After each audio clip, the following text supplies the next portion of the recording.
Main event time, Bret vs Vader on Raw goes up against two Nitro segments, Ming vs Lex Luger and a Hulk Hogan promo. Bret Hart comes out and he's in his complete pink gear tonight, and he's also wearing plain white boots. The colouring on this episode of Raw makes Bret's ring gear really bright also. Shawn makes fun of Bret's white boots at the commentary table, so there's plenty of discussion about Bret Hart's gear this week on Reliving the War. We have a supermark in the audience with a sign that says Shawn just does not bring in the big ratings. To be fair, he's probably right.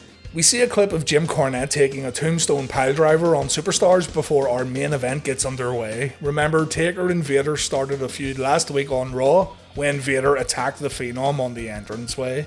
Vader overpowers the Hitman after a tie-up. The two lock horns again and Bret takes a beating in the corner.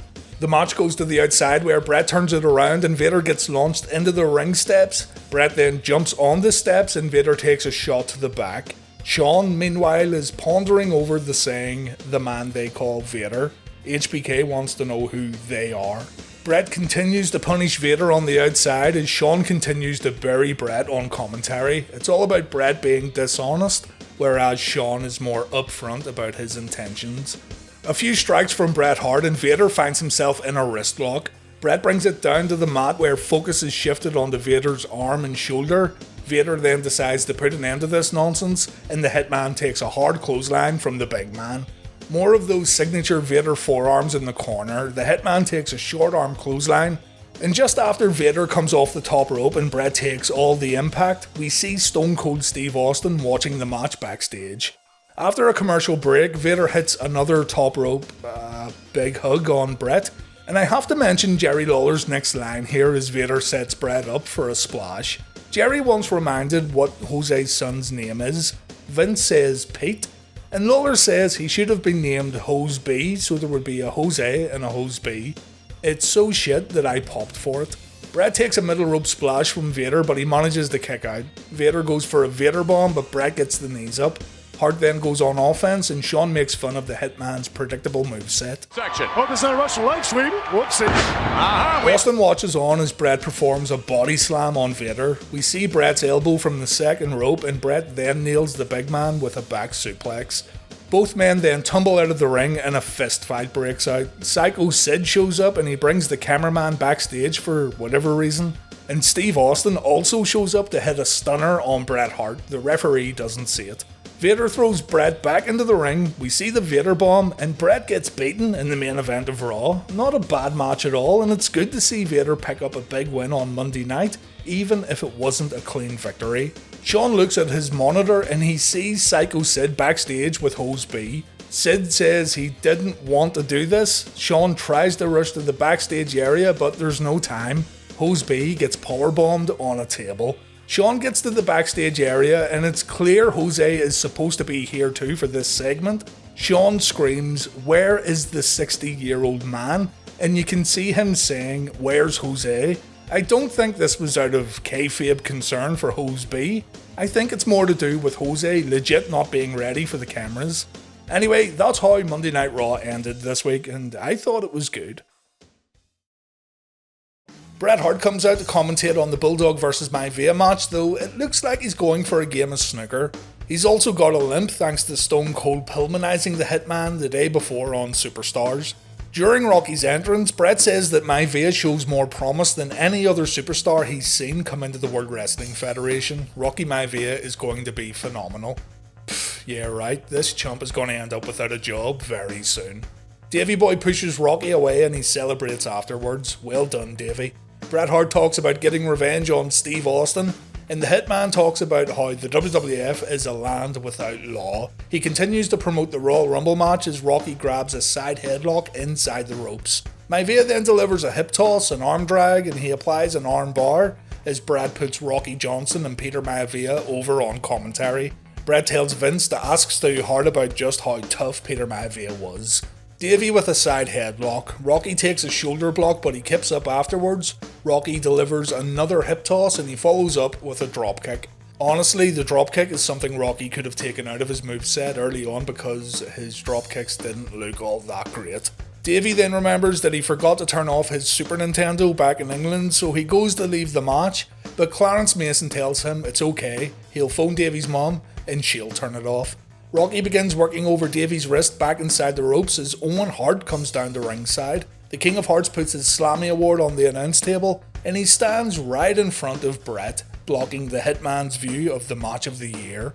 How Owen stood there while staring at Bret without laughing is beyond me, but Owen stays put throughout a commercial break. We come back and he hasn't moved a muscle. Maivia lands a sunset flip, but Davey kicks out at 2. Davey then lands a clothesline and...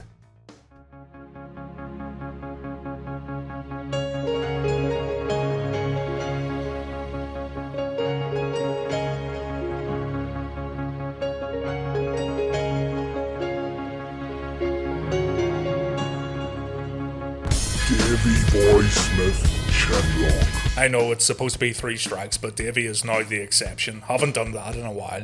Owen continues to make Bret feel awkward at the announce table and the Hitman says he's just waiting for Owen to make a move. Maivia fights out of the chin lock and he goes on to hit a flying crossbody. It only scores him a 2 count. Davey gets up and he replies with a vertical suplex and a leg drop. Rocky gets out at 2 and so it's time for another Davey Boy Smith Shamrock. Rocky gets up and he delivers that signature punch, and can we take a moment to appreciate Rocky's sick moves afterwards? Rock continues to build momentum and he hits a clothesline that sends both he and Davey over the top rope.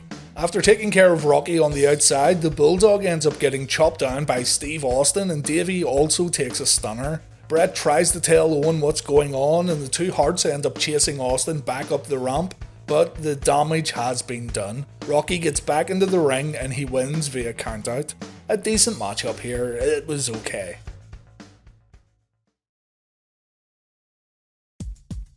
Steve Austin says he's not talking to anyone until he throws 29 pieces of trash over the top rope, so the cameraman can take his camera and stick it. And now it's time for the Royal Rumble match. The winner is scheduled to take on the WWF Champion at WrestleMania 13, and the smart money says the WWF Champion heading into Mania will be the winner of tonight's Shawn Michaels vs Psycho Sid match. The number 1 entrant is Crush, and the number 2 entrant is Ahmed Johnson, so the Nation vs Ahmed feud continues in the Royal Rumble match. Crush gets the better of Ahmed to start off with, but Johnson comes back and the two men roll around on the mat while trying to do some damage. Crush then tries to eliminate Johnson, but he's unsuccessful. Our next entrant is the fake Razor Ramon. The countdown clock didn't show up here, and Vince McMahon says there's some difficulties with the timer. Only in the WWF during this time period could a clock somehow get screwed up. Razor gets eliminated almost immediately by Ahmed Johnson, and that's it guys. Say goodbye to the bad guy because this was Rick Bogner's final TV appearance in the WWF, the end of an era. Ahmed goes back to work on Crush, but then Johnson decides to eliminate himself when he sees Farouk. Ahmed jumps over the top rope and he chases Farouk back up the rampway, so Crush is left all alone as we wait for entrant number 4. Why Ahmed didn't just slide under the ropes is anyone's guess, but anyway, here comes Phineas Godwin with all his hopes and dreams of main eventing WrestleMania. The lack of a countdown clock seriously hurts the viewing experience because you don't get to see and hear the crowd counting down to the next entrant. It's incredible how such a small thing makes a lot of difference.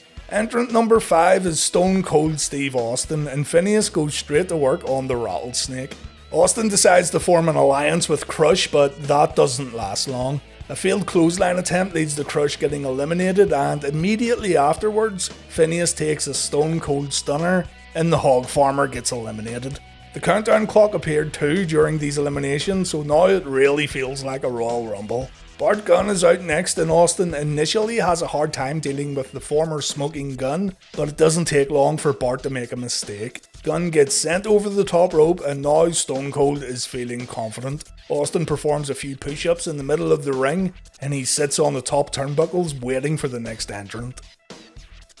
Royal Rumble veteran Jake the Snake Roberts is out next, and Jake doesn't have that many dates left in the WWF either. He's got one more TV appearance on Shotgun Saturday night, and it's a very grim appearance. And then, that's it, he's gone too. Give him credit though, the fans were still chanting for the DDT as Jake went to work on Austin's wrist. Jake manages to survive for 90 seconds, and we see his elimination on the entrance screen. as number 8 makes his way down to the ring, the bizarre British Bulldog. Does he have the balls to pull off a chinlock inside the Royal Rumble match? Let's find out. Bulldog and Austin have had problems for a few weeks now on Raw, which has sort of led to Bret Hart supporting his brother-in-law. Austin attacked Davey from behind and he hit a stunner on the Bulldog on the previous episode of Raw, so there's animosity here between these two men. Bulldog destroys Austin, Stone Cold takes a running power slam just before the next entrant hits the ring, and it's Pierroth from AAA. There's a real awkward clash of styles here with the AAA guys and the WWF guys, and it's very noticeable in the selling. No alliances here, everyone is an enemy. Bulldog and Austin briefly team up to take care of Pierroth, and then Bulldog goes straight back to attacking Steve Austin. Entrant number 10 then hits the ring, it's the Sultan. The Iron Sheik is here too, no Bob Backlund, and I kinda wish it was the Iron Sheik who was getting inside the ring. Following the Sultan we have the legendary Mil Mascaras, and those who know the story here will have fun with this one. Let's wait until he gets eliminated. Mascaras gets a great reaction, though the fans know who he is. Hunter Hearst Helmsley comes out next and he goes to work on Davey Boy Smith. The ring has started to fill up a little now as we've got 6 guys inside the ropes, fighting for a chance to main event WrestleMania 13. 6 becomes 5 when Davey Boy Smith eliminates the Sultan with a clothesline over the top rope. Out next is the King of Hearts, Owen Hart. Owen goes straight after Austin, but it doesn't take long for Stone Cold to turn things around. Davey Boy Smith comes to Owen's aid, and this results in Davey almost eliminating Stone Cold, but Owen comes from behind and he eliminates the British Bulldog. The tag team champions begin arguing. Owen says it was an accident, but clearly it wasn't. Davey gets really hot on the outside, but he's forced to the locker room by officials. Next out we have Goldust, and following Goldust we have AAA's Cibernetico.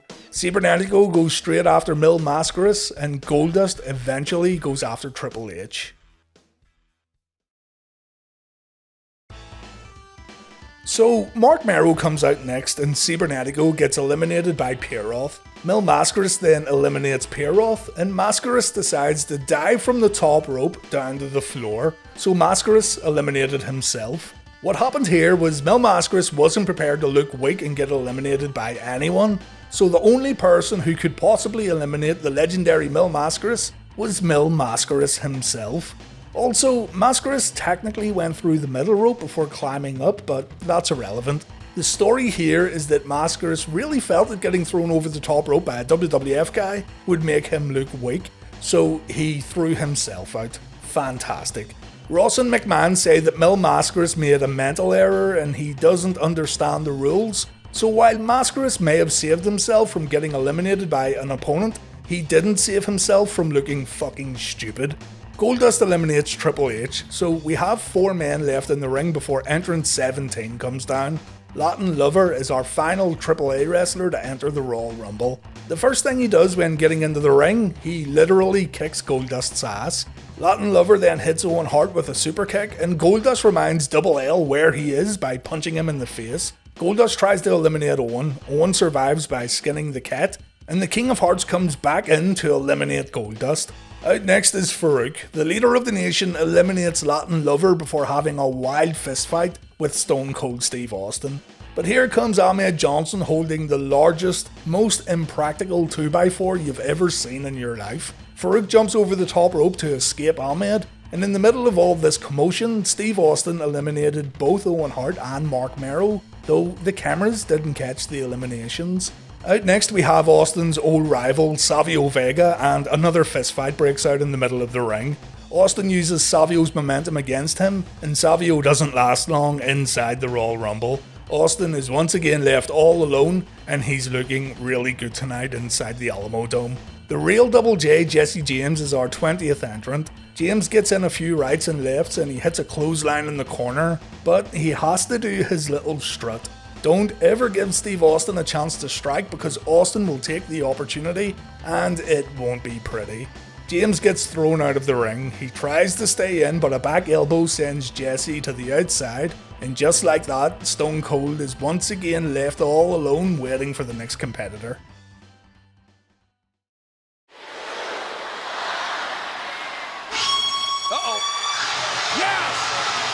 Out comes Bret the Hitman Hart, the favourite to win the Royal Rumble match, and the Hitman gets to work by making Steve Austin go through yet another fist fight. The audience stands on their feet as Bret gets the upper hand. Austin begs for mercy in the corner, but Bret has promised to do unto others tonight.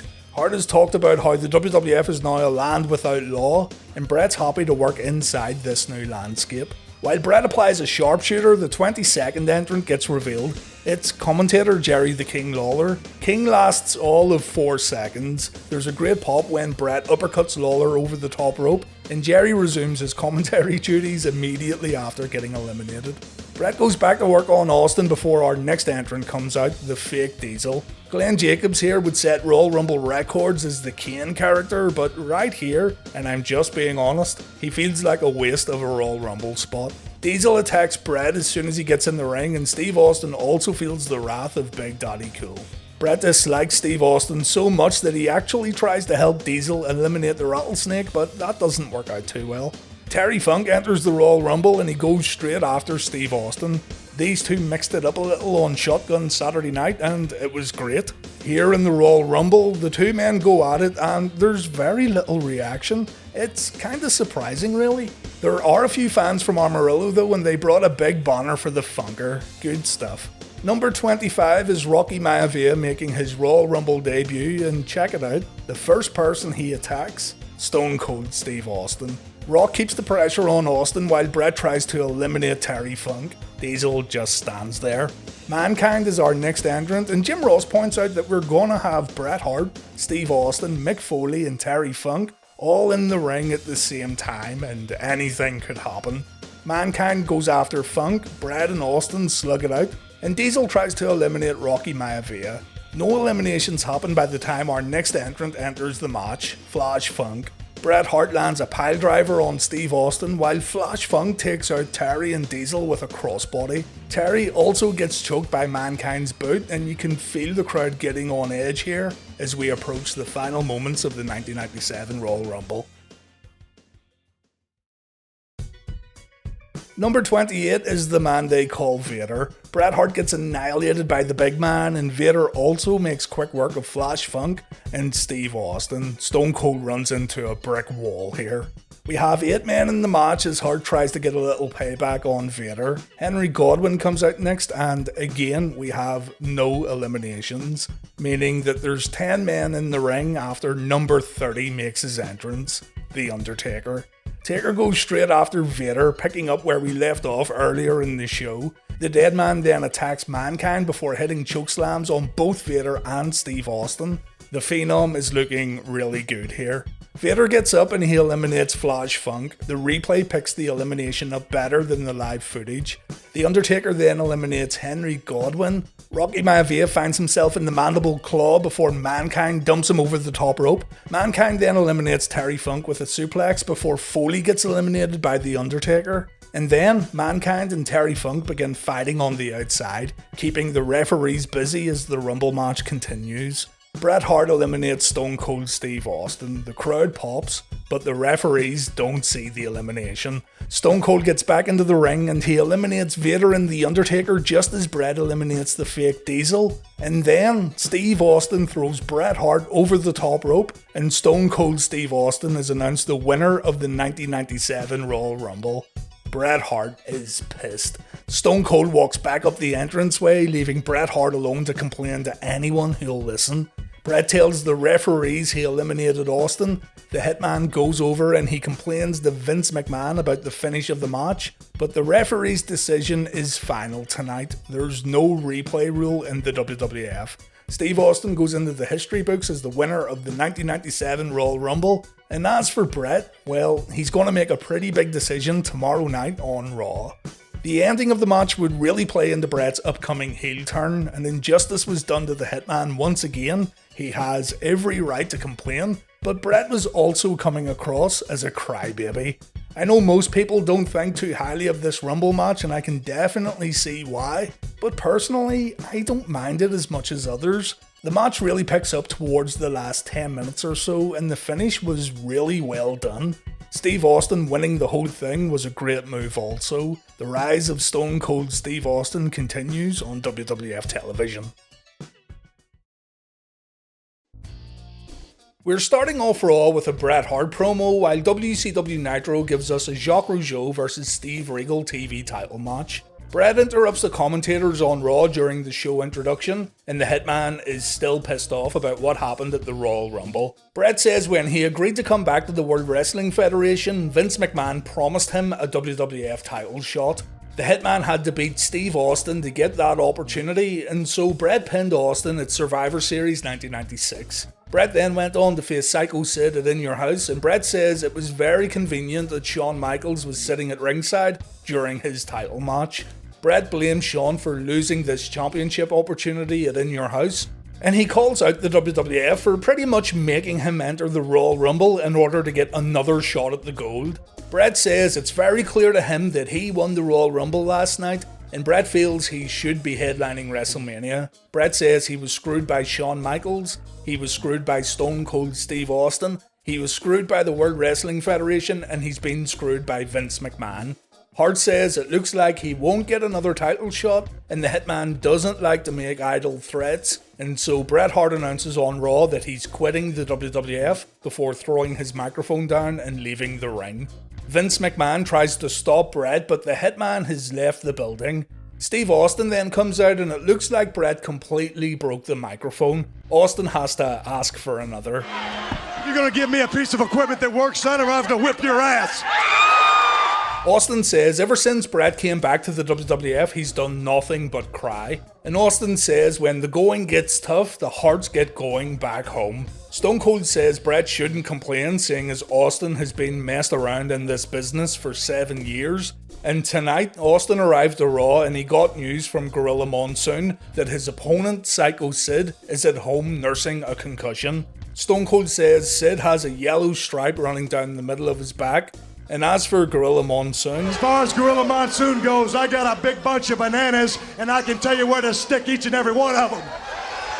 Austin announces he's going to face The Undertaker tonight, but Stone Cold doesn't want to wait. Austin wants The Undertaker to show up right now, while Vince McMahon leaves the ringside area and he goes backstage. The Austin vs Undertaker match will happen a little later on, but man, what a segment to open up Monday Night Raw. This kind of stuff is where the WWF would shine in 1997, and the layers of storytelling is absolutely fantastic. Incredible stuff here from Hart, Austin, and even Vince McMahon's reactions were on point. Gorilla Monsoon addresses the Royal Rumble situation next, while Scott Hall battles Booker T on Nitro. Vince McMahon comes down to the ring along with Gorilla, and Gorilla says he's disappointed about Bret Hart's decision tonight, but Monsoon hopes Bret can hear him right now. Gorilla says he has an invitation for the Hitman. Monsoon can't change what happened at the Royal Rumble, and the history books will state that Steve Austin was the winner. However, Steve Austin will not be getting a WrestleMania title shot due to his tainted victory. Monsoon has put together a 4-man, no disqualification match that's going to take place at In Your House 13. The winner of that match will get a title opportunity at WrestleMania. The participants in this match are The Undertaker and Vader, 2 men who were illegally eliminated by Steve Austin. If he accepts, Bret Hart will be a competitor in the In Your House 13 main event. And finally, Stone Cold Steve Austin will also be included in this unique matchup. Steve Austin comes down to the ring, and Austin reminds Gorilla that there's no instant replay rule in the World Wrestling Federation. There's no reason why this 4-way match should even take place, and Austin also reminds Gorilla that Bret Hart just left the company. We get another great line from Steve Austin next. You sit there and call yourself the Gorilla, yet you hee-haw out here like a jackass. Woo-hoo! Stone Cold's on fire tonight. Austin reiterates that he shouldn't be in this match, but if he has to, he'll compete at In Your House. Stone Cold then steps out of the ring to confront Monsoon and McMahon, but then Bret Hart re-emerges. Kinda funny that Bret didn't actually leave when you think about it, but anyway, the Hitman accepts the match, and he tells Austin they don't need to wait until In Your House and they can fight right now. The 2 men brawl on the entranceway with Bret getting the upper hand, and the segment fades to black as Raw prepares to deliver a huge main event.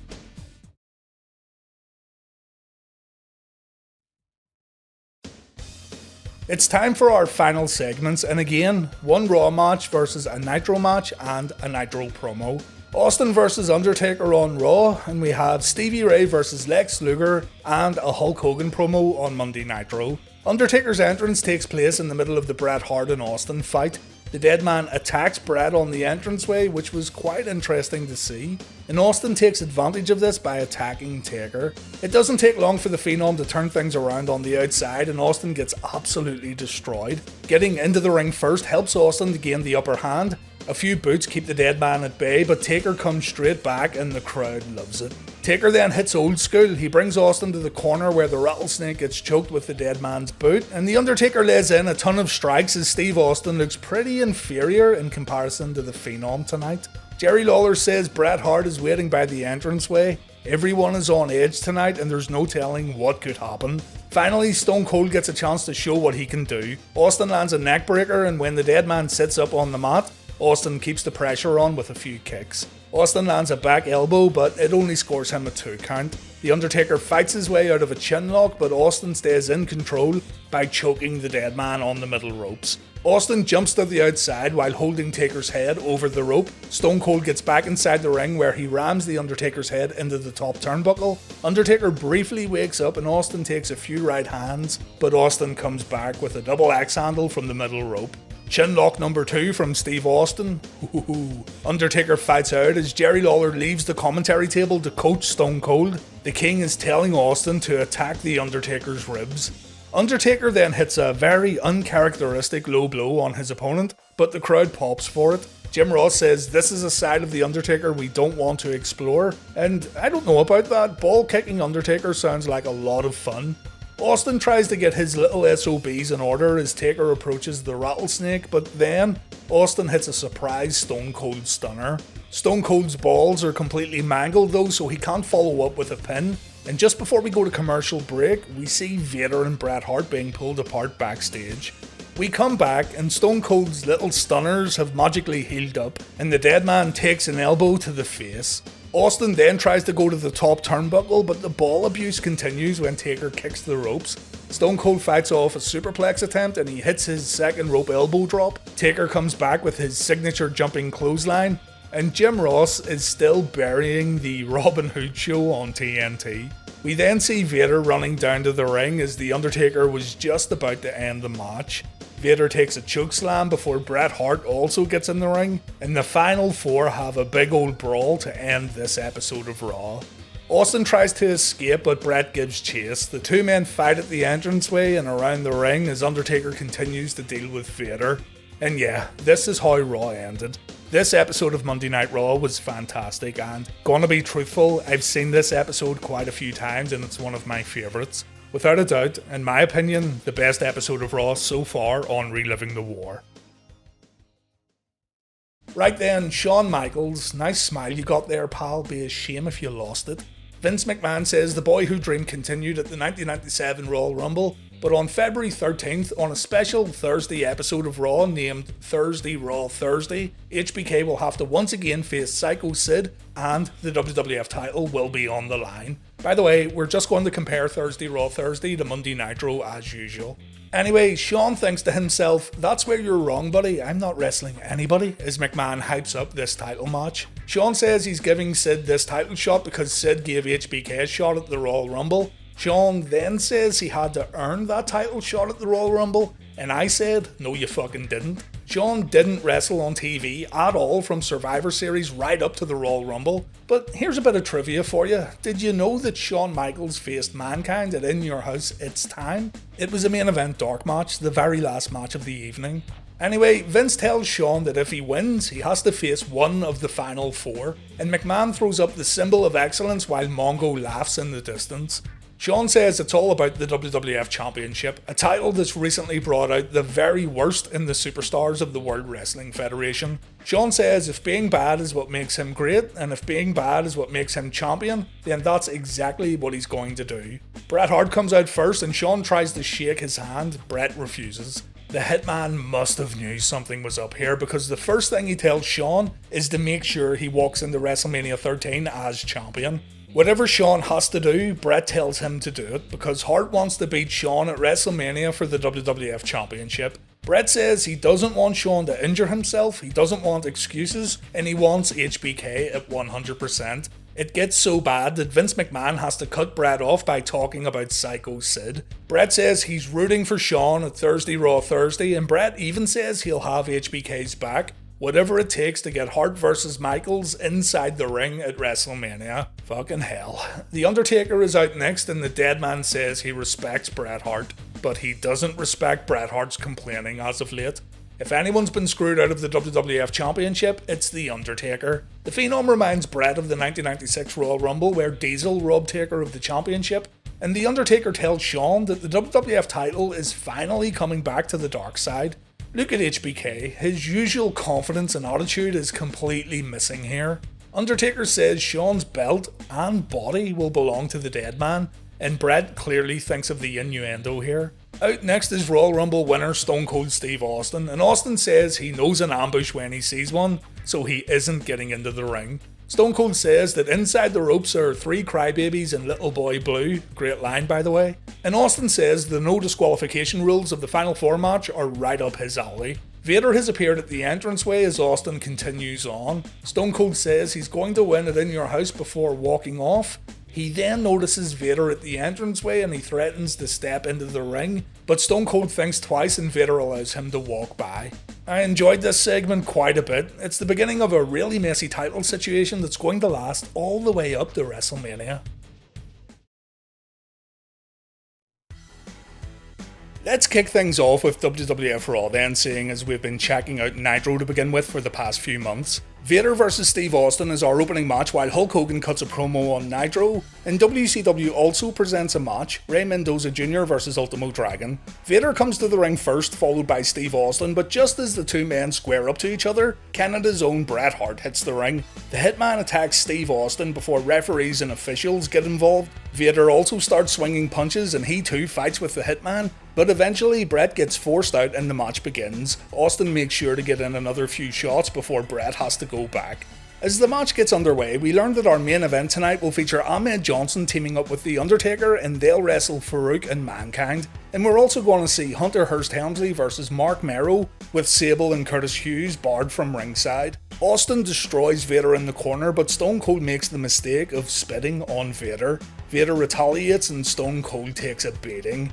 Vader maintains control and Austin takes a ton of strikes in the corner. A short arm clothesline from the big man sends Stone Cold to the mat, and then Vader tries to end it with a Vader bomb. When Vader decides to go all the way to the top for a Vader salt, the referee stops him. This results in Vader pushing the referee away and Stone Cold getting an opportunity to hit a low blow.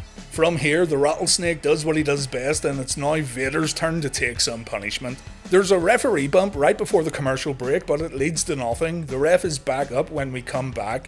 Vader misses a sit-down splash and this leads to Stone Cold landing a second rope elbow drop. Vader kicks out at 2. Stone Cold then tries to go toe-to-toe with Vader and this was another mistake. Austin gets floored and it looks like he might be in trouble, but another low blow keeps Stone Cold in the match. Our referee is totally oblivious here. Stone Cold begins choking Vader at the ropes and the referee tries to break it up. The official ends up taking a Stone Cold stunner and this is pretty much the end of our match.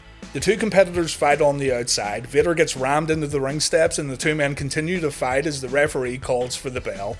Not a bad opener. The crowd were behind Steve Austin, especially when he stunned the referee. You would have liked to see a proper end of the match though. Still, both men are kept protected heading into the Final Four match.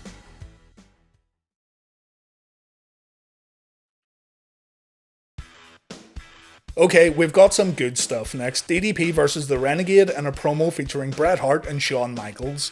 The Toronto audience boos the Heartbreak Kid as Vince McMahon begins the interview. Shawn is too busy watching himself on the big screen as he answers Vince's questions. Shawn again talks about the WWF Championship bringing out the worst in the superstars, and Michaels admits that it's brought out the worst in him also.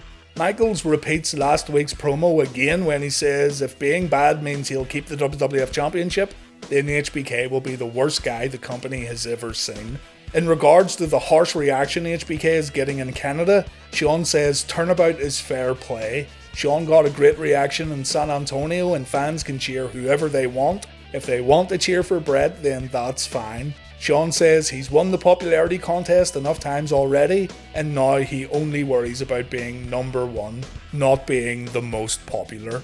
Shawn says people dislike people who are honest. He uses Muhammad Ali as an example. Ali wasn't liked when he was knocking guys out, but after retirement, people called Ali the greatest of all time. And as for Bret Hart, the Hitman can call himself the best there is, was, and ever will be, but right now, Bret can't call himself the World Wrestling Federation champion. Bret comes down to the ring and he says, Muhammad Ali, I don't think so. Dennis Rodman, maybe. The Hitman goes on to say that he's tried hard to like Shawn Michaels, but he just can't do it. Shawn said it best when he called himself a degenerate, and Shawn laughs at Bret here while saying, sue me. Bret calls Shawn a jackass and a punk. He then tells HBK that he can stop him whenever he wants, and I think that was a cue. HBK was supposed to take the mic away from Bret, but he forgot. The moment Shawn takes the mic, Steve Austin runs down and a fist fight breaks out between Stone Cold and the Hitman. Shawn watches on as Bret and Austin brawl on the outside, but then Psycho Sid shows up just before we go to commercial break. When we come back, Bret and Shawn are once again inside the ring. Steve Austin and Sid have been escorted to the back. HBK puts the WWF Championship belt on the mat and he and Bret share words. When HBK tries to take the belt back, Bret puts his foot down. Bret takes the belt. We think he's going to hand it over to Shawn, but no. Bret drops the championship on the mat. He gives Shawn the finger, the crowd pops, and that's the end of the promo. You'd be absolutely buzzing to see these two go to war at WrestleMania 13 at this point. The least Shawn could do is smile here though. Come on Shawn, turn that frown upside down. Where's your smile, boy toy? Gorilla Monsoon makes a big announcement next. Psycho Sid is still going to get his title shot, and it's going to happen the night after Final Four. So next week on Reliving the War, we're going to see Sid taking on the winner of the Final Four match, and the championship is on the line. Our competitors make their way down to the ring, and Steve Austin decides to attack Sid before the opening bell. A wild fist fight breaks out between Sid and Stone Cold, and it looks like our match is going to end early when Sid goes for a chokeslam, but Austin gets out by hitting a low blow. Stone Cold mocks Sid in the corner afterwards, and the crowd goes insane for the rattlesnake. Stone Cold's blue knee support is also kinda distracting, isn't it? Austin says, "This is for you," while pointing at Vince McMahon, and then he hits an elbow on the outside. And then a loud Austin chant breaks out. This must have felt pretty damn good for Steve. Sid gets rammed into the ring post, and back inside the ring, the big man takes a back elbow. Austin then cheats while applying an abdominal stretch, but Sid gets out and Stone Cold gets locked in a sleeper. Austin counters with a jawbreaker. After kicking out of a pin attempt, Sid finds himself in a reverse headlock, but when the two men get back to their feet, Sid throws a few of those big clubbing blows that I absolutely love to see, and Austin gets his head slammed on the mat. Sid then misses a leg drop, and this gives Austin the opportunity to try and lock in a sharpshooter, but Sid kicks Stone Cold away. Austin takes two hard clotheslines followed by a big boot. Some good snug work in the ring right about now. Just then, Bret Hart hits the ring and he attacks Steve Austin, resulting in Austin winning the match via disqualification. Once Austin leaves the ring, Bret and Sid begin fighting, and Vince McMahon says this could be the match we see next week on Raw with the WWF Championship on the line. This was a good match for what we got. It's a shame it ended so abruptly. Well, we have reached our final segment and I've already decided. Raw wins this week's Reliving the War. It's just been a better show and I've wanted to stick with the WWF while going back and forth here. Bret Hart vs Vader ends Thursday Raw Thursday, while a Roddy Piper promo closes Monday Nitro. So, the final Raw match before the Final Four, and it features two of the competitors. The Undertaker shows up after the entrances and he says there seems to be a problem with respect recently in the World Wrestling Federation because the Phenom isn't getting any. At Final Four later in the week, Hart, Vader and Austin will have to look into the eyes of the Reaper, and all three men will rest in peace. Bret gets wailed by Vader. He was too distracted by the Undertaker, and the Hitman gets thrown out of the ring just before we go to commercials. We come back and we see footage of Steve Austin attacking Bret during the break, so the Hitman is at a disadvantage here. Vader maintains control inside the ropes. He gets vicious in the corner and Bret takes an absolute beating as the ref tries to bring a bit of order to the matchup. Hart takes a hard clothesline and it looks like this one is pretty much done with. But then Bret counters an aerial attack with a power slam. Very unusual seeing Bret perform this move, but it looked awesome. With this move, Bret is able to take control. We see the side Russian leg sweep. Bret shows off his strength again by body slamming Vader, but Bret ends up getting pushed into the corner after trying to apply a sharpshooter. Bret gets up and he performs a side suplex on Vader. He then pulls off his second rope elbow drop. And to set up the sharpshooter, Bret uses Vader's own momentum against him. This was pretty unique too. Bret locks in his finisher, but Vader makes it to the ropes. Steve Austin appears in the upper level of the Lowell Memorial Auditorium, and he distracts the Hitman, leading to Vader taking advantage as expected. Vader goes for the Vader bomb. Austin challenges Vader to go all the way up, and so Vader tries a moonsault, but Bret moves out of the way. The Hitman then pins Vader and Bret Hart wins the main event of Monday Night Raw. Steve Austin threatens to go down to the ring, but Pat Patterson and some officials hold him back, and this is how Raw went off the air.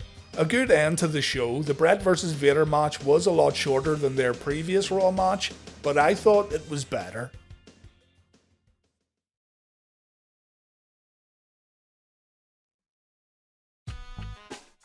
Steve Austin interrupts Jim Ross and Jerry Lawler and he says tonight's match shouldn't be happening. Austin says he won the Royal Rumble fair and square and he should have been facing Shawn Michaels at WrestleMania, but seeing as Gorilla Monsoon made the Final Four match and seeing as Shawn Michaels vacated the title, things haven't exactly been going the way Stone Cold planned. Unfortunately, the promo gets cut short and the WWF decide to air a promo video all about Stone Cold's recent rise in the company, and this is a shame. Austin was just ripping into HBK for being a coward before the video began playing. When we come back, Austin is making fun of the fans in attendance, but he gets interrupted by The Undertaker. We then get a look at the entranceway for this In Your House show, and it's the Superstars set that they've used here, not the classic house entranceway. And it does make the show feel a little cheap in terms of production. Taker says Austin made a mistake agreeing to this match. Austin tries to talk into his mic, but it's been cut off. Taker says Austin's going to get his ass kicked, Vader will get planted 6 foot deep, and the dead man plans on taking care of the Hitman too. Taker says Austin shouldn't be in the ring running his mouth, he should be in the back making his final arrangements. Stone Cold is going to rest in peace tonight. Doc Hendricks interviews Steve Austin, and Doc says Austin must be concerned that he doesn't hold a clean victory over any of his opponents tonight. And Austin replies by saying he threw all 3 over the top rope, and this jackass Doc Hendricks needs to understand that that counts as a clean victory. Austin says this Final Four match is all political. It's the same thing that's kept Austin down for 7 long years. But tonight, Austin is going to win the Final Four, and tonight, Steve Austin will become WWF Champion. It's now time for the Final Four match, the big draw of the show. Again, this is where I would have added content from that previous video I made, but hey, let's do it again. I love watching this match, plus that previous video has some bad audio. The Undertaker gets interviewed and he says he's in the middle of rediscovering his edge and the old Undertaker is slowly coming back. This spells doom for Austin, Vader and Bret Hart. By hook or by crook, the WWF title will belong to The Undertaker tonight, and Taker's opponents can only hope that the dead man spares their lives. Vader makes his entrance first, followed by Steve Austin and then The Undertaker. After Undertaker's entrance, we get a Bret Hart pre-match interview where Bret says all 3 of his opponents are tough, and all 3 opponents will be a challenge tonight. The Hitman says there's no excuses, whoever wins this one deserves to be champion. And Bret says the best man is gonna win this Final Four match, and that man will be Bret the Hitman Hart. Bret then makes his entrance, and check this out, Bret looks directly at this kid as he removes his pink and black glasses. The kid must have been super excited to get those shades, but then Bret totally swerves him and the kid with the glasses here gets the shades instead. Absolutely brutal. All 4 men are now in the ring, the bell sounds, and each competitor takes the time to consider who they should attack first. Vader and Taker begin slugging it out, as does Bret and Austin. Taker hits his jumping clothesline and then he decides to attack Austin and Hart. The dead man hits old school on Austin, but afterwards Bret punches Taker and the dead man takes a belly to belly from Vader. The Phenom sits up like nothing happened, but Vader knocks him out of the ring. Vader then grabs a steel chair, and while he's successful in using the weapon at first, the dead man gets a boot up and the chair gets pushed into Vader's face. The big man blades while he's down. He then gets thrown into the ring steps, and Vader's face is already a mess that's going to continue to get worse. All four men are in the ring, and Austin counters a Bret Hart sleeper with a jawbreaker. Austin tries to pin Bret afterwards, but Bret kicks out at 2. The Undertaker then performs a chokeslam on Vader. Austin then nails Taker with a Stone Cold Stunner, but he doesn't get all of it. Taker's able to kick out as Vader and Bret Hart start going to work. Vader hits a low blow on Bret. This causes Hart to roll out of the ring as Taker and Austin continue fighting inside the ropes. Vader ends up using the chair again, and Bret takes a few shots to the back. Afterwards, Austin and Taker decide to fight on the outside, and Taker counters a piledriver attempt with a back body drop. Taker then moves back to the ring where he goes after Bret, and this means Stone Cold and Vader do a little more work on the outside. Vader ends up taking a beating as Stone Cold uses the ring steps on the big man, but Vader turns it around with a few big right hands. We then get this moment I talked about in the previous Final Four video where Vader decides he doesn't want to take another bump on the ring steps, so he gives it a miss and he throws himself into a member of staff instead. I like how Vader gives the steps a little pat while saying to himself, nah, fuck that. Vader and Austin beat the hell out of each other by the guardrails and Vader comes out on top. The Hitman takes a clothesline from the dead man back inside the ring, and not a person on floor level is sitting down. The crowd are completely eating this one up.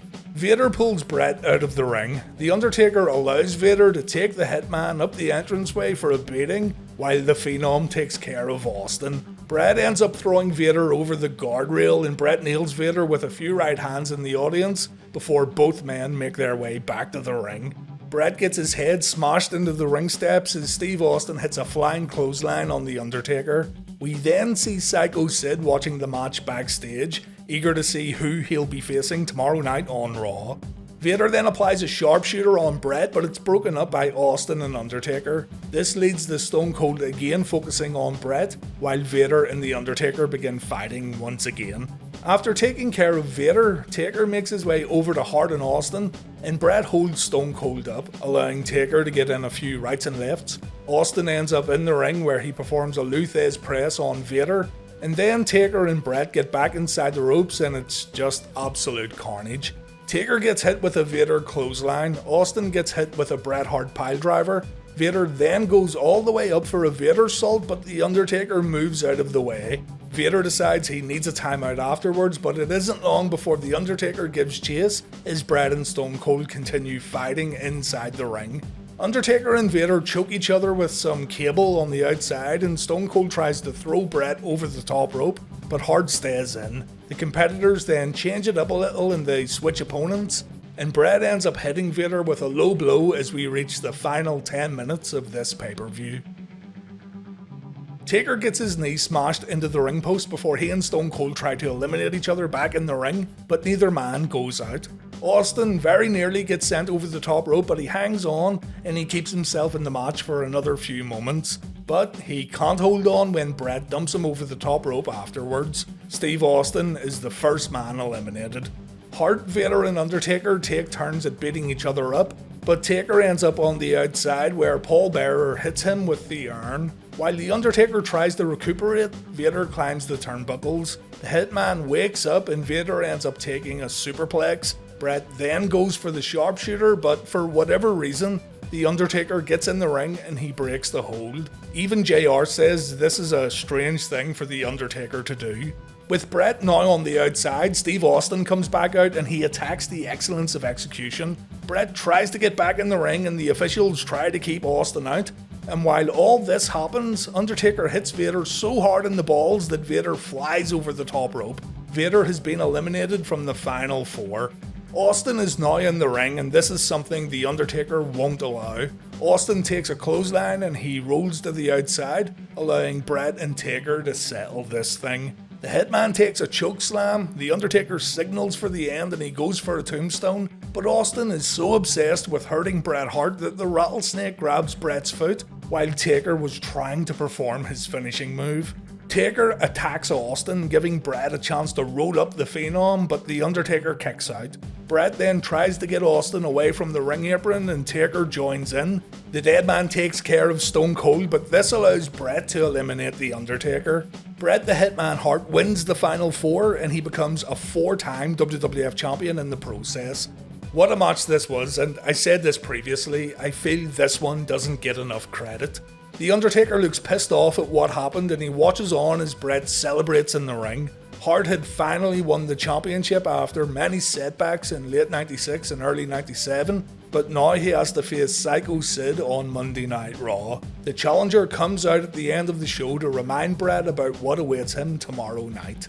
If you don't feel like watching this pay-per-view, at least skip the rest and watch this main event. It's such an entertaining matchup, and I'm actually really glad I watched it all again for this video. Over on Raw, Psycho Sid and Bret Hart make their entrances as Jim Ross announces that The Undertaker will compete in the WrestleMania main event. Taker's going to headline the show and the Phenom is the #1 contender for the title, so it's likely that the winner of this match has a date with the dead man at the grandest stage of all. We're also going to hear from Dr. Andrews a little later in regards to Shawn Michaels' knee injury. The crowd are really pumped up here. Bret and Sid square off in the middle of the ring. JR and King hype up the importance of this match, but then Steve Austin hits the ring and he attacks Bret Hart. Once again, Sid finds himself in the middle of other people's problems, so Sid decides to go after Steve Austin. Stone Cold fires back with a chop block that brings the big man down, and Bret then goes after Stone Cold again while the referees try to get some order. Sid is hurt. Austin gets out of the ring, and when the referees try to check on Sid, he says this. It doesn't seem as... The challenger wants to still go, but the officials are stopping Bret from attacking his opponent. There's some confusion here as to whether the match is even going to take place. Bret wants to fight. He smiles as the crowd chants for Sid, but Jim Ross says we'll take a quick look at Thursday Raw Thursday while the WWF make a decision about what to do next. We see clips of Shawn losing his smile again. I could honestly recite this whole promo at this point, and that's a shameful thing to admit. And then we get a Final Four recap. When we come back, Kevin Kelly gets an interview with Sid backstage, so it looks like our match has been postponed. Sid is pissed off. He ironically says not even a broken leg could stop him from reaching his destiny, and neither would rain, sleet, snow, or Stone Cold Steve Austin. Kevin Kelly says that the match has been rescheduled for later in the show. It's kicker be kicking out there, Sid, and with that bad leg of yours, I don't see Bret Hart getting kicked around too much tonight. Over on Raw, Bret makes his way out to the arena for his title defense that was supposed to happen earlier on, but then, surprise motherfucker, Stone Cold Steve Austin attacks the Hitman once again. Sid gets involved and Vince McMahon tries to break up the fight, but it's not happening. We have a brawl in the gorilla position and it looks like our match isn't going to happen once again. Speaking of gorilla, Monsoon gets interviewed afterwards and he promises the fans at home that Hart vs. Sid will take place tonight. Gorilla says this is the World Wrestling Federation, not a company who makes promises to their viewers that they don't intend on keeping. The fans were promised Bret vs. Sid and the match will take place tonight on Raw.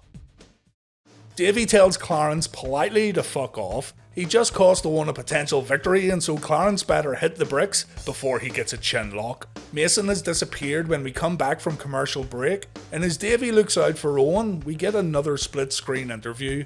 This time it's Steve Austin. Ross wants to know why Austin keeps attacking Bret Hart, and it's very simple. Austin is still pissed off about winning the Royal Rumble and losing his title opportunity. Austin says the Final Four shouldn't have happened. He should have been WWF champion once HBK lost his smile. But because Stone Cold isn't all glitz and glamour and because Stone Cold isn't marketable, the WWF are holding him down. Because of that, Austin is going to tear through the WWF roster and that's the bottom line. Whew, we made it. Bret vs. Sid, third time lucky. We have a full 15 minutes left on Raw 2, meaning we can actually sit back and watch the match without expecting a quick finish or a fast transition into something else, and it makes Raw's final offering of the week much more enjoyable. The two men make their way down to the ring once again, and here we go. Bret starts off as the aggressor, but it doesn't take long for Sid to turn it around and Bret takes a beating in the corner. The Hitman then gets whipped into the opposite turnbuckles and he sells the bump brilliantly. Bret crumbles to the mat as Jim Ross says the Hitman has to be sore after last night's pay-per-view.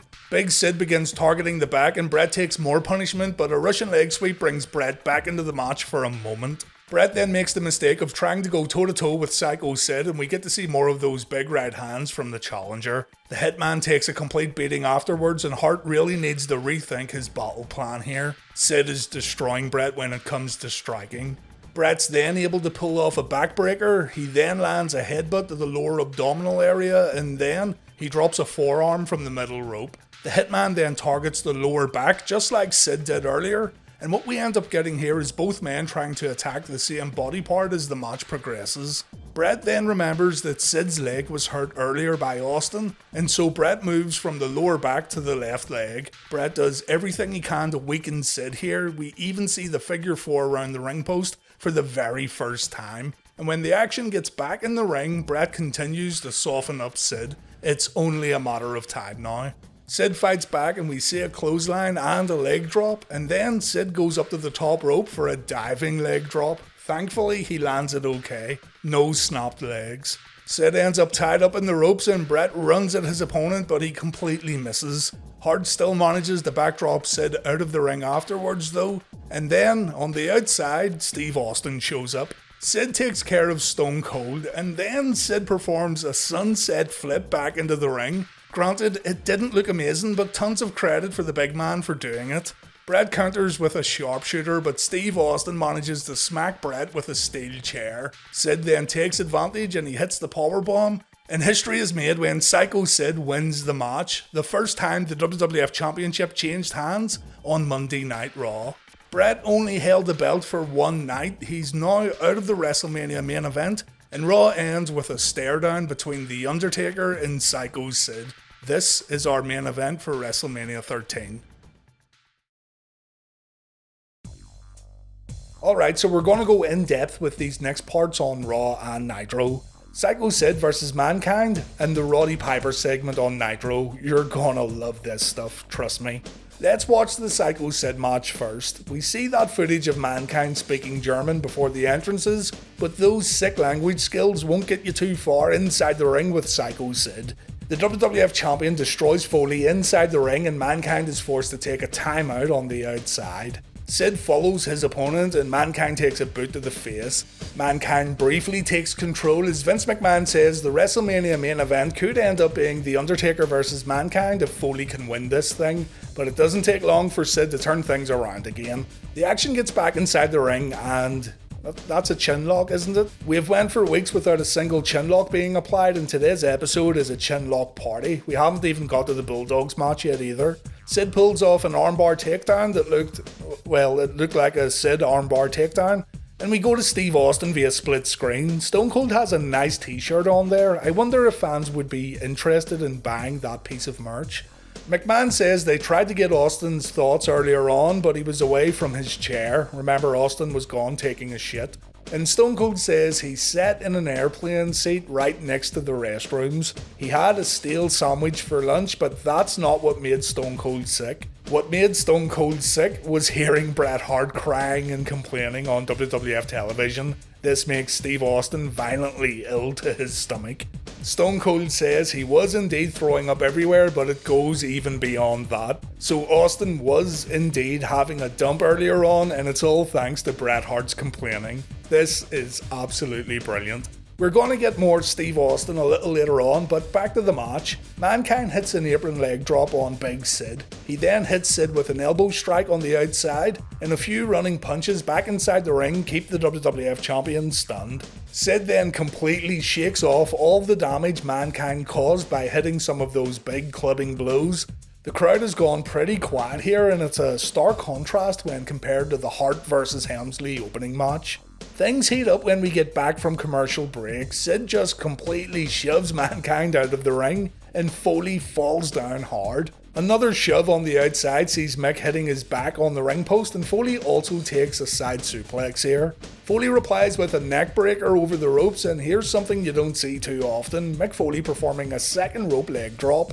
That's a chin lock right there from Mankind, folks. Sid gets back up and Mankind ducks a clothesline, leading to the mandible claw getting applied. Mankind manages to bring it all the way down to the mat, but Sid powers out. He stands up and he just takes the claw out of his mouth like it's nothing at all. Mankind decides to try a sleeper hold and Sid breaks it by dropping all his body weight on top of Mrs. Foley's baby boy. Eventually, Paul Bearer gets on the apron and Mankind accidentally hits his manager. This results in Mankind taking a chokeslam, but Foley manages to kick out at 2. Only one thing left to do then. Mankind takes a powerbomb from Sid and just look at the impact here. Jeez. Sid wins the match and they did get the crowd back into it during the last few minutes of the match. A slow starter for sure, but it does pick up towards the end.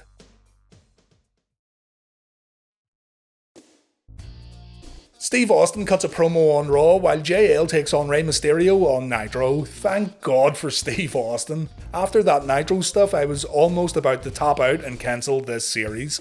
After a replay gets shown of Steve Austin costing Bret the WWF title a few weeks back, Steve says the only regret he has about that night is that he didn't hit Bret harder with the chair. Austin says Bret still complains about being screwed, but Stone Cold's been getting screwed for the last 7 years. Shawn Michaels gets a music video when he gets the flu and there's a big song and dance for the Heartbreak Kid, but when Steve Austin went into the Final Four match with a blown out knee, nothing was mentioned about it. Steve says no one else could have worked that Final Four match with only one leg, and he also says that he isn't making fun of one-legged people, he's just making a point. As for the submission match at WrestleMania, it's a load of bull to Steve Austin, seeing as Bret's supposed to be the submission expert, but that's okay. Steve will still beat the hell out of Bret Hart, and just like Ken Shamrock said last week, there's no quit in Stone Cold. Austin will never say he submits, and Austin will never give up. Austin wraps up another excellent promo by saying this. Treat me like a dog and you expect me to smile? You remind me of a jackass. Before Ken Shamrock's interview, it's announced that Bret Hart will get a title shot next week against Psycho Sid on Raw, meaning the whole WrestleMania main event is once again in question. The match is going to take place inside a steel cage, and Big Sid isn't worried at all. Sid says he's dealing with 2 top guys tonight, Vader and Mankind. He'll deal with another Top Gun next week inside a cage, and Sid's path will still ultimately lead to the WrestleMania main event. I'm looking forward to next week's Raw though, it's one of my favourite episodes of all time. Ken Shamrock is in the ring on Raw, and Jim Ross announces that Shamrock is going to be the special guest referee for the Hart vs Austin WrestleMania submission match, which could now be a WWF title match if Bret beats Sid next week. Shamrock says he's happy to be in the World Wrestling Federation and he's honoured to be part of WrestleMania and the submission match. Shamrock knows a thing or two about submissions and he looks forward to the big event in Chicago. As far as being a referee for a Bret Hart vs Steve Austin match, Shamrock says he won't be intimidated but he will be fair. Steve Austin interrupts the promo on the Titantron, saying Ken should be more honoured that Stone Cold doesn't walk down to the ring and stomp his guts in. Austin says he doesn't know what Bret Hart is doing to get all of these title shots, but he does hope that Bret wins next week. This would mean that Steve Austin headlines WrestleMania and he gets a shot at the belt, something Austin feels he was owed since the Royal Rumble. We then get a rare promo botch from Steve Austin.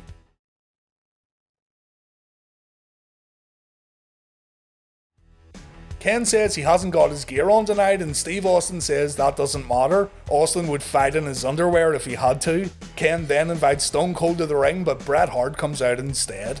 Hart sarcastically says it was nice for the World Wrestling Federation to give him some mic time so he could talk about everything that happened in the last 3 weeks or so.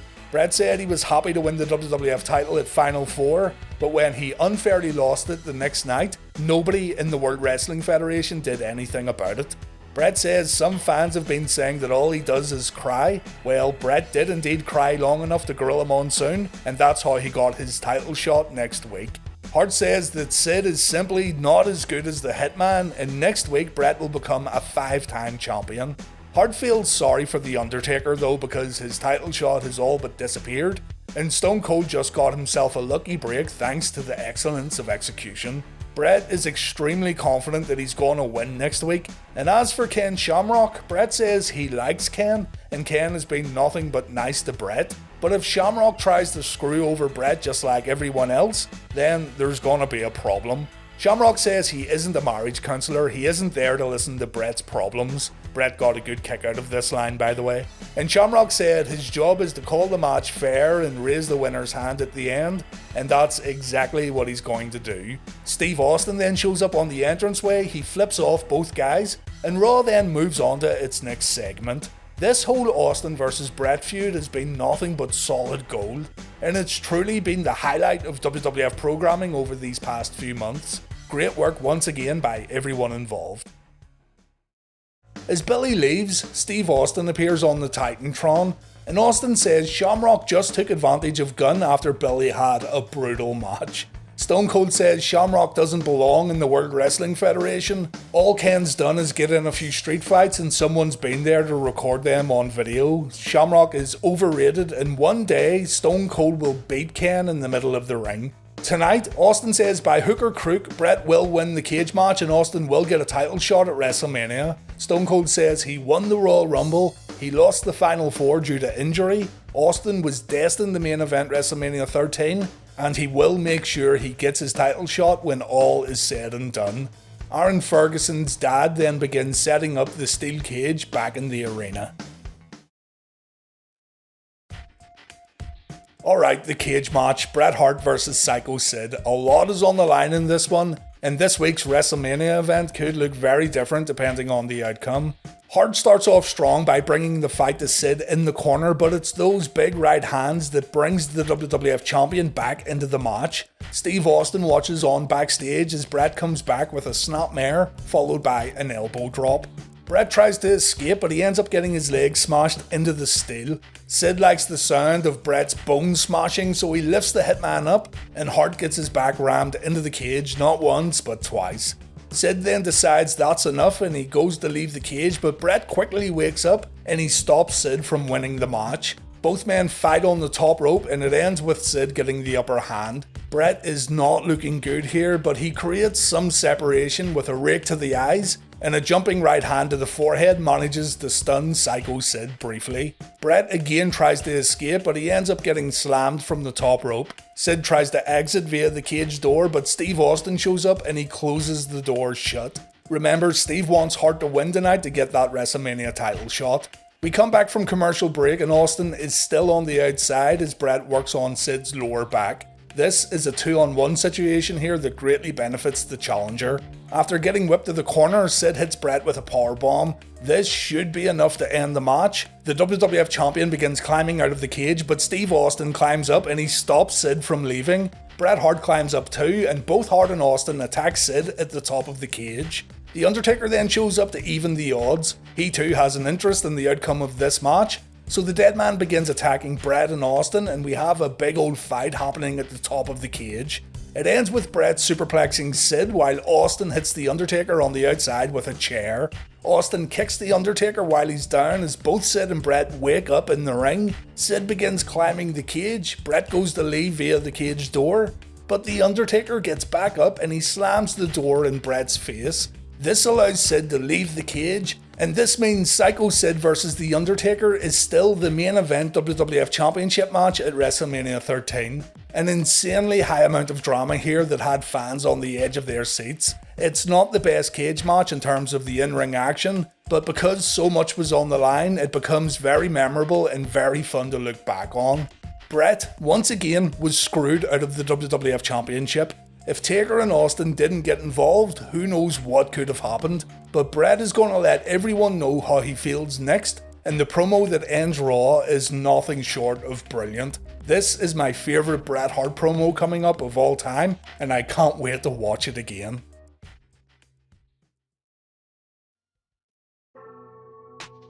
Vince McMahon gets in the ring to talk to Bret Hart, saying that Bret must feel very frustrated about how things turned out tonight. Bret pushes Vince on his ass while saying, quote, "Frustration isn't the goddamn word for it, this is bullshit."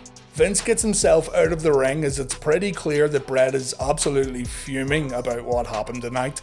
Bret says he's been screwed again by the WWF and Vince McMahon.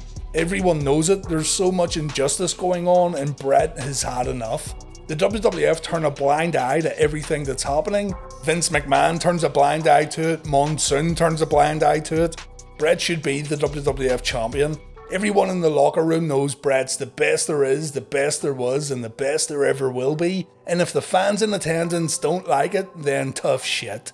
Vince doesn't know how to react to Bret's outburst, and it is a big change of character.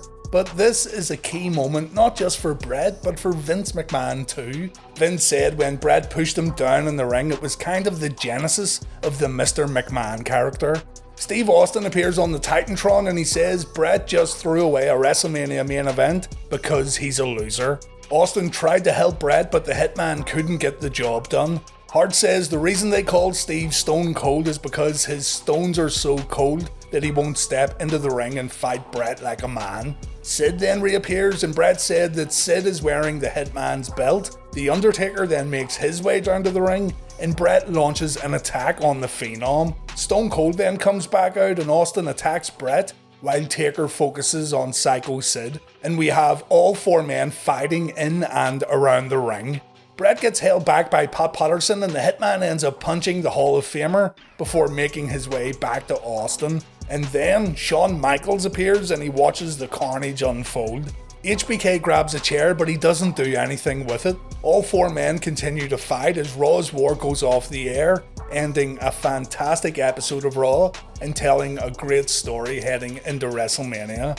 Vince Russo had taken over head writing duties at this point, and it's easy to rip into Russo for the bad decisions he's made. We also know that Russo's writing was filtered through Vince McMahon, but this episode of Raw in the last half hour was brilliant. Bret Hart is on the brink of completely turning his back on fans. Austin's popularity is going through the roof. Shawn Michaels is the unpredictable wild card. And we have a clash of the titans when The Undertaker meets Psycho Sid for the WWF title. The World Wrestling Federation are firing on all cylinders and many wrestling fans didn't even know it. The majority of fans were still choosing WCW and the NWO, which, by the way, was also good stuff. In short, it was one of the very best times to be a fan of pro wrestling, and because the World Wrestling Federation started fighting back, the Monday Night War was now becoming way more interesting week after week. The WrestleMania Free-For-All show featured a Billy Gunn vs Flash Funk match. Gunn won the match with a tornado DDT. Steve Austin cut a promo where he said he doesn't know a whole lot of submission moves, but he plans on beating up Bret Hart so bad tonight that the Hitman will have no choice but to give up. Stone Cold also said that Bret's been complaining a lot about getting screwed, and, well, Austin said this. Let me just tell you this, son. I ain't bringing a condom to the ring. I'm bringing a hell of a can of whoop-ass. This really should have made it to the pay-per-view. Ken Shamrock looks all business as he gets ready to referee this match.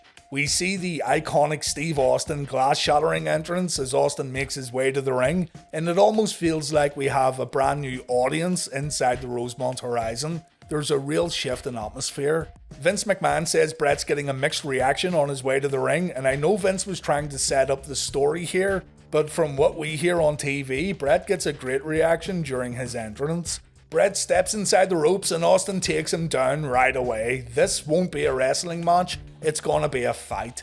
The two men keep throwing punches as they roll out of the ring where the fight continues. Bret eventually throws Austin into the ring post, but Stone Cold replies by smashing Bret's little sharpshooter on the guardrail. Stone Cold then hits a clothesline while Bret's perched on the barrier, and Austin slams Bret's head into the steel right in front of Captain Lou and Tony Atlas. The two men then begin travelling through the audience where the fight continues, and Ken Shamrock has the task of keeping fans away from two of the WWF's most popular superstars. Austin takes a soft drink and he throws it all over the Hitman, and Vince McMahon says that Bret's falling right into Austin's trap here. This is the kind of fight that Austin can easily win. Things get frantic and it's hard to see what's going on at times. Bret backdrops Austin just before security assists both men in getting back to the ringside area. But what Bret and Austin successfully done here was get the whole crowd back into WrestleMania 13. This was the loudest Chicago had been since the beginning of the show. Hart drops a forearm on Austin and Stone Cold replies by throwing Bret into the ring steps. Bret takes a phenomenal bump here, absolutely no fear in hitting those steps as hard as possible. Austin keeps the pressure on with a diving attack from the apron, and Bret has to save himself from getting destroyed even further with the ring steps. Back inside the ring, Austin stomps on Bret's fingers, but Bret comes back with a swinging neckbreaker. We see the elbow drop from Bret's rope, and then it was time for Bret to begin working over the left leg. Bret does everything he can think of to weaken the leg, from using the ropes to his advantage to flat out punching the body part. The Hitman is getting vicious and he begins screaming for Austin to stand up. Hart gets too confident though. Austin dodges an attack and the Rattlesnake hits a Stone Cold Stunner, but pinfalls don't count here. Bret has to say he submits, and the Hitman doesn't give up just yet. Bret gets back up as Austin hobbles on one leg. Bret's able to bring Stone Cold back down by going after the damaged limb. The Hitman then goes to the outside and he grabs the ring bell, but he ends up leaving it on the apron before grabbing a chair. Bret gets back in the ring and he places the chair on Austin's ankle. He wants to Pillmanize Stone Cold Steve Austin. There's a loud gasp as Bret sets up the move. The Hitman then goes to the top rope, but Austin wakes up and Hart takes a chair shot. Take a look at this next chair shot and look at how Bret sells it. Absolutely brilliant. Austin keeps the pressure on with a suplex. We see Stone Cold's elbow drop from Bret's rope, and we get to see the Hart family's reactions as Steve brings it down to the mat and Bret gets his neck and arm stretched out. Austin then applies a Boston Crab and Shamrock forces a break when Bret makes it to the ropes, and Austin tries a sharpshooter afterwards, but Bret breaks it by raking Austin in the eyes. Austin throws Bret out of the ring and Stone Cold raises his arms up to the fans in attendance. There's a lot of support for Stone Cold tonight, but you can also hear a lot of fans booing Austin. Stone Cold goes to the outside and Bret manages to throw Austin into the guardrail. It's at this point where Bret blades Austin, and it's an impressive job too, by the way. Austin said he wasn't comfortable doing the blade job himself, so Bret did it for him. Vince McMahon had no idea it was going to happen. Hart throws Austin into the ring post and Stone Cold is an absolute mess. The match gets back inside the ring and the fans give a round of applause for what they're witnessing. Hart hits a backbreaker, we see another second rope elbow drop, and then Bret completely loses it and he begins destroying Steve's leg with a chair. Bret again gets vicious here. He wants to beat Austin into submission, but Austin simply won't give up. Stone Cold avoids a sharpshooter attempt, and when Bret brings the fight to the corner, Stone Cold gets out of danger by hitting a low blow on the excellence of execution. Bret then takes a turnbuckle bump chest first, and Steve Austin seriously fires up. The crowd cheers as Stone Cold destroys Bret in the corner and Stone Cold hits a superplex. Austin then decides he's going to choke Bret using some cable on the outside of the ring, and although it initially works, Bret grabs the ring bell he left on the apron earlier and Stone Cold gets clocked. This, right here, was the game changer. Bret had done enough damage, he was able to lock in the sharpshooter, and history is made when blood pours from Austin's face while locked in Bret's finishing move. Stone Cold screams in agony and he almost breaks the hold, but Bret locks it back in and the torture continues. Steve Austin can't make it to the ropes, he can't break the hold, but he won't give up. Bret has it locked all the way in and there's no escape for Austin. Stone Cold ends up passing out. Shamrock shouts if Austin doesn't answer him, he will end the fight. Stone Cold is now completely unresponsive, so Shamrock tells Bret to release the hold. The match is over, Bret wins, even though Stone Cold didn't submit. There was nothing else that Shamrock could have done. The story of the match doesn't end here though. Bret celebrates and he gets a great crowd reaction too. All Bret had to do now was walk away, but all those times Austin screwed him over, all those times Austin took away Bret's opportunities, it all comes rushing back and Bret decides to beat Austin up while Stone Cold is still down. Shamrock has to step in to stop Bret applying another sharpshooter, and the crowd pops huge when Shamrock hits a belly-to-belly suplex. Bret Hart and Ken Shamrock then square off. Bret considers his next move, and Hart decides to walk away and leave the ring. The crowd then boos Bret. Not only did Bret literally kick a man while he was down, but he also backed down from a fight. Bret flips off a fan as he walks back up the entranceway, and Stone Cold refuses help inside the ring. This right here was the icing on the cake. Stone Cold hits a stunner on Mike Chioda and Steve Austin leaves the ring all on his own. He's been beaten up badly, he's in a lot of pain, but he didn't give up and he didn't ask for, nor does he want anyone's help. A loud Austin chant breaks out and Stone Cold lifts his head up to look at the audience before leaving. An absolute bona fide wrestling classic, the greatest double turn in the history of the business. Stone Cold Steve Austin was now a made man and a main event caliber superstar. And as for Bret Hart, well, the Hitman was going to answer a lot of questions tomorrow night on Raw. Bret may have won the match, but he just lost a ton of fan support. What a story and what a match. This was brilliant. Steve Austin's back and he's going to cut a promo on Raw while Chris Benoit goes to war with Hugh Morris. We get another Horseman promo afterwards. Steve Austin's promo is an important promo. It's his first word since the submission match. And Austin starts it off by saying he did not submit at WrestleMania. In regards to Bret saying he beat Austin to a bloody pulp, Stone Cold says he hit his head on the guardrail and that's what caused the bleeding. Bret didn't do a thing. Stone Cold reminds Bret that the Hitman couldn't get the job done. He couldn't make Austin submit. The match stopped because Austin was losing more blood than what his heart could give. Steve then makes it crystal clear that his character isn't going to alter following WrestleMania. He says you can look at Stone Cold and you can think he's a class act or a jackass, but it doesn't really matter. Stone Cold isn't changing for anybody. When the bell rings, no matter if he faces a good guy or a bad guy or whether the fans boo him or cheer him, Steve will still get the job done, and that's all that matters. Steve reminds the fans that he's the 1996 King of the Ring before challenging Bret to come down for a fight. Bret shows up on the Titantron and he says Austin knows Bret plain and simply kicked his ass at WrestleMania. Austin got busted open because it was Bret who threw him into the railing. If Hart and Austin were going to continue to fight, then Bret says he would just kick Austin's ass again and again and again. But Hart announces that he's actually through with Steve Austin. He's done. He has nothing to prove by fighting Stone Cold again. But Austin says this will never be over. The only way for Bret to end this feud would be to kill Stone Cold. And Austin says one day Bret's gravestone will read, "Here lies Bret Hart, the biggest piece of crap who ever walked the face of the earth. And the reason he's laying here is because Steve Austin whipped his pink and black ass." Another fantastic promo from Austin. No one could deliver promos quite like Stone Cold in 1997.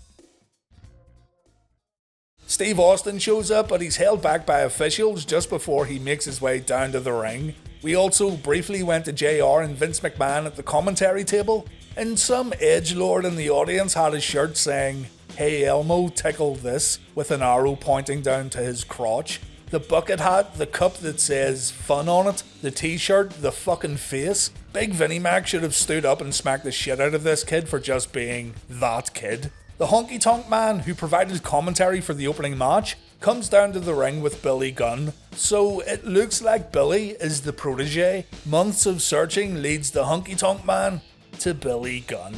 I absolutely love how the Honky Tonk Man is still carrying the guitar that Jesse James wrecked last week on Raw. Brilliant. Billy Gunn makes fun of Austin by limping around in the ring, and it looks like Billy is actually dancing. Even Honky Tonk Man says Billy has all the moves. Stone Cold has enough of Billy's shit, and after a few punches, Billy takes a back body drop. Check out the unusual red and black ring rope combination this week on Raw. You don't usually see him with this combination of red, black, red. Bulldog and Owen appear once again, this time via split screen, and Davey says he and Owen were just trying to have a laugh at the Legion of Doom. There was no need for Stone Cold to interrupt their promo time. Owen says if Austin wants to poke his nose into their business, then maybe Owen and Davey should poke their noses in Stone Cold's business. That's a lot of poking and a lot of business. Sounds like a Friday night with Ric Flair and the Four Horsemen. Something interesting about this Austin match is the fact he's getting away with cheating quite a lot, and the fans are totally eating up everything Austin does. He's getting cheered for using underhanded tactics. Stone Cold stomps a mud hole into Billy Gunn and he flips Gunn off afterwards. Stone Cold then hits a low blow, and when the referee warns Austin about going low, Stone Cold flips him off afterwards.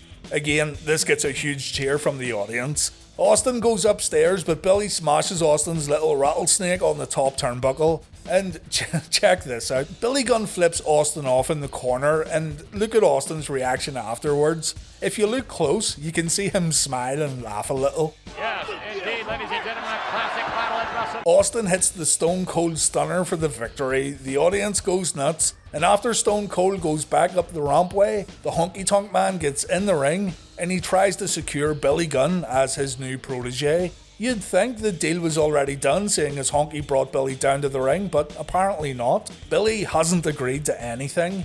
Gunn refuses the help of the Honky Tonk Man by punching him in the face, and Honky Tonk Man's bump was so bad that it was good. It looks like the Honky Tonk Man search is gonna continue then. Billy Gunn has made it crystal clear he wants nothing to do with the greatest IC champion of all time. A fun TV bout here though. This was Austin's first televised match since WrestleMania 13, and there was no doubt at all that the fans were now firmly behind Stone Cold.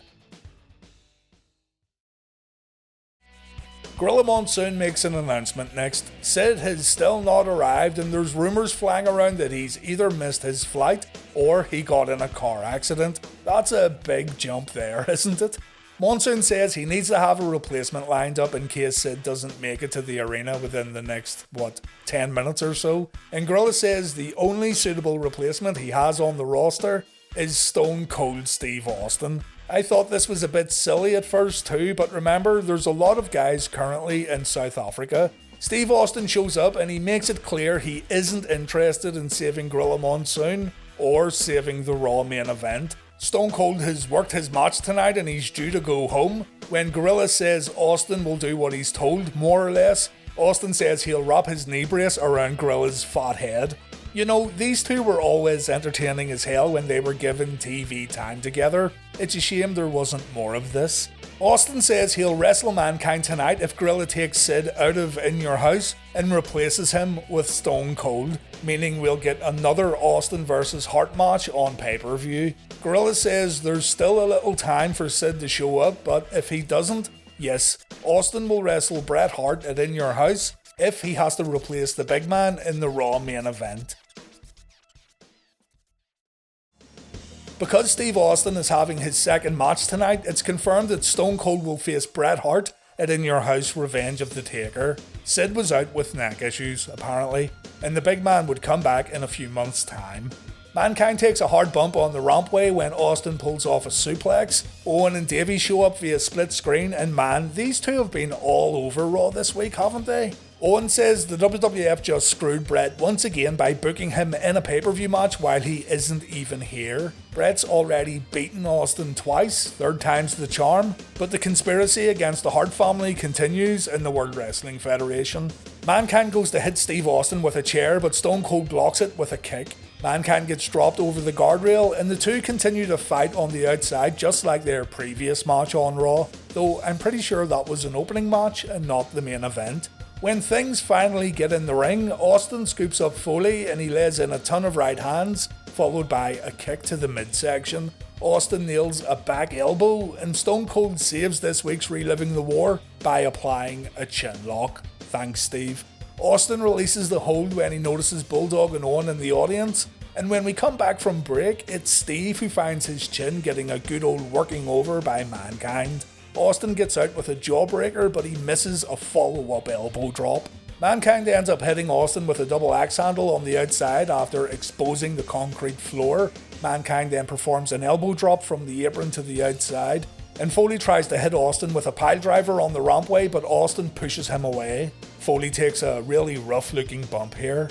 When the match gets back inside the ring, Owen and Davey begin moving through the crowd. The Legion of Doom show up and the two tag teams begin circling the ring, but neither team gets involved in the match.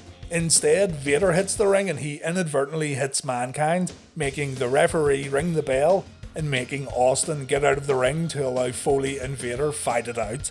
Paul Bearer ends up stopping the fight, and Raw ends with Vader and Foley hugging it out in the middle of the ring. It wasn't a bad main event, it was way better than what Nitro had to offer, but it was also very inconclusive. You can tell why Stone Cold Steve Austin got as big as he did during this era. I know I sing his praises quite a lot in this series, but what a breath of fresh air Steve Austin really was. His matches and promos right now feel like must-see TV.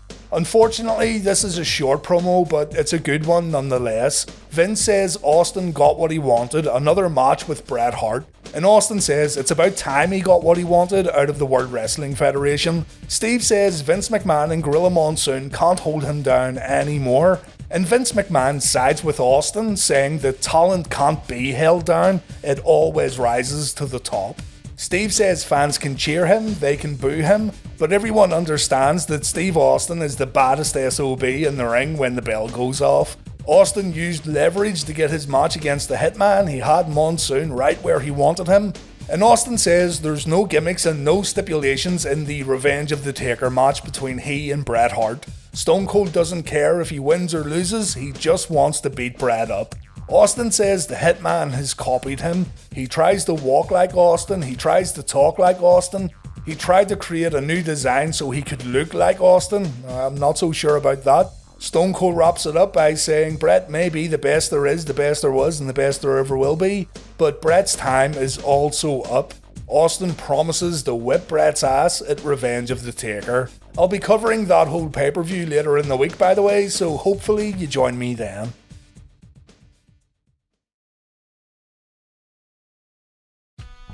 Doc Hendricks tries to sell us this giant Undertaker poster. Not bad, $30. Would look nice in the kitchen or in the bathroom. Kevin Kelly interviews Steve Austin, and Kelly wants to know if Stone Cold is able to compete tonight. Austin says he's still competing. Bret would have to kill him to stop tonight's match from happening. And Steve says he doesn't care about the Hart Foundation either. Because he can bring his whole family and his old fat father stew. Gorilla Monsoon says the Undertaker vs Mankind match will take place next. This will buy Steve a little more time before he takes on the Hitman. Psycho Sid vs Bret Hart was originally supposed to take place tonight at Revenge of the Taker, but Sid had neck issues, or he was playing softball. It all depends who you believe. When Sid didn't show up to Raw, Steve Austin agreed to take his spot in the main event only if Gorilla Monsoon gave him a match against Bret Hart on pay-per-view. This one then differs greatly from Survivor Series and WrestleMania. Bret is not established as a bad guy, to American fans at least. And those same American fans have really taken to Stone Cold ever since WrestleMania. He's on a roll at the moment, and both he and Bret have been absolutely killing it on Raw recently. This match here, just like Taker vs Mankind, is not remembered as well as Bret and Austin's previous encounters, but let's see what happens and let's see how they did. Bret cuts a promo beforehand and he's got Owen and Davey beside him. Doc Hendricks wants to know why the tag champs are here, and Bret says it's none of Doc's business. Hart says if he went out and apologised for what he said recently, the American fans wouldn't forgive him. But at the same time, if fans came out with signs saying Bret's number one, he wouldn't forgive them either. The Hitman says this is a war, and he's gonna take it out on Stone Cold tonight. Bret's already defeated Steve twice, but this third time, Bret says he wants to end Austin's career. Bret comes out with Owen and Davey, but the tag champs get sent to the back by officials. The orders came from Gorilla Monsoon to keep Owen and Bulldog away from the match. Bret has to do this one alone. Steve comes out and he looks healthy after getting attacked earlier on. The Bret and Austin fist fight starts us off. I love this spot. Austin gets the better of Bret this time, and after taking a few boots, Bret gets floored again with a back elbow. Austin hits a suplex, he kicks Bret in the gut. The Hitman gets choked on the ropes, and when things spill to the outside, Austin lands a double axe handle from the apron. Bret tries to fight back, but he gets thrown into the ring steps. This has been all Steve Austin so far, and not a great start for the Hitman. Stone Cold mocks Bret a little before going back to the outside, and Bret again takes a bump at the ring steps. The two then fight at the entranceway, they fight in the audience after Stone Cold launches the Hitman over the guardrail, and Bret shows fear when he starts backing away from Austin in the ring. You guys who follow Reliving the War will know that Bret is working this match totally different tonight, and he's giving Austin a lot to work with. Austin hits an elbow drop from his opponent's own rope, but Bret rolls out after the follow-up pin and he tries to grab a chair. Both he and Austin end up tripping over a second chair in front of Gorilla Monsoon, and both guys give each other time to get back up. Bret brings his chair into the ring, but he doesn't get a chance to use it. Stone Cold takes it away, but he makes the mistake of pandering to the audience. Bret hits a dropkick behind Austin's back, and the referee gets taken out in the process. This allows Bret to take the chair, and just like the submission match, Bret begins going to work on Austin's injured knee. Bret notices Earl Hebner's getting back up, so he gets in as many shots as he can before helping Earl back to his feet. What a nice guy. Austin's been damaged badly here as Bret continues targeting the knee, and out of sheer desperation, Austin begins throwing kicks with his good leg. Bret puts an end to that with a rake to the eyes. We then see the figure 4 around the ring post, and I really like how the commentators put over how dangerous this move is. Bret releases the hold, but he doesn't stop the attack. Austin gets destroyed with a chair, and this one should be all over. A sharpshooter should end the match, but Austin keeps clawing himself back up, only to get put back down again by the excellence of execution. It feels like Bret's enjoying this. Austin gets a few short bursts of offense in, but as soon as Bret goes for the injured body part, Austin goes right back down. The competitors bring it down to the mat, and Bret removes Austin's knee brace as we go to split screen. We see Paul Bearer getting stretchered out of the arena on his way to hospital. With the protective knee brace now removed, Bret continues his attack and everything is amplified. Steve manages to even the odds though with a low blow. Stone Cold chokes Bret with his hands, and then he chokes him again with wrist tape, and the referee lets it all slide. Stone Cold misses another elbow drop, and this allows Bret to go back on offense, and once again, it's all directed to the knee. Bret applies a figure 4, and Vince McMahon says Austin won't give up. Bret's maybe trying to get Austin to pass out again. The commentators also say Bret could have applied a sharpshooter here, but he wants to punish Austin a little more. Austin turns the figure 4 around, and Bret breaks the hold by reaching the ropes. The Hitman then gets in a free shot when Austin argues with Earl Hebner. The Hitman tries the figure 4 around the ring post again, but Austin kicks his way out, resulting in the two fighting again on the outside and in the audience. And it's clear that Austin wins when it comes to brawling around the ring. Stone Cold gets the better of Bret here. The two get back inside the ropes, and Stone Cold keeps control until he tries a pile driver. Bret's work pays off when Austin's leg gives out and he falls to the side. Austin can't even stay on his feet after Bret performs an Irish whip. The Hitman looks out to the crowd as if to say, "I told you so," but he gets too confident and Austin hits a stun gun in the corner. He then tries a stunner, but Bret holds onto the ropes, and it's Bret this time who hits a low blow to even the odds. We see a superplex from the Hitman, and Bret decides it's time to end it with a sharpshooter. Only Austin grabs his knee brace, and the Hitman gets clocked when Bret tries to apply his finishing move. Stone Cold puts the sharpshooter on Bret. Bad things happen when Bret gets locked in that hold. And so Davey Boy Smith and Owen Hart run down to the ring, forcing Austin to release the hold and fight the Hart Foundation off. Bret ends up getting put in the sharpshooter again, but this time Davey Boy Smith gets in the ring and Austin takes a chair shot. This is enough to make Earl Hebner call for the bell, and Stone Cold Steve Austin wins via disqualification. Owen and Davey get sent away momentarily as Bret sees red on the outside. He grabs the ring bell, he goes to hit Austin, but Stone Cold manages to hit Bret in the knee with a chair. Austin then gives Hart a taste of his own medicine with a chair shot. We see another sharpshooter from Austin, and Bret's been injured it seems. Austin said he didn't care if he won or lost tonight, he just wanted to hurt Bret, and it looks like that mission has been accomplished. Bret gets pulled out of the ring by Owen and Davey, and the tag champs have to help Bret to the back. Stone Cold celebrates his victory, the crowd goes nuts for Austin, and our show fades to black as Stone Cold Steve Austin walks back up the entranceway. WCW Nitro kicks off with a match, Yuji Nagata versus Dean Malenko, and over on Raw we have a Stone Cold Steve Austin promo. Stone Cold gets in the ring and Vince McMahon announces that Steve Austin is next in line for a WWF title shot on pay-per-view. That's going to happen at the next In Your House show. Steve Austin tells Vince McMahon to shut up. Tonight Stone Cold wants to talk about Bret Hart. Austin says he whipped Bret's ass last night and he done it with the sharpshooter. But because Owen and Davey interfered, Austin didn't get a chance to finish the job. Austin wants Bret to come down to the ring. He says Bret doesn't need to put on his little pink and black tights because they look like crap anyway. Austin doesn't want to wrestle Bret, Austin wants a street fight. Austin gives Bret 60 seconds to show up, and Bret decides he isn't going to show up. Austin says he's gonna go to the back and find the Hitman, but then Bret appears on the Titantron and he accepts the challenge. Bret rips into American fans once again, calling them a bunch of dirty hyenas who cheered for violence last night during the main event. Bret wonders why Austin's getting a title match after the way he conducted himself at Revenge of the Taker, but Bret says Stone Cold isn't gonna make it to In Your House. Austin's going straight to hell tonight after Bret gets done with him. Austin says if he's going to hell, then Bret's coming with him. Stone Cold then leaves the ring and he goes backstage to look for the Hitman.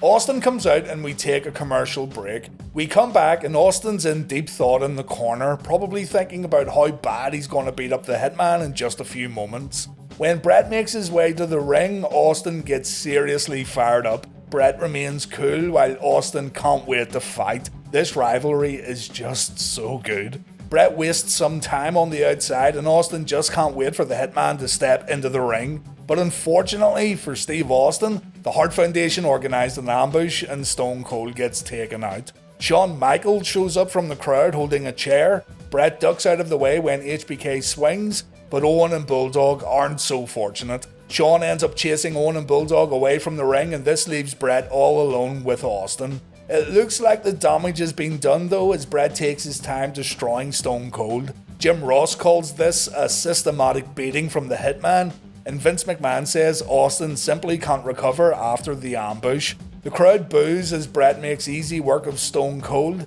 The Hitman then grabs a steel chair, and the Hitman sets Austin up to get Pillmanized live on Raw. Bret goes to the top rope and Austin manages to dodge the bullet. He moves his leg out of the way, he then grabs the chair, and he hits Bret with a big equalizer, a chair shot to the injured knee. This shot takes Bret completely out, but Austin isn't done yet. More chair shots get followed up with kicks to the face, followed up by even more chair shots. Bret drags himself to the corner in a weak attempt to escape the rattlesnake, but Austin shows absolutely no mercy. Bret's right knee takes more punishment and then Stone Cold decides to lock in a sharpshooter. I like how Bret still flips Austin off during a potential career-threatening attack. Stone Cold won't let go of the sharpshooter, he refuses to release the hold, but eventually he lets Bret go when Pat Patterson hits the ring. We come back from a commercial break and Bret's clearly hurt. Bulldog shouting that the Hitman's leg's been broken before the Hitman gets brought out of the ring by medical staff. And backstage we see Gorilla Monsoon and Austin having an argument. Monsoon says Austin broke all sorts of rules tonight and Austin says he doesn't care. Monsoon sends Austin home and Stone Cold says he's doing Gorilla a favour by disappearing. Bulldog and Owen take Bret off the stretcher and they carry him back up the entranceway as the segment comes to an end. The reality here was that Bret needed knee surgery. According to Bret's book, he was scheduled to get the surgery last week in our timeline, but because Sid had already pulled out of In Your House, Vince wanted Bret to work the Steve Austin match at the pay-per-view, and Bret agreed to delay surgery. Just a small quote here from Bret's book before continuing on. Steve would injure my knee, putting me out of commission. I'd have the surgery and do my best to get back for the King of the Ring in June. As an incentive, Vince promised that if I came back in time, Shawn would put me over at King of the Ring. It was quite a thing to throw out at me, considering that Shawn and I hadn't sorted things out yet. Vince told me he was grateful for my dedication and that he too was fed up with Shawn, but he was reluctant to discipline him, maybe out of fear that Shawn would end up in WCW and his old pals in the Clique. Tiger Ali Singh was victorious in his Raw debut. He won with a spinning wheel kick. There was nothing wrong with his work, but nothing stood out either. During the match, we saw the Hart Foundation backstage. Owen was particularly pissed off with what just happened, and after the bout, we see Bret getting brought to the ambulance by Owen, Davey, officials, and medical staff. Bret gets loaded in. Owen and Davey tell the ambulance to drive off, but Steve Austin is sitting in the driver's seat. Austin launches another attack on Bret, and this right here was absolutely brilliant. It's one of the more memorable moments of the rivalry. Owen and Davey end up pulling Steve away, but Austin, without a doubt, had Bret's number tonight. The ambulance eventually drives off. Owen and Davey promise to get revenge for Bret, and they promise to get revenge tonight on Raw. Steve Austin comes down to the ring for an interview, even though Owen and Bulldog are hunting him down. Vince says that Steve has had a very interesting 24 hours where he beat Bret at In Your House, he then becomes #1 contender, and he sends Bret to the hospital tonight on Raw.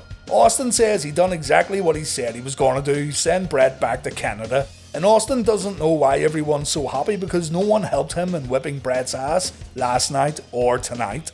Austin then says that Vince, with his little dimpled chin, has started complimenting Stone Cold up the yin-yang. A great line, by the way.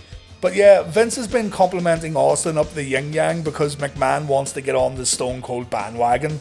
Vince reminds Steve that he's gonna face The Undertaker at In Your House, and Austin says The Undertaker will have a cold day in hell at the pay-per-view. Undertaker can bring his tombstones and his creatures of the night, but the most important thing that Taker should bring to the pay-per-view is the WWF Championship. The Phenom should also shine that belt up because he'll be handing it over to Steve Austin at In Your House. Austin says if Vince thinks for a split second that Stone Cold will be a good role model when he wins the title, he's got another thing coming. And then Owen and Bulldog hit the ring and Austin gets destroyed by the tag champs.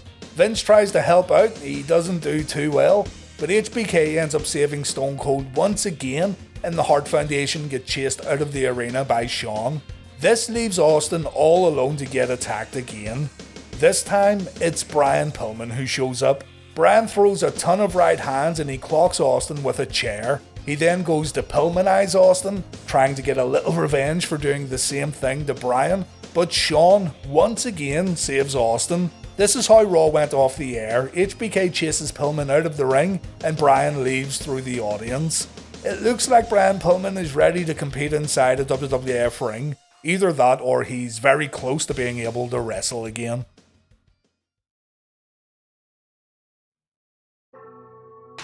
Raw kicks off with a big Steve Austin vs Bret Hart recap. We get to see everything that happened last week, and the WWF were absolutely right to show this all again. It was a great night in the Bret vs Austin rivalry. It all ended with Bret Hart in hospital and Steve Austin getting attacked by Brian Pillman. And this week's episode of Raw kicks off with a Brian Pillman promo. Pillman comes down to the ring and he says everyone may think he's crazy, but there's actually a sensitive side to Brian Pillman. Pillman says he's deeply religious, and after what happened at the end of Raw last week, the loose cannon says he's had a lot of sleepless nights. He isn't sure if he done the right thing. A glorious awakening then overcame Brian. He got overwhelmed by the spirit of truth, and he's been praying for his and others' misgivings. Pillman wants the fans to pray with him tonight on Raw, and this gets a whole lot of boos inside the arena, but Brian continues on. Pillman prays for Bret Hart's speedy recovery, he prays for the fans at Raw who enjoyed the brutality of last week's show, and he prays for everyone across America who gets a kick out of violence. Brian drops to one knee and he prays for the destruction of Stone Cold Steve Austin tonight, and he asks fans to open their hearts and let the savior of the WWF in. That savior being none other than Bret the Hitman Hart. Steve Austin interrupts Brian, and Austin says Brian better pray that Stone Cold doesn't come down to the ring and whip Pillman's ass. Pillman says in the good book it's written that it's an eye for an eye and people should turn the other cheek, and this leads to Brian pointing his ass in Austin's general direction. Good stuff, by the way. And then Stone Cold comes to the ring and he manages to dodge a Hart Foundation ambush. Austin escapes through the crowd and Pillman continues his service by asking Owen and Bulldog to join him in prayer. Bulldog and Owen pray for Bret while Stone Cold is seen backstage grabbing a weapon. Austin comes back out and he chases the Hart Foundation out of the ring. Gonna be honest here, I love Brian Pillman, but this promo and this reintroduction to Brian didn't play up to his strong points at all. The most simple thing to do here would have been the best thing to do. Let Brian go out, talk about his history with Austin, talk about the ankle injury, talk about Austin breaking into his home, and why Brian has aligned himself with Bret. This would have been so much better in my opinion, but the WWF tried too hard here, and I just think this could have been better. We now just assume that Brian's part of the Hart Foundation even though he wasn't formally introduced as a member. Austin ends the promo by saying Pillman better give his soul to the Lord because his ass belongs to Stone Cold. Before our first Raw match, we see Pillman praying backstage. He wants Bret Hart to arrive safely to the arena and get no further injuries tonight. We come back from another commercial and Steve Austin wants to know where the first aid room is. Our guy here nearly felt the wrath of the rattlesnake. Bret and Bulldog sense that this one could be coming to an end. They salute Owen as the King of Hearts goes to the top rope, but Owen gets his little rocket smashed on the top turnbuckle, leading to Rocky hitting a back suplex. Rock then goes for a vertical suplex, Owen counters with a pin, and Owen Hart wins the match and the Intercontinental Championship for the first time in his career. I remember watching this and thinking there's no way Owen was winning this. It felt like the WWF were hell-bent on pushing Rocky through the booze, but I went fucking nuts when the King of Hearts won this match. Owen walks back up the rampway and he presents Bret with the belt. The Hart Foundation now holds every belt in the World Wrestling Federation except the WWF Championship, cementing their dominance over the entire company. After the match, we see Steve Austin wheeling himself around in a wheelchair. What? Over on Raw, Vince McMahon leaves the ring as Steve Austin sets up his wheelchair inside the ropes. It looks like McMahon won't be conducting this interview. Austin asks the fans at Raw if they want to see a wheelchair match. If Bret Hart can bring himself down to the ring, Stone Cold says he'll fight the Hitman wheel for wheel. Austin then takes it back, saying he's a lying SOB and he'll just get up from his chair and stump a mud hole in the Hitman. Austin thinks this whole Hart Foundation thing is a conspiracy to stop Stone Cold becoming WWF champion, but on May 11th at In Your House, The Undertaker will see the coldest day in hell because come hell or high water, 4, 5 or 15 Harts, Austin will be at the pay-per-view and he will become WWF champion. Bret Hart then appears on the Titantron and he sends a short message to Austin. Bret says Stone Cold will leave Raw tonight in the ambulance that Bret arrived in, and Bret's then gonna bust the ambulance up in pieces, and that's the bottom line. Austin then leaves to look for the Hitman. Alright, we end this week's Reliving the War with a match on Raw, The Undertaker versus the British Bulldog. On Nitro, we're gonna see if the NWO answer Piper and Flair's challenge. Bulldog has been shouting and dancing all night and I was actually looking forward to seeing Davey Boy take on the Deadman, but there's interference pretty early in the match and it's hard to even call this a main event bout. Brian Pillman prays for a British Bulldog victory before the match and he prays so hard that his nose starts dripping. Not even joking, have you ever prayed so much that snot flew out of your nose? Bulldog dedicates this title match to Bret just like Owen did earlier and Bulldog promises to become WWF champion. If Davey can do it, if our fucking guy can do it tonight on Raw, then the Harts hold all the gold. Davey gets off to a bad start when Taker lifts him up by the throat and Davey gets slammed to the mat. We then go to commercial break and the moment we come back, Bulldog hits a vertical suplex. The Undertaker then hits the choke slam, he signals for the tombstone, but Owen Hart runs in and the match ends in a disqualification. It doesn't even get started. Steve Austin ends up showing up and he chases away the Hart Foundation, but when Stone Cold celebrates with the WWF Championship, The Undertaker decides to square up to the Rattlesnake. Austin throws the belt down and he hits the Phenom with a Stone Cold Stunner, and when Austin decides to flip The Undertaker off, the WWF Champion wakes up and Austin takes a choke slam. Stone Cold rolls out of the ring and he now has a choice. Bret is all alone at the entranceway, The Undertaker is in the ring, and Stone Cold decides he's gonna tell Taker he'll see him at the pay-per-view before making his way over to the Hitman. Bret gets up from his wheelchair, he needs to somehow defend himself here, but Bret had a plan all along.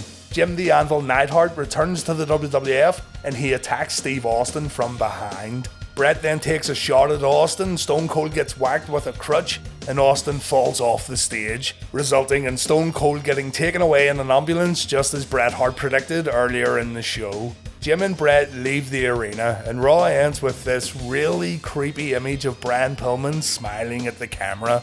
This always stuck out to me, it's something I always remembered and I really don't know why. Pillman does look freaky here though, so good job. Davey Boy Smith versus Stone Cold Steve Austin then, the Chinlock versus the Stunner.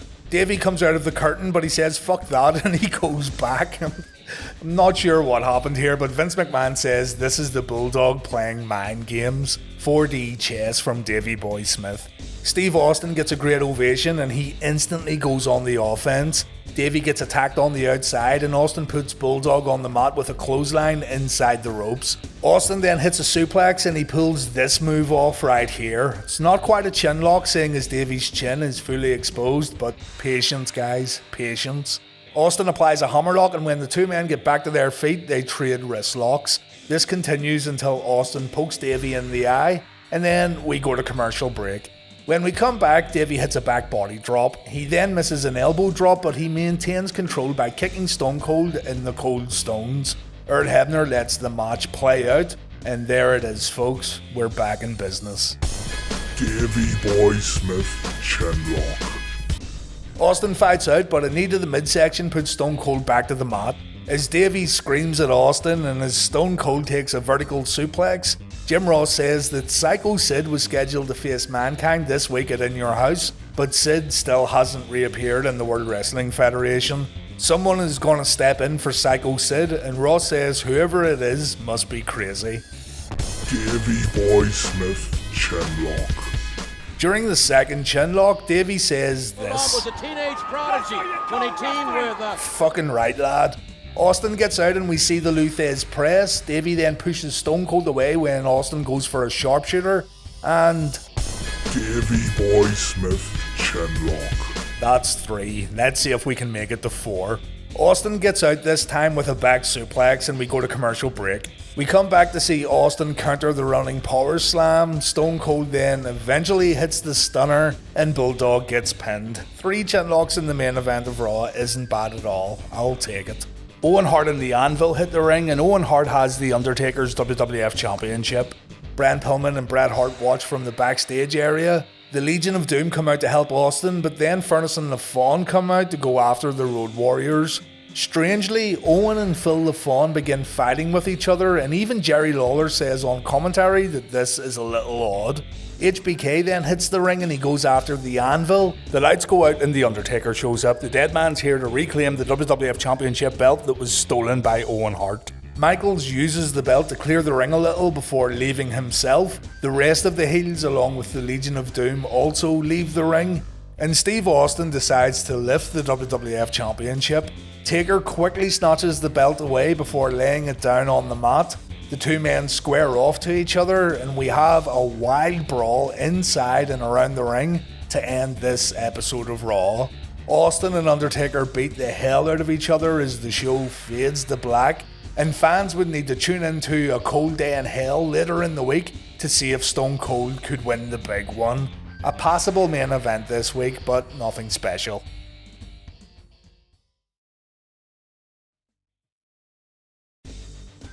Stone Cold Steve Austin became #1 contender after defeating Bret Hart at Revenge of the Taker via disqualification. Austin has not been feuding with The Undertaker at all in the run-up to this match. Yes, both men crossed paths briefly and they got physical twice on WWF programming, but Austin's main adversaries right now are the members of the Hart Foundation. Neither Undertaker nor Stone Cold got the upper hand during their brief physical encounters on TV. Steve Austin even opted to go after Bret Hart when he had the choice between the Dead Man or the Hitman, so it does feel like Austin getting this title shot here was simply due to his undeniable popularity at the time. This isn't a bad thing either, by the way. It's great to visit a time when the WWF or WWE would actually capitalize on a wrestler's popularity by putting the superstar in question straight in the main event. But in terms of an Undertaker versus Steve Austin story in 1997, it was pretty much non-existent. These two would have an excellent rivalry in 1998, but we're gonna get to all that soon on Reliving the War. Man, time flies in so fast when putting these videos together. Before the main event, Todd Pettengill asks Stone Cold what he thinks of those 5 empty front row seats, and Austin says he doesn't care. All it means is the Hart Foundation is closer to the action, and when Austin gets through with The Undertaker, he'll send the Hart Foundation back to Calgary in wheelchairs. Austin says that hell is about to freeze over, and that's the bottom line. Stone Cold and The Undertaker make their entrances, with both guys getting good ovations. And here we go, the pay-per-view's namesake, A Cold Day in Hell. Austin and Undertaker square up to each other, but here comes the Hart Foundation. Bret, Owen, Pillman, Anvil and Bulldog take their seats, and Austin attacks Undertaker while the dead man's back was turned. The Undertaker fights back while still wearing his coat and the WWF title, but Austin decides to slide out of the ring and attack Owen Hart. This time it's The Undertaker who takes advantage, and so clearly the Hart Foundation are going to be a hindrance to both the champion and the challenger. Taker then knocks Owen back over the guardrail, and Davey Boy Smith gets whacked for good measure. The match gets back in the ring where Austin lays in a few right hands, but Taker replies with his jumping clothesline. The Hart Foundation watch on as Undertaker begins softening up Austin's arm, and we see old school. Austin kicks out at 2 afterwards. A poke to the eye brings Austin back into the match, and we see a headlock takedown. The headlock stays applied for a good amount of time, but Austin and Taker break up the monotony by trying to pin each other. Austin goes for a shoulder block, but the Undertaker's completely unfazed. And Austin then brings Taker down with another headlock takeover. Careful there, Mr. Rattlesnake. Bret Hart gives a shitty look to all the fans sitting close to him, and a fan tries to take liberties with the Foundation. Anvil screams to kick the fan out, but we don't see exactly what happened.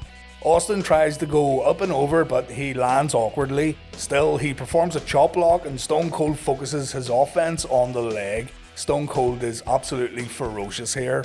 The Phenom breaks out of the attack by grabbing Austin by the throat and throwing him in the corner, but Steve rolls out of the ring and Taker takes some punishment at the ring post. Austin takes the time to flip off Brian Pillman, and Austin continues attacking the leg inside the ropes. Undertaker tries a tombstone, but Stone Cold counters and he applies an STF. Austin attacks Undertaker while the dead man's draped over the apron, but when the action gets back inside the ropes, the Undertaker shoves his boot right up Austin's ass and Stone Cold falls out of the ring. The Undertaker goes to the outside and Stone Cold gets thrown into the ring steps. Taker then gives Austin a taste of his own medicine by targeting the leg, but Austin breaks out of a submission attempt with a series of right hands. The back and forth continues with Taker kicking Austin's leg, and we see a half Boston Crab. And Stone Cold manages to dodge a big boot, and once again Austin goes for Undertaker's left wheel. Both guys continue to target the same body part, both guys are pretty evenly matched, and both guys are getting the same crowd reactions. Austin hits a suplex and Undertaker replies with a Booker T style heel kick. You don't see that too often from the dead man. Taker goes for old school again, but Austin counters and the dead man's little creature of the night gets smashed.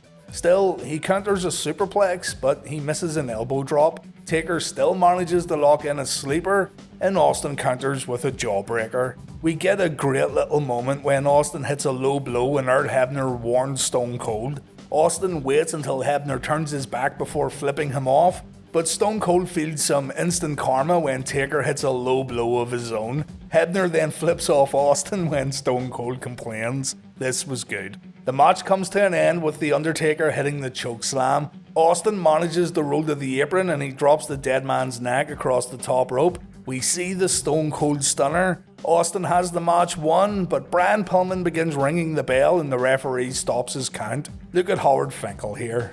Poor guy. The match isn't over. Austin throws right hands after The Undertaker sits up, but Taker scoops up Austin for a tombstone. Austin counters it and Taker finds himself in position to take his own finisher, but another counter leads to The Undertaker hitting an insane looking tombstone piledriver, and the match is over. The Undertaker wins the Cold Day in Hell main event. The Hart Foundation hit the ring and they attack The Undertaker. Austin realizes that Bret Hart is all alone, still sitting in his wheelchair, and the Hitman ends up getting tipped over while this Bret Hart fan looks on as if to say, "How fucking dare you attack my hero?" Austin takes a crutch, he helps The Undertaker clear out the ring, but Austin decides to hit The Undertaker with a Stone Cold Stunner as the show comes to an end. Austin follows the Hart Foundation back up the entranceway, and that's the end of our show. Steve Austin then came out for an interview, and when Vince McMahon said the main event last night was one hell of a match, Austin says the last thing he needs is McMahon kissing his ass. Stone Cold says he got dumped on his head and he lost the match, but he guarantees that one day he will be the World Wrestling Federation champion. Austin says he has a little souvenir tonight from Bret Hart, the Hitman's crutch. And Austin says if Bret's got the guts, he'll roll his little ass down to the ring and see what kind of luck he has. It's a fucking awesome line. Austin paused a little before saying guts, and I really wanted him to say if Bret's got the jam. I don't think he's got the jam. Stone Cold says Bret tried to be a hero, he tried to be what the people wanted him to be, but Bret's a liar. Bret is the, quote, Judas Priest, and Bret Hart is nothing but a piece of human trash. Austin then says that Bret has his little Hart Foundation following him around, and they're just like snakes. Austin asks Vince McMahon if he's ever seen a snake in person, and Vince says, actually it's just best to show you his reaction here. I'd prefer not to comment on that. Because you're a chicken.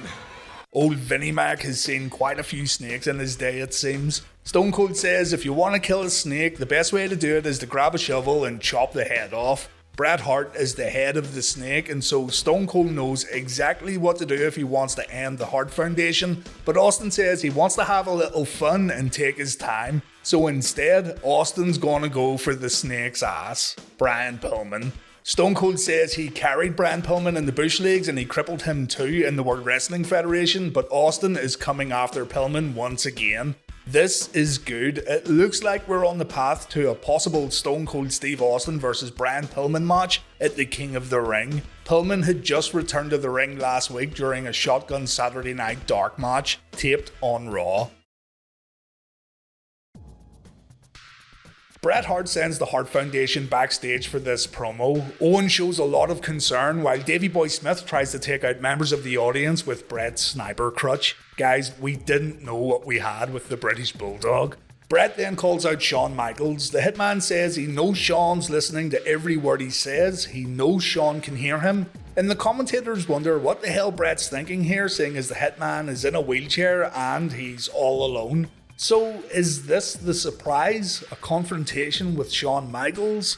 Bret says there was a time when he couldn't stand Shawn, but nowadays Bret just flat out hates HBK's guts, and Shawn makes Bret sick. Shawn takes his jacket off and Bret says this symbolizes Shawn's career. He's hot and he's cold, he's hot and he's cold. 1 minute HBK's hot and the next minute he's not.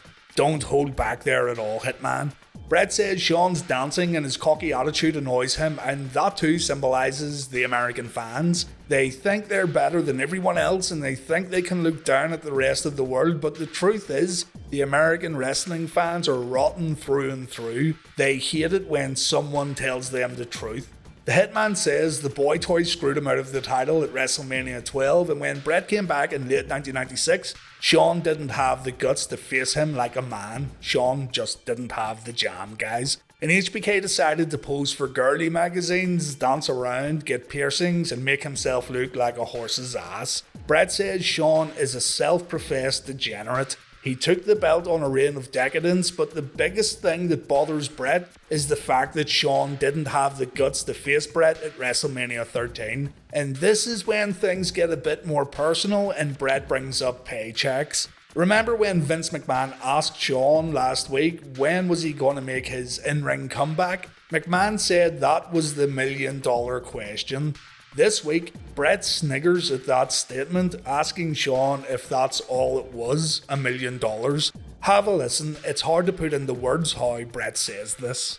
The $1 million question. That's all it was, is $1 million.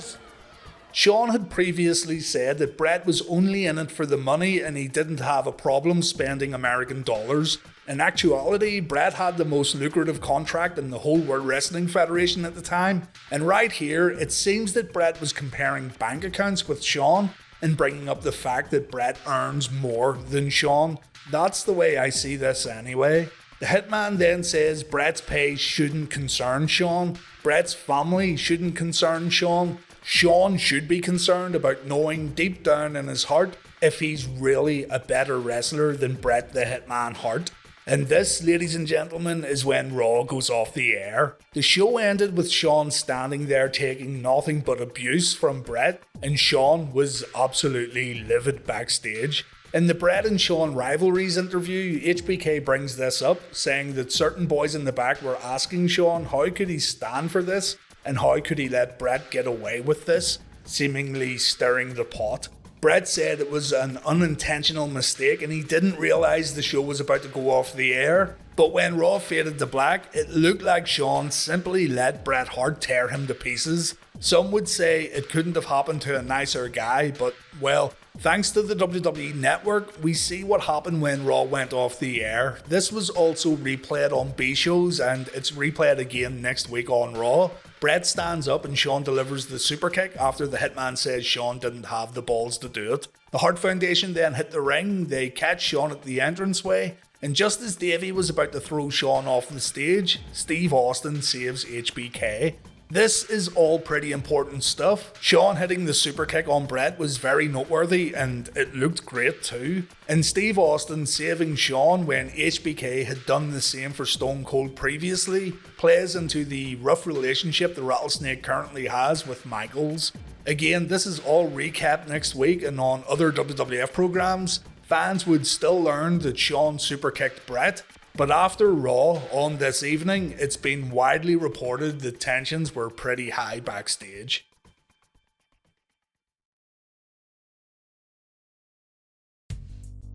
While the WWF recaps last week's Raw and the super kick that wasn't shown on TV, Vince McMahon says Bret is going to reveal his big surprise tonight. So no, calling out HBK on the previous episode of Raw was not Bret's big announcement. We go to the arena and Stone Cold Steve Austin comes out to cut a promo. Someone has a sign that says WCW stands for, Wired Captive Wusses?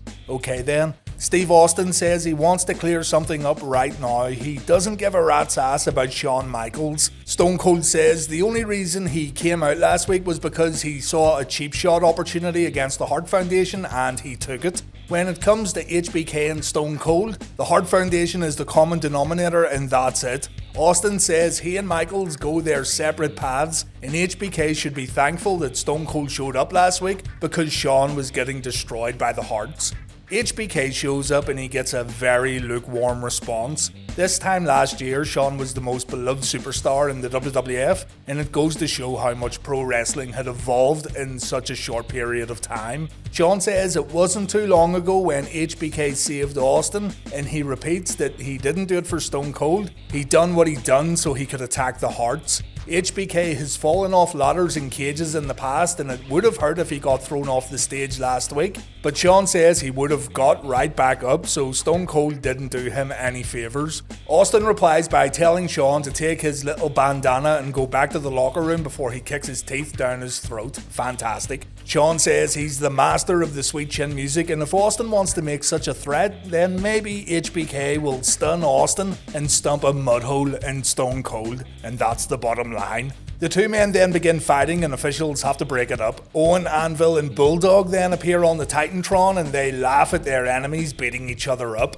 Owen says he and Bulldog will grant Shawn and Steve a title match next week if they can get their shit together. Owen clearly sees this as an easy win for the Harts. And did the Anvil just call HBK and Austin a couple of chodes? A couple of chumps!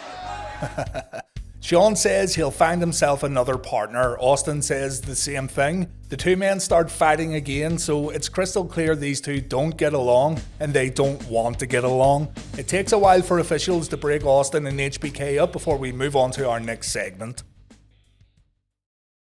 Steve Austin is then seen backstage. He enters a dressing room looking for a tag team partner and he finds Sable. Austin wants to know if Sable wants to team up tonight, but she doesn't look ready to compete. Stone Cold tells Mrs. Mero to forget about it and he leaves. You say something? I said please close Hey, the you door. even holler about it, Jesus Christ.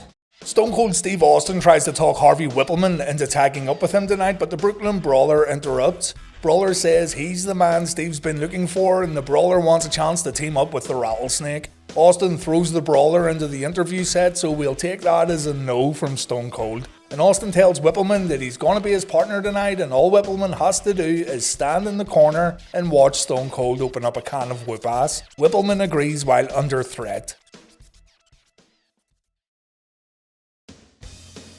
Raw's main event features Jim Neidhart versus Steve Austin, while over on Nitro, Eric Bischoff cuts a promo to close the show. Austin makes his way down to the ring and a fistfight breaks out between he and Neidhart. The Hart Foundation then show up and Pillman jumps on commentary as Stone Cold hits his second rope elbow drop. Austin then goes for a sharpshooter, but the Anvil kicks Stone Cold away. Pillman calls the Hart Foundation the greatest dynasty in the history of pro wrestling before saying he's ready for the King of the Ring. Pillman plans on giving Stone Cold a little payback at the pay-per-view, and I firmly believe Austin vs Pillman was the original plan for the show, judging by last week and this week. Owen and Davey watch on from the entranceway as Neidhart hits a clothesline. Austin's able to snap Jim's neck across the top rope, and then Stone Cold decides to go after Brian Pillman. This gives the Anvil a free shot on the outside, and when the match gets back in the ring, Pillman decides to break Bret's crutch over Stone Cold's back.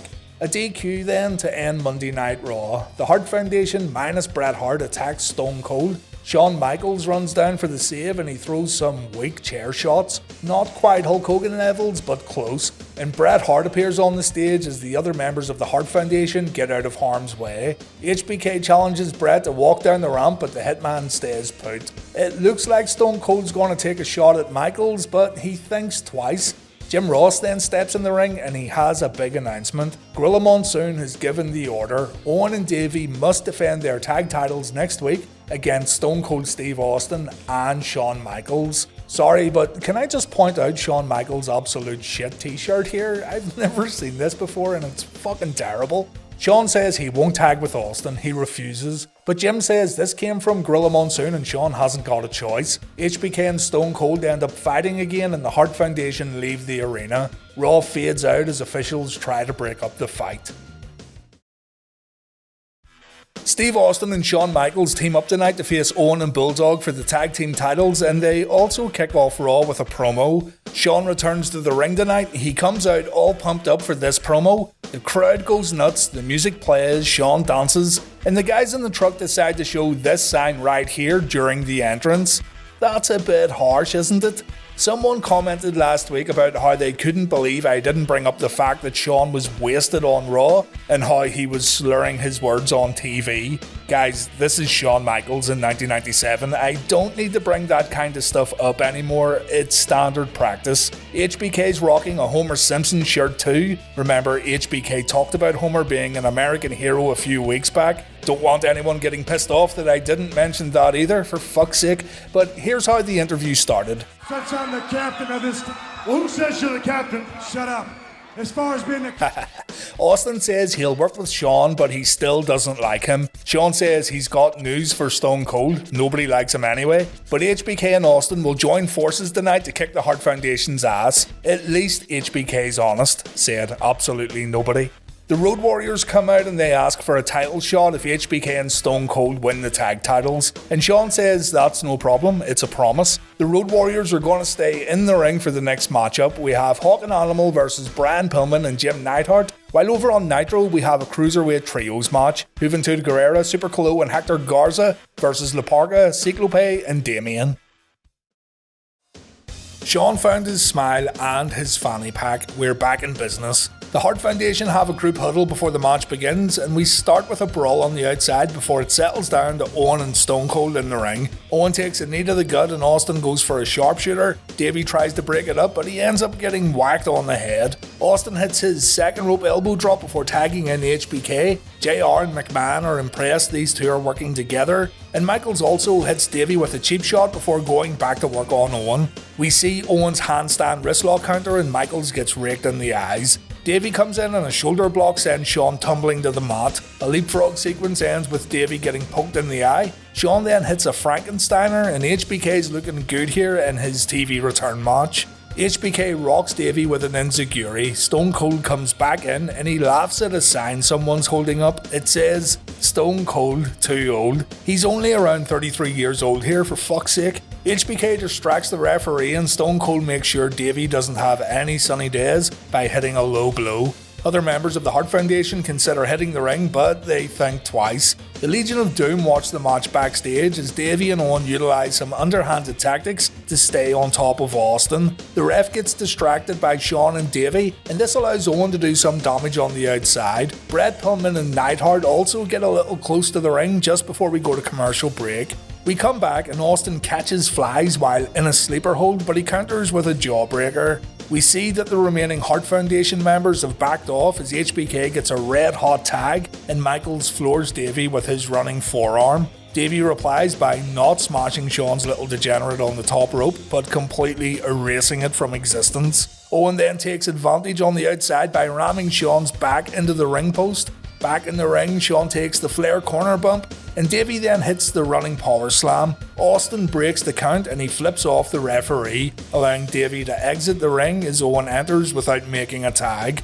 Owen Hart chinlock, guys. Davey's taking a back seat tonight and letting Owen do the honours. HBK fights out, but he runs right into an Owen Hart belly-to-belly suplex. Austin again has to save Shawn from getting pinned. The champs take advantage when Hebner gets distracted by Austin. They're smart enough to stop when Austin goes back to the apron. HBK then manages to perform a sunset flip on Davey, but Owen keeps Hebner from turning around, and the crowd are on the edge of their seats here. This has been a really fun main event. Bulldog switches up his submission game by applying a front face lock. HBK makes a tag while in the hold, but the referee doesn't see it. Owen and Davey try to take advantage once again, but this time they get caught out. Shawn counters a superplex attempt and we see a top rope crossbody. Owen answers with a heel kick, but Shawn dodges a corner attack and now HBK needs to make a tag. They build it up perfectly here. Austin gets tagged in and the crowd lose their shit. Austin begins cleaning house, all four men end up in the ring, and just as Earl Hebner was trying to get some order, Shawn surprises Davey with sweet chin music and Austin makes the cover. 1, 2, 3 new tag team champions on Raw and a great tag team main event too. It makes the Horsemen vs Harlem Heat look awful in comparison. The Hart Foundation launch an attack afterwards and Austin leaves HBK to take a beating. Stone Cold notices Bret's all alone and the pop when Steve attacks Bret is brilliant. Austin targets the injured knee, the Harts have to save their leader, but Bret begins selling the knee big time after the attack. It looks like Austin has re-injured the Hitman.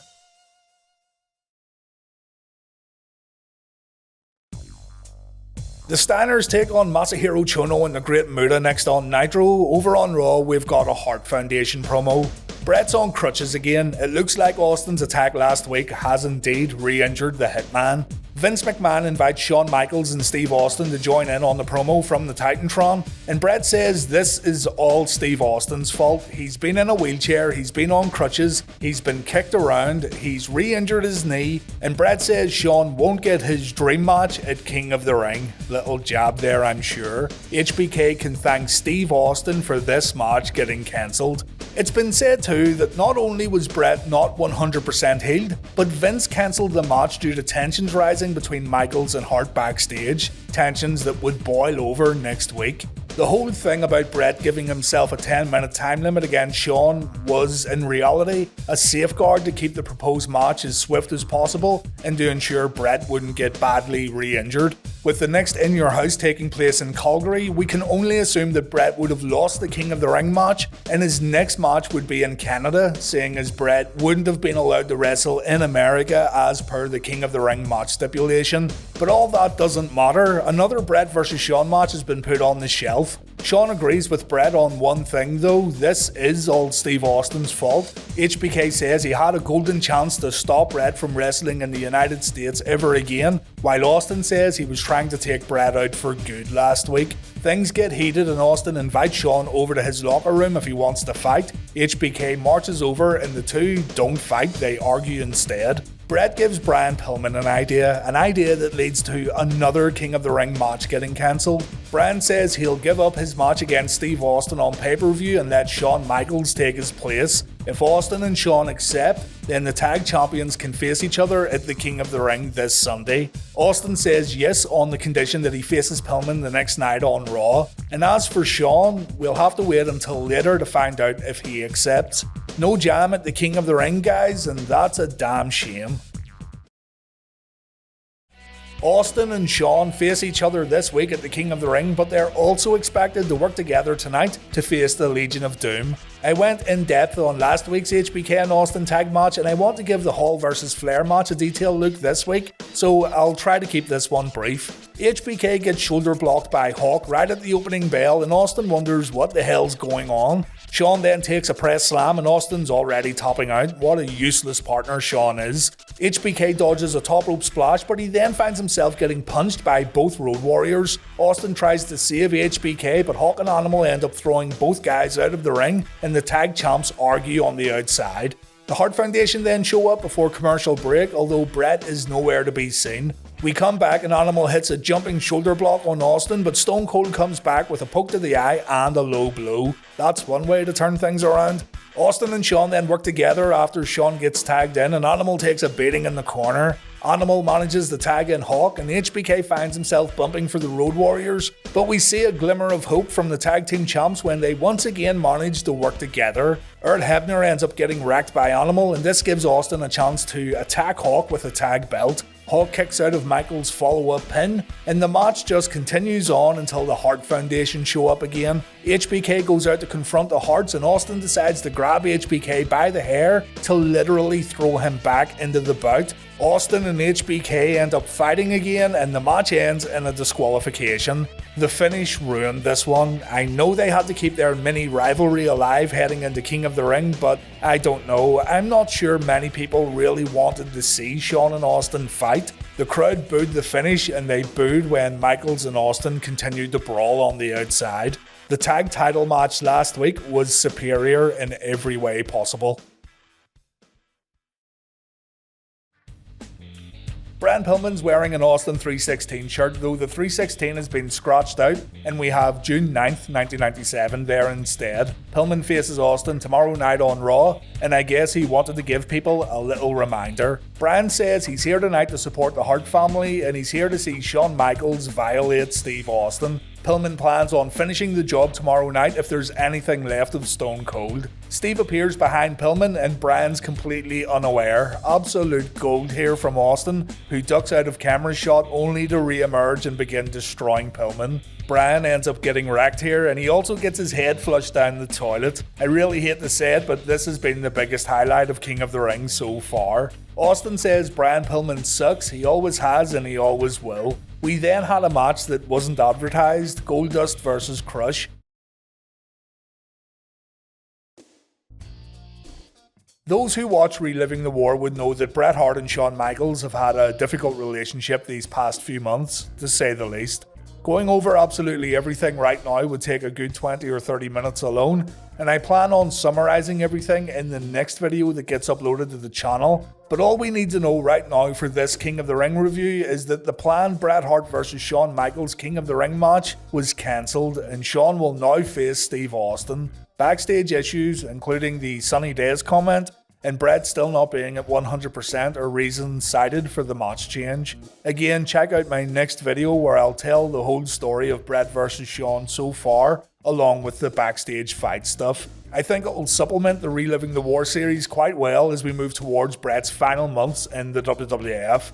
Bret and the Hart Foundation cut a promo at King of the Ring where Bret says he's almost ready to make his comeback. No longer will he be an easy target, a guy stuck in a wheelchair or on crutches. Bret surrounded himself with the absolute best that the WWF has to offer, and it's now time for some retribution. On July 6th, there's going to be a Canadian Stampede.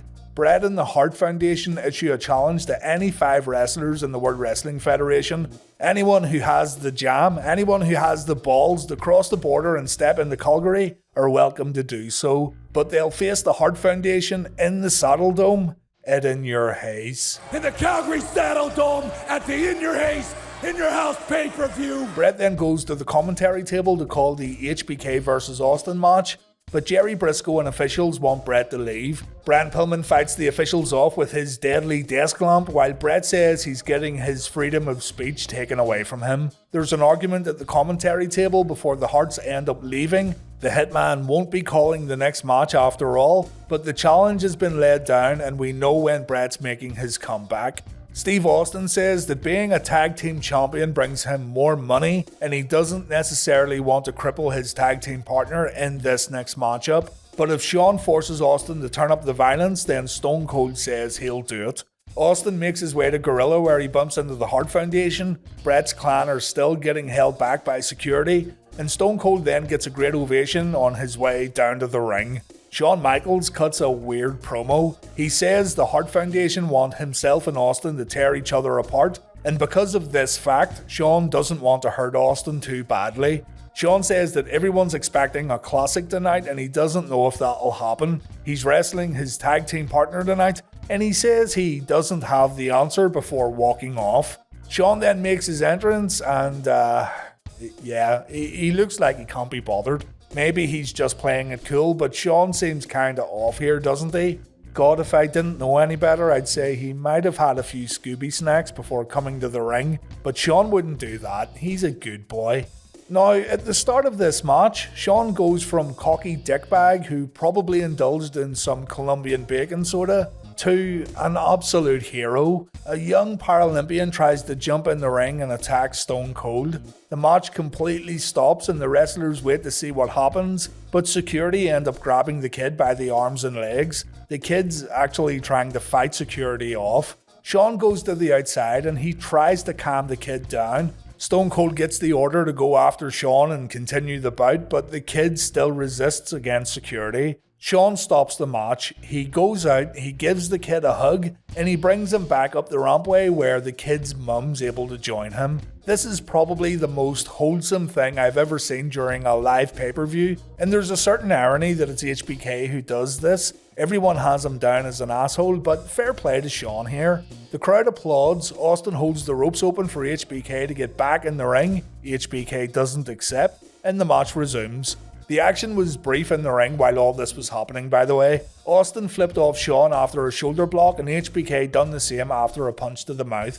So the two fight over wrist control until Michaels brings Austin down with a headlock takeover. Shawn keeps it locked in after performing another headlock takeover, this time from the top rope, and that looked very smooth. The two get to their feet, Shawn goes down after a back elbow, and Stone Cold performs the HBK pose as the fans go nuts. Brilliant. HBK comes back with a little chin lock action, the first of the evening. He moves into a side headlock and we see a long drop down leapfrog sequence that made me feel tired just watching it. It ends with Austin hitting an inverted atomic drop and Michaels gets clotheslined out of the ring. Shawn then completely oversells it by doing this. Shawn counters an apron suplex, but Austin kicks out of the follow-up pin attempt. Shawn performs a drop toe hold and an armbar afterwards. Austin then thinks about walking away from the match after taking a short walk up the entranceway, but he comes back for a test of strength. HBK agrees, and DTA, you silly bastard. The crowd pops when Austin lays in the kicks. Stone Cold gets a taste of his own medicine when Shawn gets to his feet and Stone Cold ends up taking a back body drop. Shawn misses an elbow drop and Austin knocks down a cameraman when he hits the ropes. Stone Cold hits the Luthez press and there's a ton of impact here. The two then go through a few pin attempts, giving us a great example of just how versatile Steve Austin was back then. And Shawn ends up getting thrown to the outside and he has real problems trying to get back in the ring. Stone Cold does everything to keep HBK away, including launching Shawn into the guardrail. Steve poses to the audience while Shawn's out cold. Steve then decides to expose the floor around the ring. Shawn tries to fight Austin off, but HBK gets thrown into the ring steps and he takes a bump on the floor. This looked pretty good. Shawn misses his flying forearm back inside the ring and he takes another tumble to the outside. He tries to steal a victory with a small package, but Austin makes him pay with a clothesline afterwards. A second rope elbow drop from Steve Austin gets followed up with a chin lock. The overall pace of this match has been excellent. They're going to rest holds only when necessary, it seems, and it works within the context of the bout. Tim White gets fed up with Austin using the bottom rope during the hold, and HBK takes advantage. Austin gets launched out of the ring, and Jim Ross brings up the fact that there's high-pitched cheering for Shawn Michaels mixed with low bass boos for Shawn Michaels. It's a very mixed crowd and a very mixed reaction. Shawn builds momentum and we see the flying forearm, we see a back body drop, and then Austin dodges a corner attack and Shawn smacks the ring post. Stone Cold decides to expose Shawn's backside and Shawn continues to wrestle with his tights pulled down.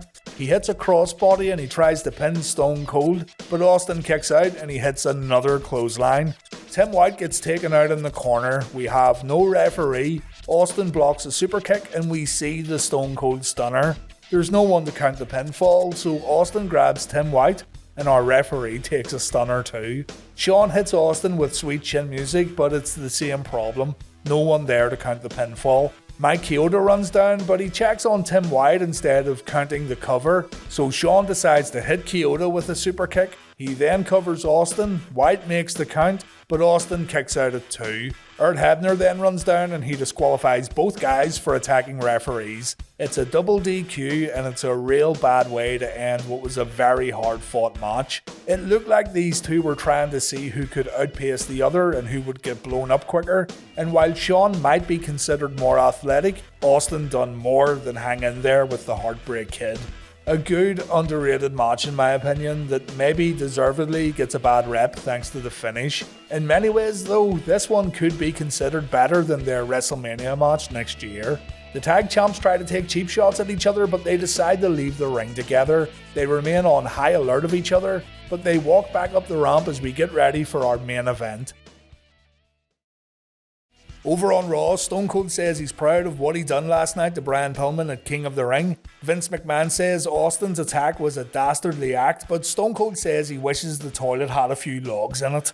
Austin faces Brian Pillman tonight, and Steve says he's got through with Shawn Michaels and he's going to focus on Pillman later on. Stone Cold says he's going to kick Pillman's ass up and down the ring and hit his old tag partner with a Stone Cold Stunner. He'll then drag Pillman backstage to finish the job once the match is over. McMahon says Bret Hart laid out a challenge at the King of the Ring, the Canadian Stampede 10-man tag. Stone Cold says he'll be the first guy volunteering to fight the Harts in Calgary. He's sure Gorilla Monsoon is going to make him tag up with 4 other guys, but Stone Cold would be happy enough to fight the whole Hart Foundation on his own. Austin even says he'll beat up Stu and Helen Hart if he has to at the next WWF pay-per-view. So there you go, Steve Austin will be part of the Canadian Stampede main event. His tag partner though, Shawn Michaels, will not be. We then see some fan feedback that was sent into the WWF via AOL, some sort of revolutionary communication system that uses a computer and a phone line. Can't see that catching on. From Knox187, this was the best King of the Ring of all time. All the matches kicked what? All the matches kicked or been kicking. Lee Hitman says WWF is number 1 and always will be. I love HB. I love Hogan's bandana. I love hairy balls. I love huge boobs. Shawn Michaels vs Stone Cold was great. This will be a match of the year candidate. And Chip J NES 10 says King of the Ring was one of the best pay-per-views in a long time. A great lead into SummerSlam. I think Canadian Stampede is the lead into SummerSlam, but aye, great feedback lads. On Nitro, our guy here has a sign that says Raw sucks. He's loyal to the cause. His best mate has a sign that says Savage blows Hogan for life. He's not loyal to the cause. Our show ends with the Outsiders versus Flair and Piper on Nitro, while Brian Pillman's scheduled to take on Steve Austin on Raw. I've been wanting to see Austin versus Pillman for a long time in the WWF, and I'd forgotten this match was ever booked. And after watching Raw again for this week's Reliving the War, I now understand why I'd forgotten about this bout. It's because it actually doesn't happen. Stone Cold reportedly suffered a knee injury at the King of the Ring, and so he's attacked during his entrance on Raw by the Hart Foundation, and he needs to get a replacement. It was reported that Shawn Michaels was supposed to be that replacement, but because he isn't here tonight, we instead get a Mankind vs Brian Pillman match. No official announcements made. Mankind just runs down, he fights the Harts, and Earl Hebner begins officiating the Foley vs Pillman match. This is still a very interesting clash here on Raw, so take nothing away from Mick Foley. We come back from a commercial and the match is truly underway. Mick no-sells a boot from Pillman and Brian gets slaughtered in the corner. A back elbow sends Brian to the outside and Mankind grinds Pillman's face on the rampway, but Pillman comes back with a back suplex. Shit camera work means we don't see Pillman attack Foley at the guardrail, but he tries to stay on top of Mick inside the ring. Both guys choke and claw at each other's faces before Bryan begins slapping Mick. The Mankind mask begins falling apart as Mick lays in a few mounted punches. And one of the best spots of the match comes when Bryan rips Foley's hair out and he shoves it in Mick's mouth. That's the kind of stuff you expect to see from these two. Pillman lays in some big knife-edge chops, but the crowd's absolutely silent. They aren't really cheering for either man, and that's because Steve Austin was removed from the match. Even JR and McMahon talk about the fans' disappointment, and yeah, it's a tough break for Pillman and Foley. Eventually, Foley hits the double-arm DDT and he goes for the mandible claw. The Hart Foundation run down again to cause a DQ finish, but Steve Austin tries to get some revenge on the Harts, and so does Ken Shamrock. Old Kenny Boy's been saving people's asses all night, it seems. The babyfaces clear the ring. Austin clearly didn't want Shamrock nor Foley's help, so Shamrock takes a stunner while Mankind gets flipped off in the corner. This was a disappointing main event, and again, it was because of match cancellations and rebooking the show thanks to Shawn Michaels and Bret Hart. These two were causing problems for everyone, it seems, and their real feud was, in a roundabout way, having a negative effect on the whole World Wrestling Federation. Raw opens up with Vince McMahon and Jim Ross talking about the Bret Hart and Shawn Michaels backstage fight. They kayfabe it up big time here, saying Shawn and Bret both suffered injuries, with Shawn's being worse than Bret's. Not only has HBK re-injured his knee, but he also injured his neck. It's announced that Shawn's going to be out for 4 to 6 weeks, while Bret will return in a matter of days. And because Shawn can't defend his tag team championship belt, Austin needs to find himself a new tag team partner. A tag team tournament gets announced, and Stone Cold needs someone to help him defend the championships against the tournament winners. And this announcement leads to Stone Cold hitting the ring to cut a promo.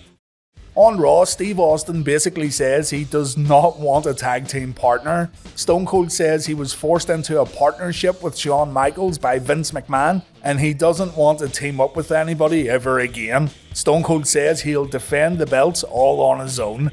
Mankind appears on the Titantron, and he says last week when Stone Cold flipped him off, Mankind felt an undeniable connection to the rattlesnake. Mankind wants to team up with Austin, and Austin says he doesn't need a freak looking out for him. He already had HBK dancing around with his long hair, and Mankind says he too has long hair, he can wear one earring, and he can also shake his ass. Mankind says he has a nice ass, and Austin says he has a fat ass. Mankind tells Austin to think about it. McMahon then announces a Steve Austin vs Brian Pillman match for tonight, and then Ken Shamrock comes down to the ring. Remember, Austin attacked Shamrock last week. Shamrock says he won't forget what Austin did, and he challenges Stone Cold to a fight. Austin says once he gets done with Pillman, he's coming after Shamrock, and Ken says it's time to knuckle up. The world's most dangerous man will be waiting for Stone Cold. During this Pillman match later on, Davey, Owen and Neidhart will be handcuffed to the ring posts, and Brian Pillman says Vince McMahon made a mistake. The handcuffs aren't getting put on the convicted felon, the one with the rap sheet, Brian Pillman. Pillman says Shamrock has nothing to worry about. Stone Cold will get taken care of tonight on Raw. We've got the Brian Pillman vs Steve Austin match next on Raw, while Six takes on Rey Mysterio once again on Monday Nitro. Before the Raw match, Steve Austin says he's got Brian Pillman right where he wants him, and with the Harts getting handcuffed around the ring, Stone Cold's fixing to run through each and every one of them. The Hart Foundation get handcuffed, and Davey still threatens to apply deadly chin locks to fans at ringside if they don't shut their stupid mouths. Stone Cold likes what he sees as he makes his way down to the ring. He flips off Davey Boy Smith, and now I'm seriously hoping Pillman breaks Stone Cold's fingers. And here we go, finally, Steve Austin versus Brian Pillman. Big right hands from Austin get followed up with an inverted atomic drop. Pillman tries to take a break on the outside even though the match has just begun, and Austin can't help himself. He gives Davey a cheap shot before getting back in the ring. A few hard knife-edge chops from Pillman stun the rattlesnake, but not for long. Austin drops Pillman over the top rope and he lays in a few mounted punches. Owen tries to break out of the handcuffs at ringside while Pillman gets up and he offers Stone Cold a handshake. Austin, of course, grabs Pillman's hand and then proceeds to beat him up. Bryan rakes Stone Cold in the eyes, he goes upstairs, but he gets his little loose cannon smashed on the top rope. That damn bully Steve Austin then goes out and he attacks Davey again. I'm getting a little angry here. And Pillman tries to hit Austin with a chair, but Stone Cold pushes it right in Bryan's face. The Anvil and Owen get attacked by Stone Cold next, but Pillman manages to choke Austin with a cord just before Raw takes a commercial break. We come back and Bryan's still in control, but he's now got a busted nose from the chair getting pushed in his face. A low blow brings Austin back into the match, but Bryan eventually comes back with a chin lock. Pillman then takes a jawbreaker when Austin breaks a sleeper hold, but Stone Cold misses an elbow and Bryan's right back in the match for a moment. Austin takes Pillman down and again he lays in the right hands. Bryan then takes a mudhold stomping in the corner, and when the referee tries to calm Austin down, he ends up taking a Stone Cold stunner. Pillman then hits a low blow. He uses those brass knucks that look like white plastic knucks to knock Austin down, but Stone Cold kicks out of the follow-up cover when another referee enters the match. Owen Hart was able to grab the key from Mike Chioda's pocket. The King of Hearts frees himself before passing the key to the Anvil, and the Anvil passes it to the Bulldog. Puff puff give. The referee calls for the bell as the Hearts launch an attack on Stone Cold. Goldust, Mankind and Ken Shamrock run down for the save, and after clearing the ring, Austin decides he's gonna attack Kenny Boy. Ken ends up hitting a belly-to-belly suplex on Stone Cold, and then a big old fight breaks out between the world's most dangerous man and the Texas Rattlesnake.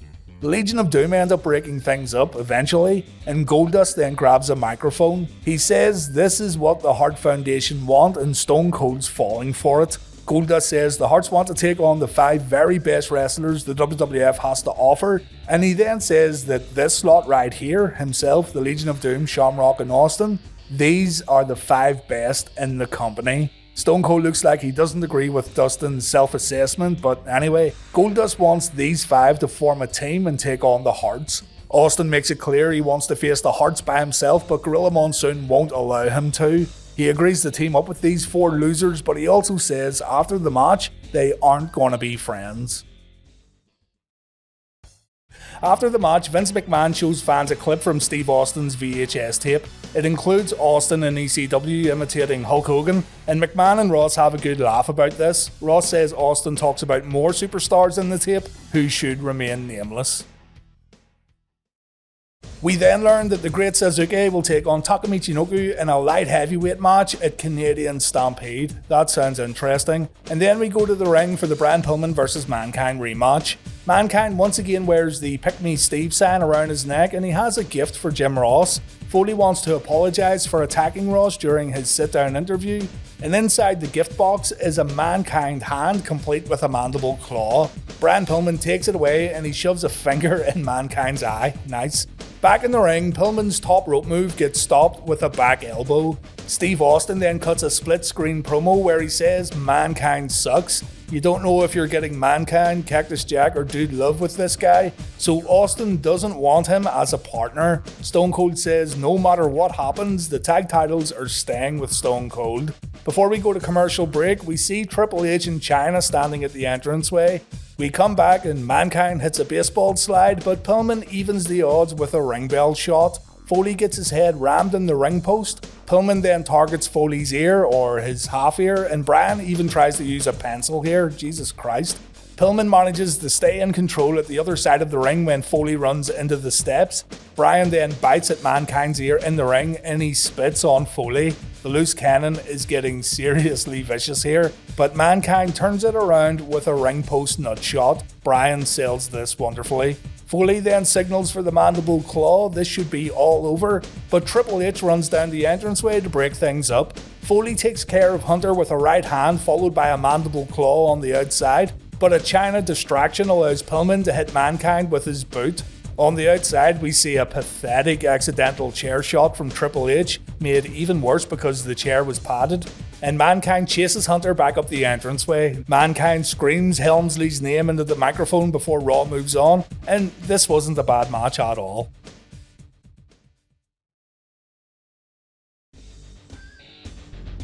We arrive at our main events. We've got that NWO vs Giant Package and DDP match on Nitro. On Raw, we've got Jim the Anvil Neidhart vs Steve Austin. The Raw main event doesn't sound like a barn burner at all, but let's check it out anyway. The Hart Foundation watched this one in the back, probably still laughing about Davey body slamming that headhunter guy. The Anvil attacks right at the opening bell, and we cut away again to Kenny Boy Shamrock watching the match too. The crowd pops when Austin begins unloading on the Anvil with rights and lefts, and Stone Cold follows this up with 2 hard clotheslines. Austin then applies a side headlock, Anvil with a top wrist lock into a side headlock of his own. Stone Cold goes down after a shoulder block.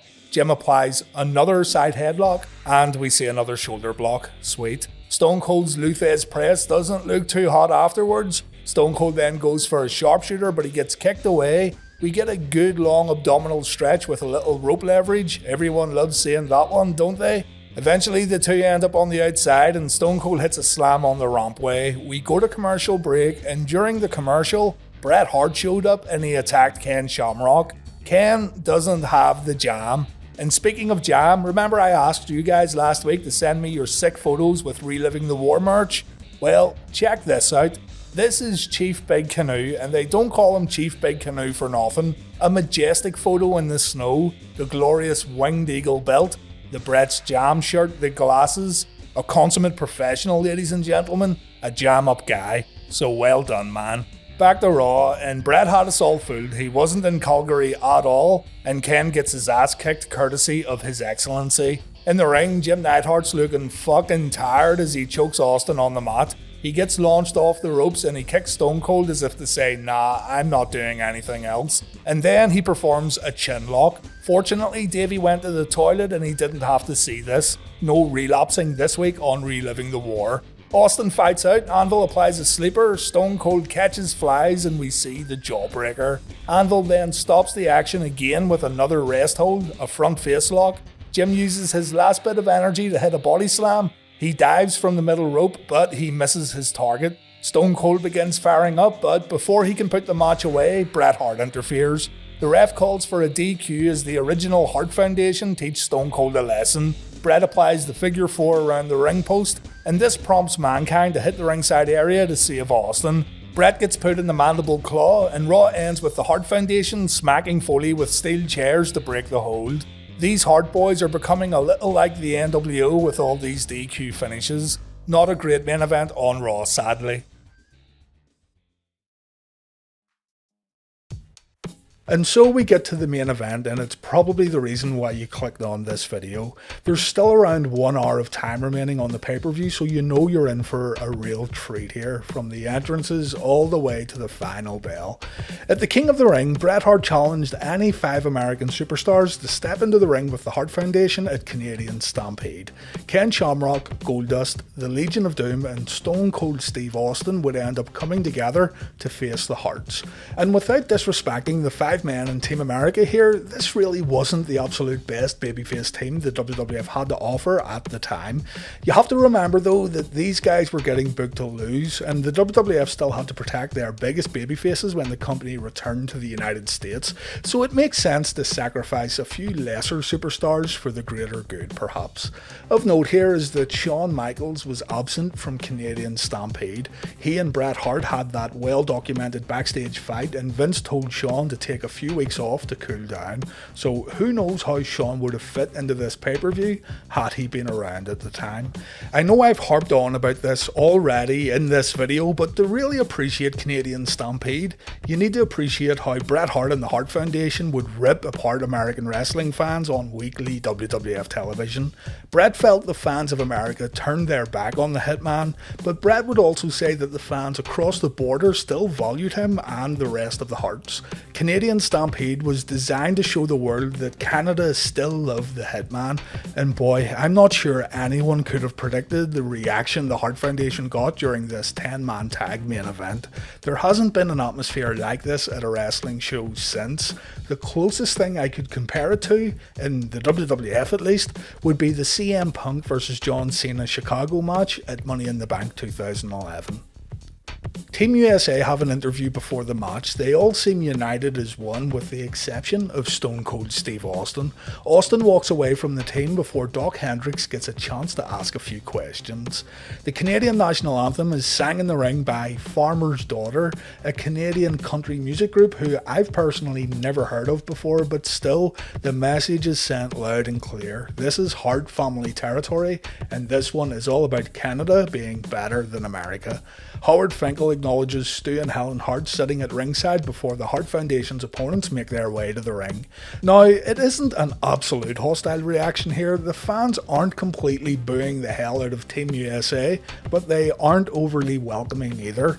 I love Steve Austin's entrance here, by the way. He's just talking smack while laughing all the way to the ring, and he's playing the role to perfection.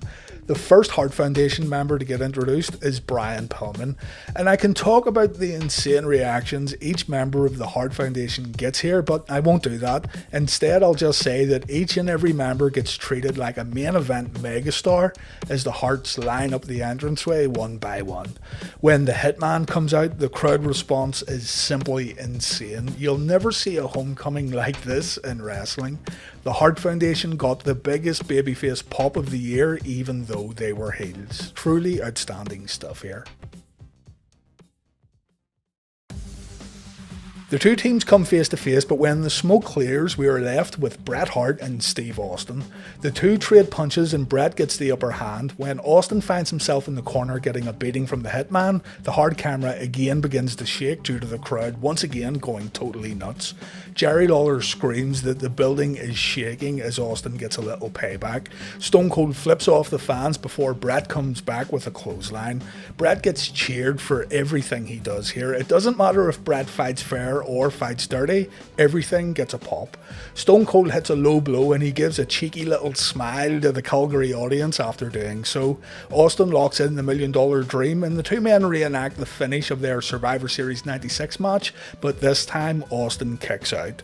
Bret tags in Jim the Anvil Neidhart and Austin tags in Ken Shamrock. We get a little spot here where the Anvil tries to go toe to toe with the world's most dangerous man, but it's no use. Brian Pillman gets cheered when he breaks up an ankle lock attempt, and the loose cannon also laughs in Ken Shamrock's face. The Anvil is simply outclassed by Shamrock, so Pillman gets tagged in, and again it's another great ovation. The Hart Foundation can do no wrong here. Pillman bites his opponent, he spits on Shamrock. Shamrock gets mocked when Pillman pretends to make Ken tap out. Pillman is completely working heel and the fans love it. A belly-to-belly suplex forces Pillman to tag in Owen Hart as Shamrock tags in Goldust, and the commentary team don't even bother to try and talk as the Saddle Dome breaks out in a loud Owen chant. Owen hits an enziguri, but it only scores him a 2 count. Steve Austin begins taunting the other Hart family members at ringside as Road Warrior Hawk begins working over Owen. The King of Hearts applies the sharpshooter, but Animal breaks it up. This leads to the European champion Davey Boy Smith getting tagged in. The Bulldog hits the running power slam, but Goldust breaks it up. Animal comes into the match along with Bret Hart. So now everyone has stepped into the ring and everyone has experienced this unique crowd inside the Saddle Dome. Eventually the match breaks down and Steve Austin brings Owen Hart to the ring post while the referee was distracted. Bruce Hart, who is sitting at ringside, tries to stop Austin from destroying Owen's leg, but it's no use. Stone Cold does a number on Owen and Bret tells the Hart Foundation that Owen is hurt. Owen gets removed from the match, so it's now 5-on-4. Austin hits the Stone Cold Stunner on Brian Pillman, but Bret drags Austin to the ring post for some payback. It's now Stone Cold's turn to take punishment as the Hitman hits Austin's leg with a fire extinguisher before locking in the figure 4 around the ring post. As the match continues, Steve Austin is forced to go backstage. It looks like we now have a 4-on-4 match as both Owen Hart and Steve Austin have received injuries. We get a little fan service when the Hitman and the Anvil display some double team offense, and I like this spot here where Brian Pillman completely stops Ken Shamrock from going after the Hitman's ankle. Pillman also throws Shamrock into the announce table, and this looked pretty good too. Steve Austin hobbles back down to the ring and he wants tagged in, and we once again get to see Bret and Stone Cold face to face. Steve gets the upper hand this time, but eventually Bret turns it around. Bret applies a sleeper, but Stone Cold gets out with a jawbreaker. Road Warrior Animal breaks up a sharpshooter attempt, and when Stone Cold applies a sharpshooter of his own, it's Owen Hart who comes back down the ramp to break up the hold. Owen gets tagged in, and Austin sends the King of Hearts over the top rope. Austin then begins beating Owen up in front of the Harts. Bruce Hart throws a drink over Austin, but Stone Cold goes after Stu. This results in the Hart brothers beating up Austin at ringside. Stone Cold gets thrown back into the ring and Owen rolls him up for the victory. The Hart Foundation win via pinfall. Hart family members get into the ring to fight Team USA, but officials break it up. Steve Austin and company are eventually sent back up the entranceway and a celebration takes place inside the ring. Stone Cold comes back with a steel chair. He manages to hit the anvil, but the remaining Harts jump on Stone Cold. Austin ends up getting handcuffed and Stone Cold is once again escorted back up the ramp. The show comes to an end with the whole Hart clan coming into the ring. Everyone is here: Stu Hart, Helen Hart, even young Davey Boy Smith Jr., Teddy Hart, Tyson Kidd and Natalya can be seen in the ring celebrating as Canadian Stampede comes to an end. Raw opens up with some Bret Hart fans taking things way too seriously. Hypocritical because they're the ones that are into freedom of speech. He's telling the truth about Americans and that's all I gotta say. Yeah? Vince McMahon still puts over the fact that the Hart Foundation are heels, and he talks about how Bret and company bashed the United States in the weeks leading up to Canadian Stampede. Over on Nitro, Mean Gene Okerlund is ready to conduct an interview, so we've got a Bret Hart promo on Raw while Mean Gene talks to Kurt Hennig. We also have a Harlem Heat vs Public Enemy match on Nitro. The Hitman gets another babyface reception as he walks to the ring wearing an Edmonton Oilers jersey. These 1997 WWF shows in Canada really do let us see why Bret Hart's heel turn was so good and why it was so unique. After Vince McMahon announces that Bret will get a WWF title shot at SummerSlam, the Hitman starts the promo off with, "Hello there, eh?" Vince thinks this is great. The Hitman starts off with a powerful line, "Thank you for letting me still be your hero." The Hitman says no one is more proud to be Canadian than he is. He isn't sure how all this escalated because Bret Hart isn't anti-American, he's just pro-Canadian. Bret says Canada still has healthcare, gun control. Across Canada, people care for each other. And Bret's proud to be a Canadian, and he's proud to be a Canadian hero. Bret then says he's going to step into the ring against The Undertaker at SummerSlam, and he promises not to let his Canadian fans down. Bret's going to bring the belt home and become a 5-time WWF champion. And if Bret doesn't win the title, then he promises never to wrestle again on American soil.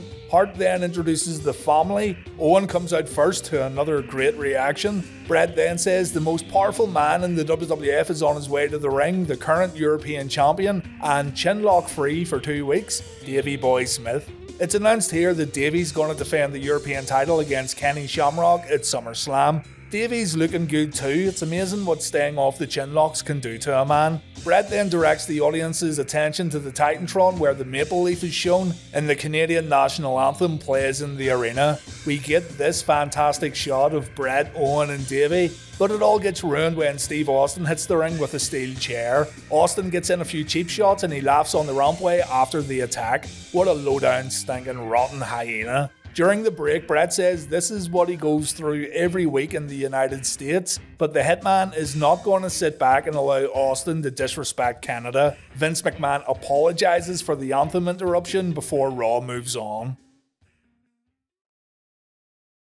Austin and Hunter had a decent match on Raw. It started off with Austin blowing his nose on the commentary tablecloth and he stole Vince McMahon's water. Hunter then made his way down to the ring with Chyna, and Triple H showed early on that he'd been doing his homework, but so had Stone Cold. Austin even studied Triple H's little ring pose. Hunter ends up taking the Flair corner bump and he gets dropped on the guardrail. He tries to steal a victory back inside the ring, but Austin makes him pay with a clothesline. We take a commercial break, and when we come back, Hunter counters a superplex attempt, but his follow-up aerial attack gets blocked. Austin doesn't get a chance to capitalize though as Hunter gets a boot up in the corner. Triple H then lays in the strikes and we see the knee drop, but Stone Cold kicks out at 2. When Austin performs the Luthez press, Chyna has had enough. She sets a chair in the ring for Hunter to use and she trips Steve Austin up at the ropes. Hunter grabs the chair, but Mankind runs down and Foley ends up taking the chair shot. Austin then nails Triple H with a stunner and Stone Cold wins. After the bout, Austin tells Mankind to get in the ring. Stone Cold says he doesn't like Mankind, but he will go to war with him, so Austin offers a handshake. Mankind wants a hug, so the two hug it out, and it looks like we have our tag team for next week. Stone Cold then hits Mankind with a stunner. Austin talks trash and he tells Mankind he shouldn't trust anybody before saying Mankind sucks and Mankind's a long-haired freak. So it looks like Foley will actually not team with Austin next week. Mankind grabs a microphone as Stone Cold walks up the entranceway and he says all he wanted was a friend. Next week, Mankind's going to do something he thought he'd never have to do again. The WWF will never be the same, Austin will never be the same, and without a doubt, Mankind will never be the same. Sounds like a threat from Mick Foley.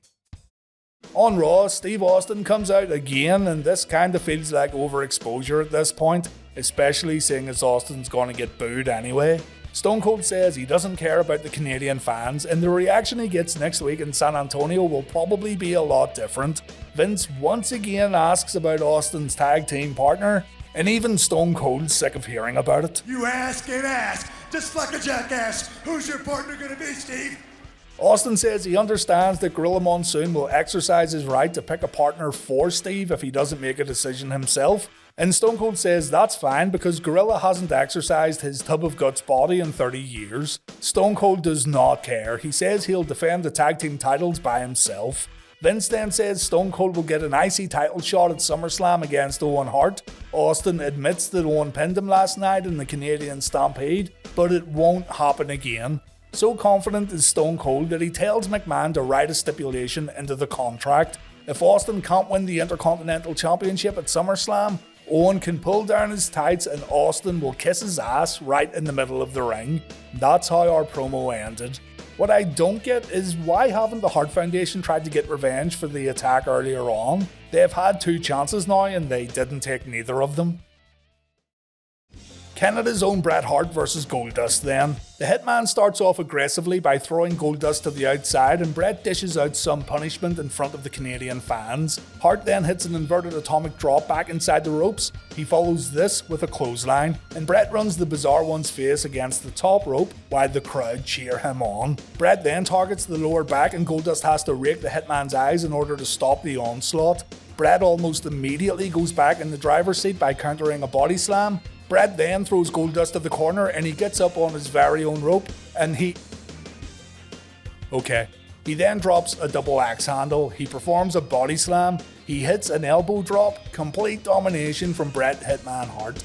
The commentary team talk about the SummerSlam main event and how Bret could potentially never wrestle in the United States again if he can't beat The Undertaker. Goldust gets hung up in the Tree of Woe, Bret lays in the kicks and what the fuck, Biker Michael likers, why? Are they still teasing that The Undertaker sends the DOA out to do his dirty work or something? I don't know, but fuck these guys, man. Goldust does a little damage on the outside as the DOA hang out around the ring, and just before we go to commercial break, the cavalry arrives. Bret's soldiers are here to take care of these dirty old assholes.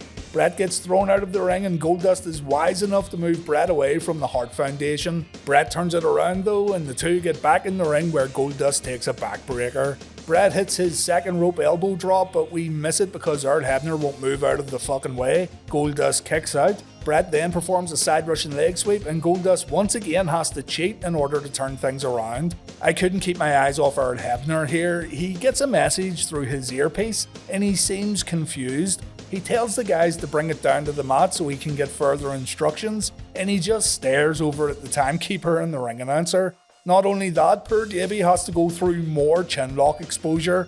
The LOD and Ken Shamrock then show up. Welcome to LOD World. Remember last week when I asked you guys to send in pictures of what LOD World would look like? Well, check these out. Frank sent in a picture with Hawk and Animal welcoming us to Road Warrior World. Big Legion of Doom heads with speakers make announcements to any poor bastard who dared to step into this place. Cinderella's castle has been replaced with a real Tower of Terror complete with flames and spikes. Absolutely brilliant. Mike shows us how LOD World would look in Florida. We've got Sonny and Rocco at the sides. Some frightful roller coasters can be seen in the background. And check out the destinations. It's great work, Mike. Thanks to Frank and Mike for sending these in. Back to the action, and oh, another chin lock, absolute hell. Bret gets out and he gets a boot up in the corner. Steve Austin has now made an appearance, and really, do we need any more people surrounding the ring and standing on the rampway? Bret hits a suplex, he does some damage in the corner. Cheater Dust does what he does best and he cheats again. And then the match ends with the old SummerSlam 1992 finish. Bret pins Goldust with a sunset flip counter. Raw ends with the Hart Foundation celebrating in the ring while Steve Austin looks on. So all these people showing up was for absolutely nothing. First up on Raw, we have a Hart Foundation promo, and on Nitro we have Alex Wright versus Prince Iaukea. So the Harts are back on American soil and they're getting booed out of the building. Bret says Alberta just resolved its problem with rats, but San Antonio can't say the same. Most of the rats are sitting backstage because they're all afraid of the Hart Foundation. I'm sure Davey has a few of those other rats waiting in the locker room.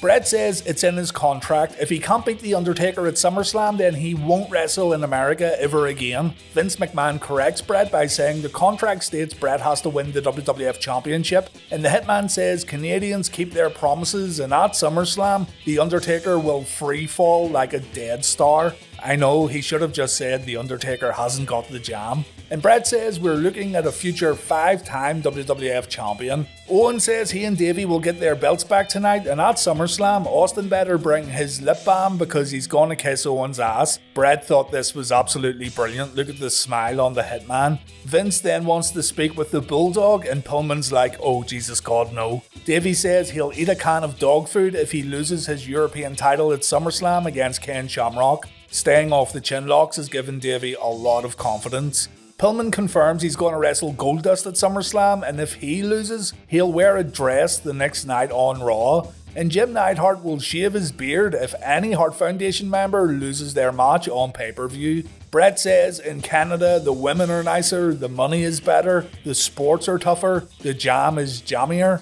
And Bret then gets interrupted by Steve Austin. A few guys come out to back up Stone Cold, and the commentators say one of these guys could be Austin's tag team partner tonight. Ken Shamrock comes out first. The Patriot Dale Wilkes then makes his debut by standing next to Austin. Bit of a stupid way to introduce this guy, seeing as no casual fans in the arena knew who he was. Psycho Sid comes out, folks. I forgot he came back here for this appearance, but you can say goodbye to Sid again after this episode of Raw. And Shawn Michaels comes out too. HBK teaming up with Austin made the most sense, seeing as, you know, he's the tag team champion and all that, but that doesn't happen. HBK's gonna cut a promo a little later on.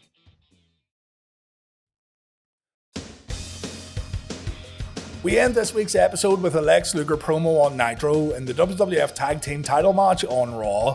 Steve Austin cuts a promo before the Raw match. He says he isn't worried about Mankind showing up, and as for Shawn Michaels, it doesn't look like Austin wants any help from his former tag team partner, seeing as Shawn isn't at 100%. Steve says he knows what it's like not to be 100% because he's been that way for the past year, but there's no way he's leaving San Antonio tonight without the tag team championships. Everyone's all excited about who Austin's partner will be, but I'm more excited about Davey's excellent, inspirational recovery story. 3 weeks chinlock free, and if he makes it through this one, he'll be 4 weeks completely clean. That's phenomenal. Stone Cold comes to the ring all alone as the commentators wonder what the hell Austin's doing. He keeps both Owen and Bulldog in check, but a spinning wheel kick floors the Rattlesnake. Stone Cold gets right back up. He takes a kick to the chest from Owen, but he dodges an enziguri attempt and Owen takes a clothesline. Bulldog then breaks up a Steve Austin sharpshooter attempt, and this leads to all three men getting in the ring.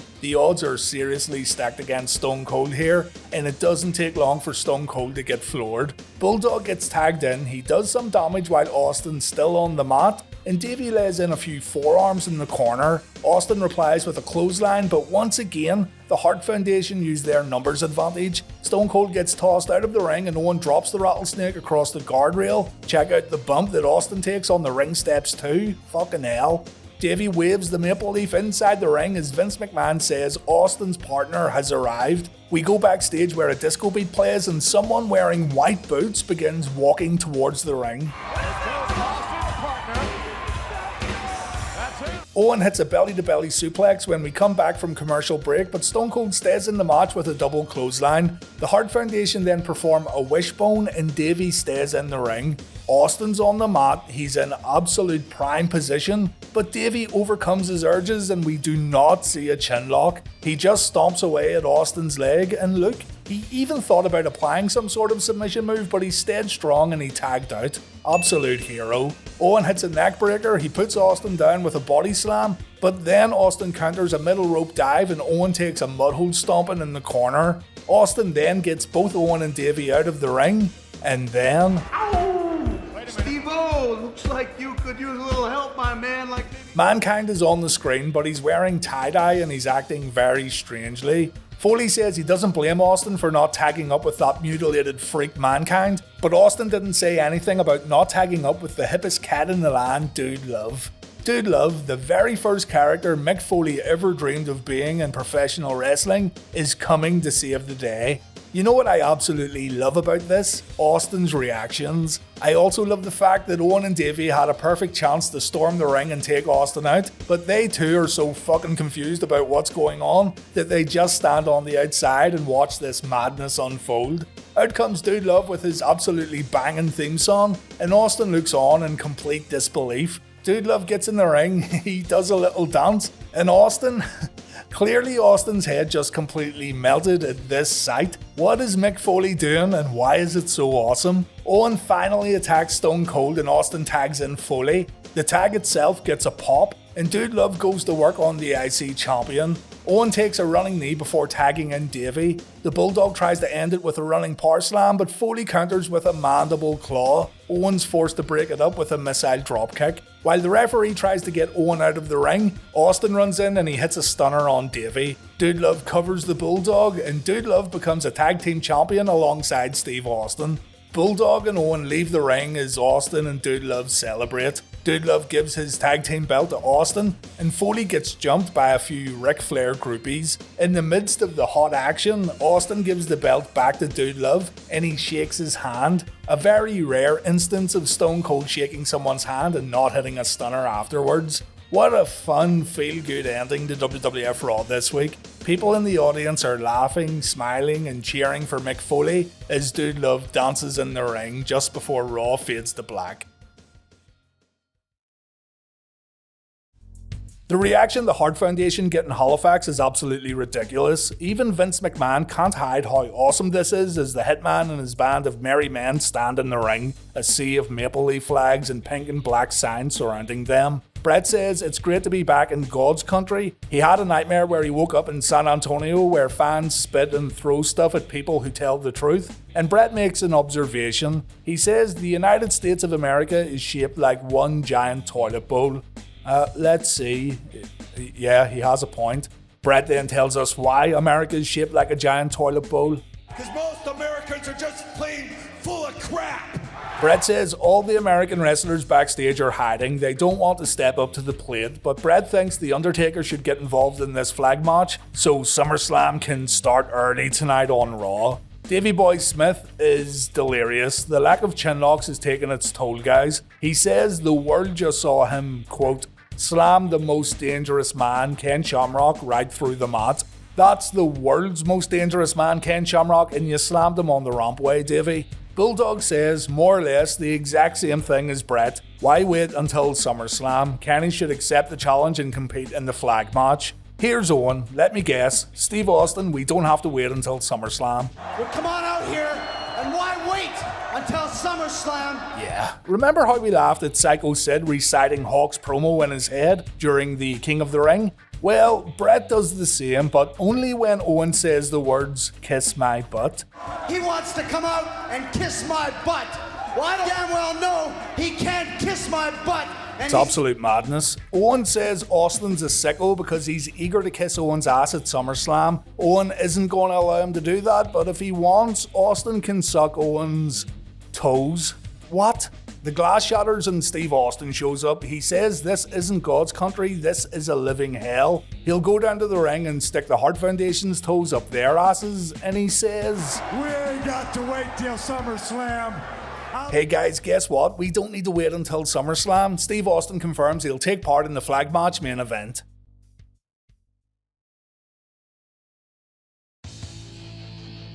Vince McMahon's in Shawn's locker room, and yeah, Shawn's been hurt again. He won't be wrestling in tonight's main event. Surprise, surprise. Shawn asks Vince if he wants a lawsuit because this is happening way too often. Bret, Owen and Davey come down to the ring, and Bret says the night doesn't go any further until he hears the Canadian national anthem. Oh Canada plays in the arena. Bret and Owen sing with passion as Davey clearly has other things on his mind right now. And there's a roar in the audience when the anthem comes to an end. This crowd has been excellent tonight. Steve Austin comes down to the ring, and then Dude Love makes an appearance. It looks like Dude Love and Austin are going to go ahead and start the match, so it's a 3-on-2 advantage to the Hart Foundation. The rules are simple. All you gotta do is grab your country's flag and you'll win the match. And what a great idea this was for a main event too, in Canada. Owen and Bulldog throw Foley out of the ring, so it settles down to Bret and Austin. Stone Cold takes an inverted atomic drop and he gets sent out of the ring too.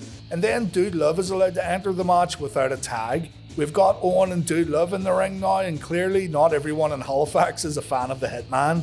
Owen hits an enziguri, he goes to grab the flag, but Austin knocks him off the top turnbuckle. Just before we go to commercial break, we hear the Undertaker's theme music playing in the arena, and when we come back, the WWF champion has joined Austin and Dude Love. Davey was in the ring, but he quickly tags out. Owen and Bret stop Dude Love from grabbing the flag, and Dude Love decides to tag in the Undertaker. The Phenom is all fired up and Owen gets destroyed. Davey tries to help his brother-in-law, but the Undertaker makes quick work of the British Bulldog before Owen gets choked out.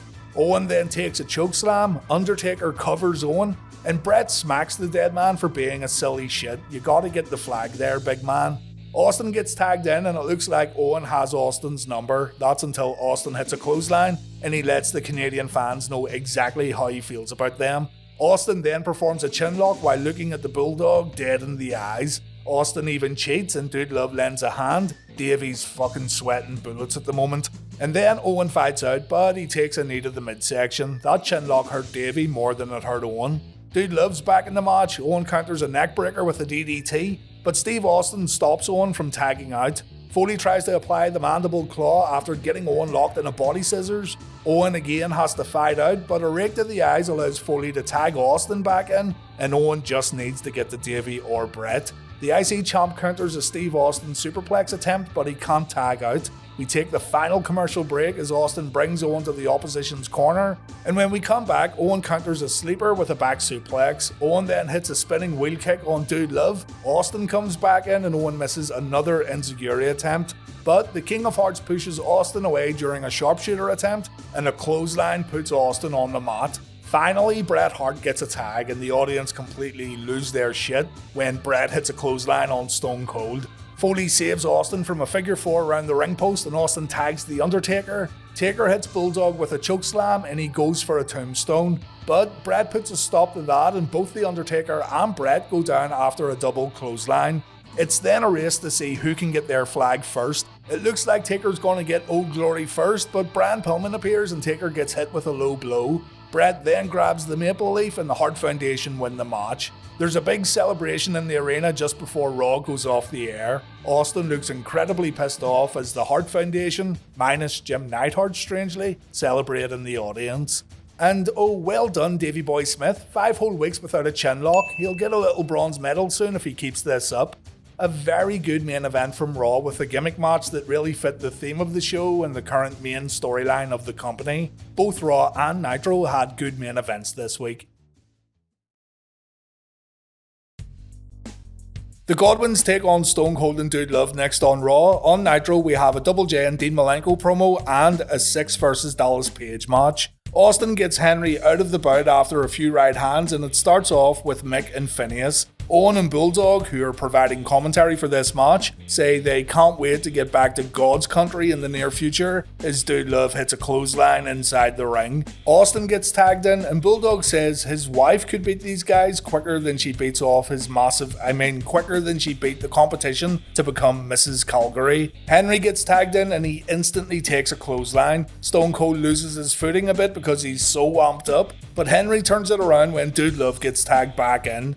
Owen says on commentary that there's absolutely no way Austin's gonna beat him at SummerSlam, and then Henry comes in and some double team action keeps Foley at bay. Bulldog says he's the strongest man in the WWF, not just because he lifts the heaviest weights, but he's mentally strong because he's been off the chin locks for 5 weeks. Kenny Boy Shamrock's gonna eat some dog food at SummerSlam to celebrate Davey's milestone. And tonight on Raw, Davey's gonna beat Ken in an arm wrestling competition. More on that later. Dude Love lands a Bulldog, and then Stone Cold comes in, absolutely cleaning house with a Luthez press on Phineas before landing body slams and clotheslines on both Pig Boys. We see the stunner, but Austin gets sent to the outside afterwards, giving Owen Hart the chance to hit Austin with his IC Championship belt. Austin then gets counted out, so the Godwins have a victory over the tag team champions. Even Dude Love's all like, I can't believe this just happened. Austin retaliates against Owen, and this leads to a big old fight outside the ring. The Legion of Doom come out to help Austin and Dude Love, and it ends with the heels escaping back up the ramp. Austin grabs a headset and he promises to whip Owen Hart this week at SummerSlam. The Owen vs Austin SummerSlam match was indeed memorable, but not for the reasons Austin hoped for. Stone Cold Steve Austin gets a shot at the Intercontinental title next, meaning Austin could become a double champion. Austin moved his focus onto Owen Hart ever since the King of Hearts pinned the Rattlesnake at Canadian Stampede. Nothing much going on in the build-up. Owen's been getting in cheap shots when possible, and if Austin can't get the job done, he said he'd kiss Owen's ass in the middle of the ring after the match. Austin had a WWF title shot back at A Cold Day in Hell, and he was unsuccessful. Tonight he has another chance at winning his first WWF singles title. Michael Cole tries to get a word with Austin, but Stone Cold's in the zone and there's no interview. The two men make their entrances with the crowd going crazy for Austin, but they get silenced when Owen immediately attacks the knee. Austin doesn't get a chance to get his jacket off as Owen goes to work, and Stone Cold ends up taking some damage at the ring post.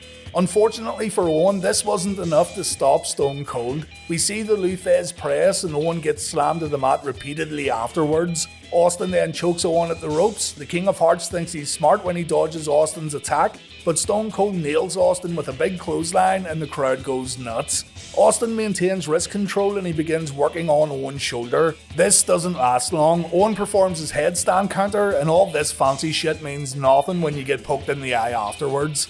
Austin's laser focused here and he wants to go straight back to the arm and shoulder. A few switches result in Owen getting slammed to the mat while his arm was still behind his back. Hart replies with a back elbow. Austin then tries to use the ring post, but Owen counters and Austin takes the impact. The IC champ then focuses on Austin's hands and fingers. Hart stomps on Austin's hand, he bites Austin, he tries to pull and stretch the fingers apart. Owen's getting vicious here and he's also close to getting himself disqualified. Austin comes back with a stun gun, and then we see a rare Steve Austin powerbomb when Owen goes for a Hurricane Rana. Owen then gets clotheslined out of the ring and he decides that's enough. He's gonna walk away and get himself counted out. Austin chases Owen and the champ gets brought back to the ring. This one isn't over yet. Owen begs for mercy, but that gets him nowhere. What does help though is a belly-to-belly suplex, followed by a neckbreaker.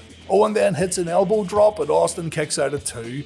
A neck vice does not get Owen a submission victory, and Austin decides to almost decapitate Owen with a clothesline from the corner. Stone Cold then goes for a sharpshooter, and I don't know why he keeps doing this. He hasn't locked it in a long time. Austin rolls through after an Owen Hart crossbody, but he only gets 2. Owen performs a German suplex, but again, it only gets 2. The match then slows down with Owen applying a camel clutch followed by a chin lock. The two then trade sleeper holds, but Owen takes a jawbreaker. And man, this match has been fantastic so far. Owen stops a second rope double axe handle and he applies another chin lock. Careful there, Owen. He transitions into a headlock and he tries to use the ropes for leverage, but Earl Hebner catches the champ cheating and Owen breaks the hold. Austin gets up, he lands a few punches, and then it happens. How about that?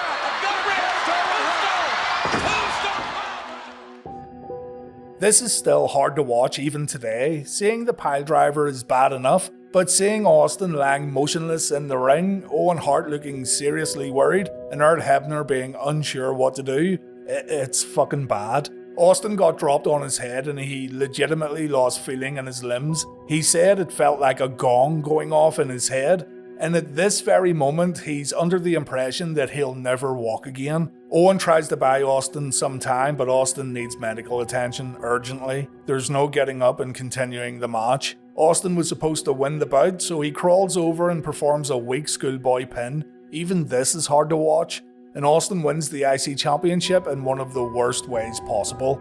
Nobody knows how bad Austin's hurt, and it doesn't look good. He tries to stand up and lift the IC title, but he needs help from officials. He makes his way back up the entranceway and his feet are dragging along the floor. Austin, of course, does come back to the ring eventually, but he's forced to completely change how he wrestles. Again, many would say, just like Brian Pillman, that Austin would come back to in-ring action way too soon.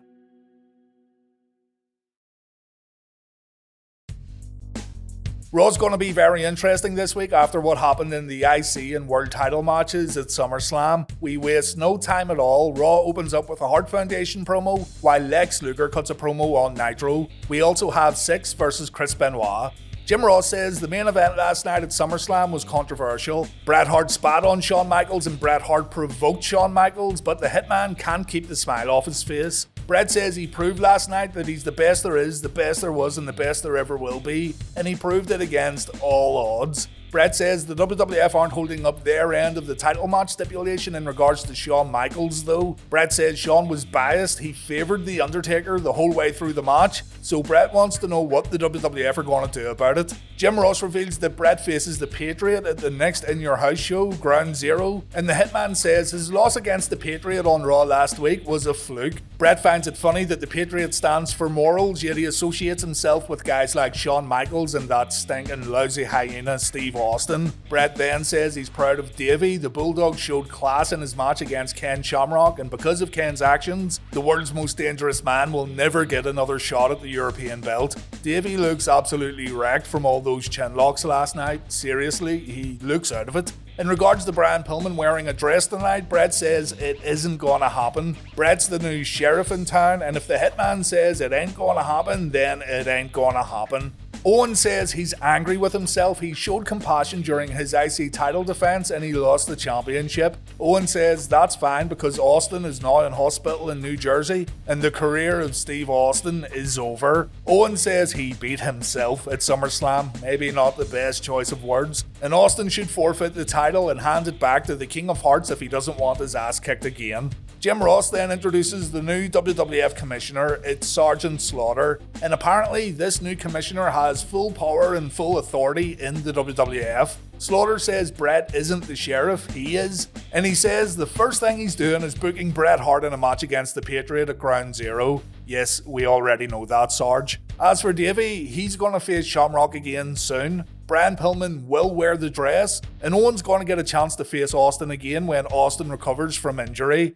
Steve Austin then appears, so he isn't in hospital, he's holding a neck brace. He says he doesn't need a doctor's approval. Owen was too stupid to cover Austin when he had the chance, and Austin says he's coming after Owen Hart tonight on Raw. Austin's eyes are really bloodshot here, he needed to be at home, but Austin said in documentaries that taking time off the road would have potentially killed his push. He may not be able to wrestle, but he's going to show up where and when he can.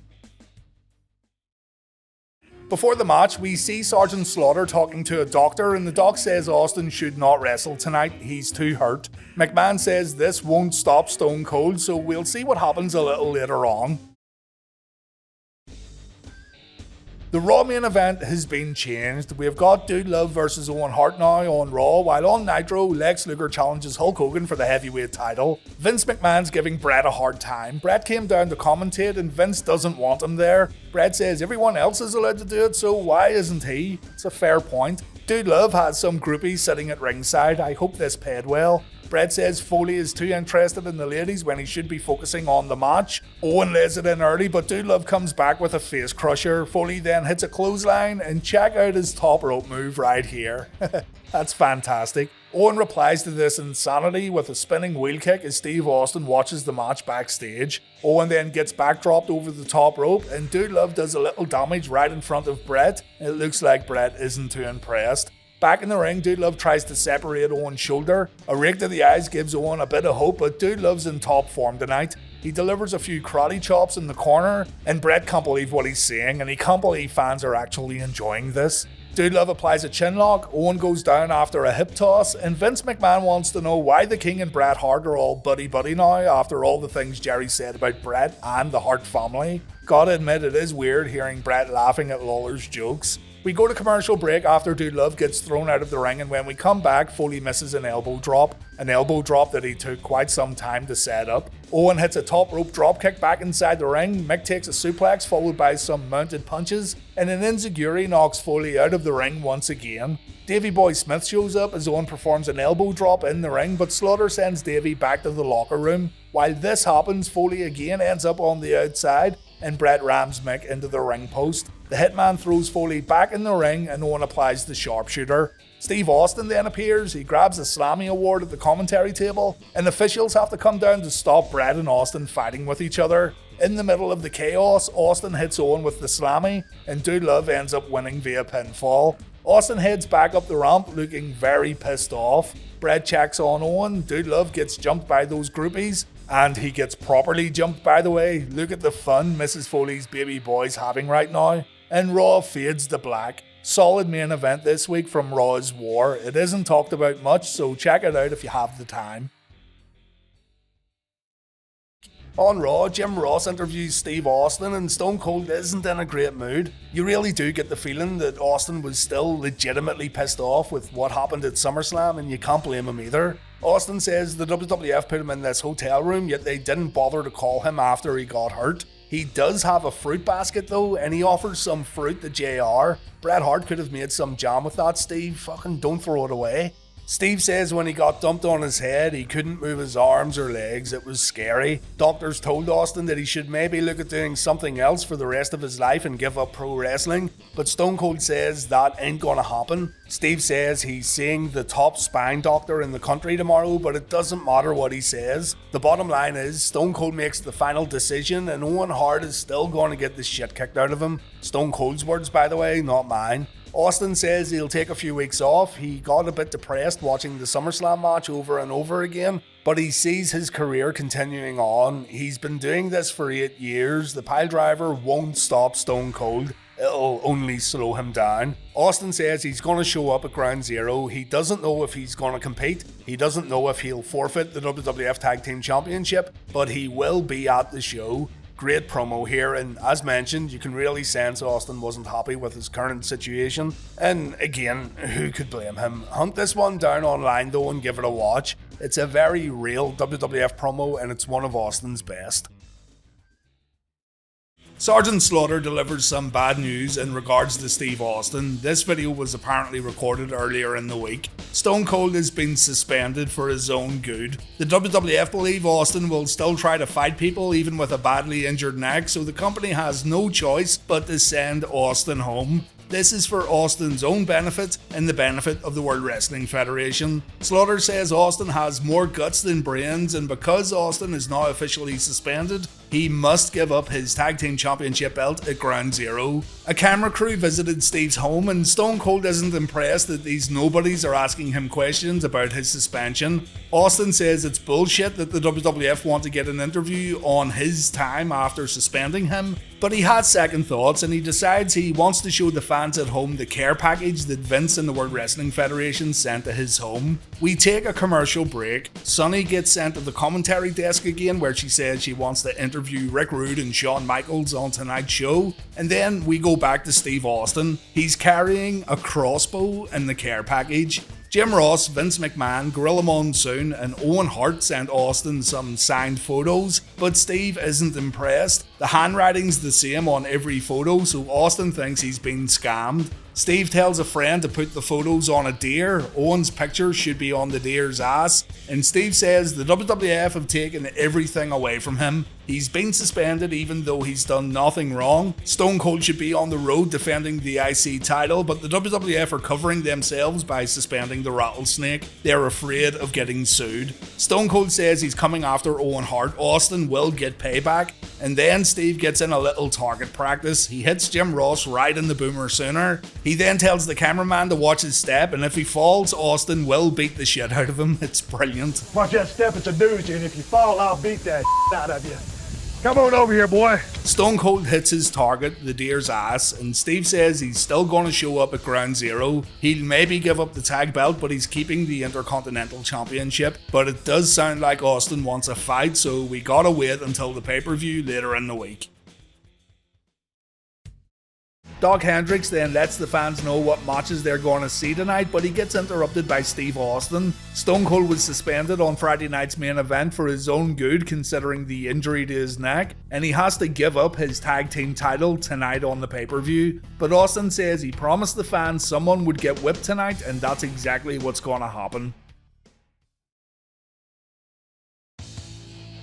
We get a replay of the SummerSlam piledriver next, and we get a recap of Steve Austin's suspension announcement. It's time for Stone Cold and Dude Love to give up their tag team titles. Commissioner Slaughter and Jim Ross are in the ring, and Dude Love comes out first. Foley says usually the dude's a happy cat, but tonight there's no joy in Dudeville. Foley says he could try and defend the belts by himself, but that wouldn't be right. If it wasn't for Stone Cold, then Dude Love wouldn't be a tag team champion. So with a heavy heart and a pained pancreas, Dude Love relinquishes his tag team championship belt. Out comes Stone Cold Steve Austin to a great ovation. He squares up to Sergeant Slaughter before taking the microphone away from JR, and Austin tells Slaughter that if Stone Cold says he can wrestle, then he can wrestle. Nobody can tell Steve Austin what to do. Steve then messes the commissioner around a little, pulling the belt away when Slaughter goes to retrieve it. Stone Cold then throws the belt on the mat before calling Slaughter a jackass and ordering him to drop down and give Stone Cold 20. Slaughter then gingerly grabs the tag belt and he gets out of the ring. Austin then turns his attention to Jim Ross. He hands Ross the mic back before calling him a fat ass. And Jim says both he and the fans want Austin back in the ring, but the World Wrestling Federation won't let Stone Cold risk his health. Jim wants Steve to wrestle again sooner rather than later. Austin takes the mic back and he surprises everyone by hitting Ross with a Stone Cold Stunner. The crowd absolutely loved this. Vince McMahon leaves his position at the commentary table as Dude Love tries to keep Stone Cold under control. Sergeant Slaughter sends Austin back up the rampway, and the medics and the officials come down to attend to Jim Ross. The crowd chants Slaughter sucks as Ross gets helped to the back, and then we go backstage where Doc Hendricks interviews Owen Hart and Davey Boy Smith. Doc says Owen must be worried after what just happened to JR, and Owen says what just happened in the ring was a load of crap. Ross didn't deserve what happened, and what's worse, the fans of America are condoning it. The King of Hearts says he's gonna lobby for Steve Austin to not only get fined, not only get suspended, but Owen wants Austin put behind bars for assault. Davey Boy says even though Jim Ross is from Oklahoma, he still didn't deserve what happened in the ring.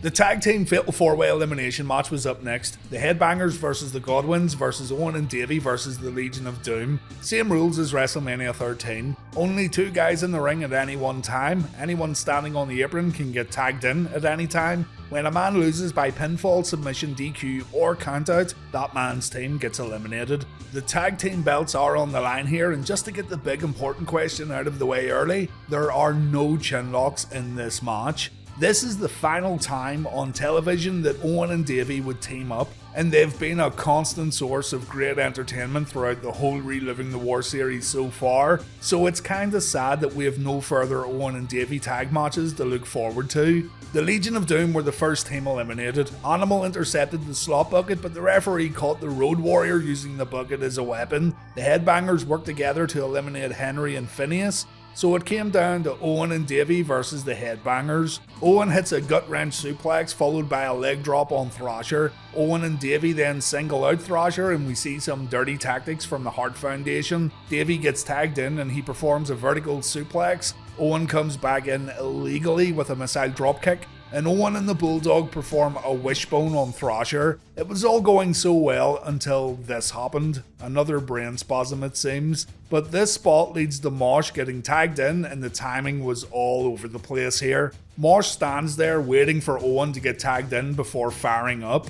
Owen inadvertently hits Davey with a wheel kick and the Bulldog gets sent to the outside. More timing issues results in Thrasher waiting for ages on the top rope before Davey launches his planned attack. But the match gets saved by Steve Austin making his way to the ring, and the crowd once again lose their minds. Austin hits Owen with a Stone Cold Stunner, Mosh pins Owen, and the Headbangers become the new tag team champions. Mosh and Thrasher celebrate while Owen and Davey head back up the ramp to look for Austin, and you know, I think the Headbangers deserved a run with the tag team belts. They'd been having some of the best tag matches in the World Wrestling Federation, although they were also booked to lose quite frequently. If the WWF weren't going to go with Owen and Davey again, and if the WWF were going to keep fucking up the booking of the Road Warriors, then the Headbangers were the next best choice. We see Mosh and Thrasher celebrating at the concession stands with a bunch of hyped up fans. The match itself was a little shaky in places, but still better than the triple threat encounter.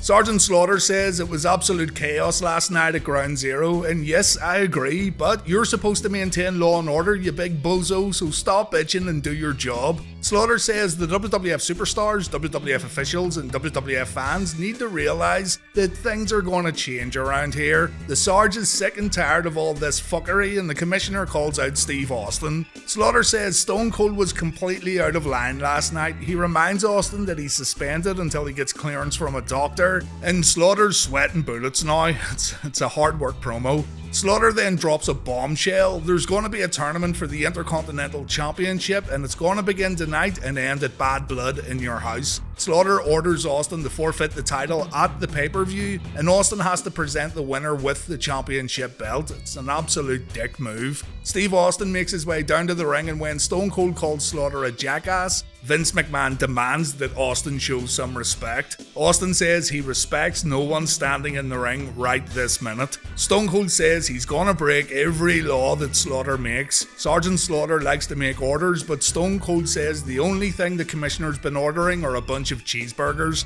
In regards to delivering the IC title at Bad Blood, Austin says he'll deliver a can of whoop-ass to Slaughter's front door. Austin says, "Do I make myself clear?" And then he hits the Commissioner with a Stone Cold Stunner. Just like at Ground Zero, the crowd lose their minds, and this was some clever booking right here. Austin couldn't wrestle just yet, but having him go after officials and authority figures really helped him stay in the limelight. Vince asks Austin what the hell he's doing, and this leads to Austin almost attacking Vince. McMahon ends up hiding behind a few officials on the outside while Stone Cold takes his spot at the commentary table. Eventually Austin leaves and McMahon's able to join JR and the King, but credit where it's due here, this was a great opening to Raw's War. Before moving on, we see security trying to remove Austin from the arena.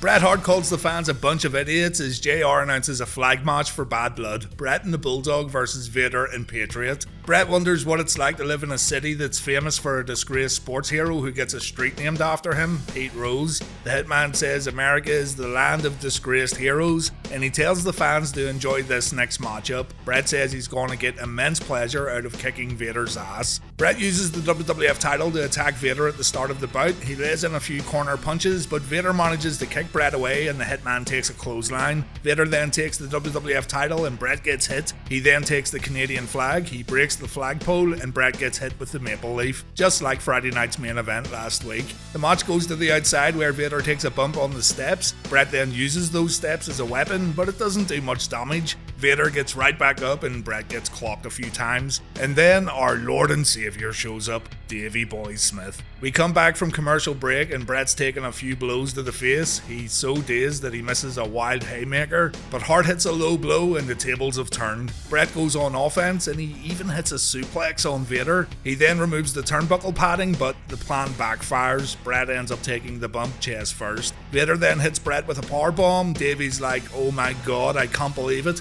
Vader goes for the Vader bomb and Davey decides to put an end to this nonsense. Vader suplexes Davey into the ring. Bret gets hit with a clothesline, but the Hart Foundation quickly go on offense and Vader needs help. Here comes the Patriot, the sore loser that he is. He throws Davey into Bret, the crowd pops, but Owen Hart comes down to lend his brother and brother-in-law a hand. Bret grabs a chair, he takes out both Vader and the Patriot. It's absolutely glorious. The Hart Foundation attempt a spiked piledriver on the chair with Owen doing the honours, but the fun stops when Stone Cold Steve Austin hits the ring to another thunderous ovation. Bret and Davey get wiped out. Owen tries an enziguri, but Austin sees it coming. Stone Cold chases the heels up the ramp, and that's how the match ended. We then see Sergeant Slaughter backstage and he's nursing his bad neck. Poor Sarge.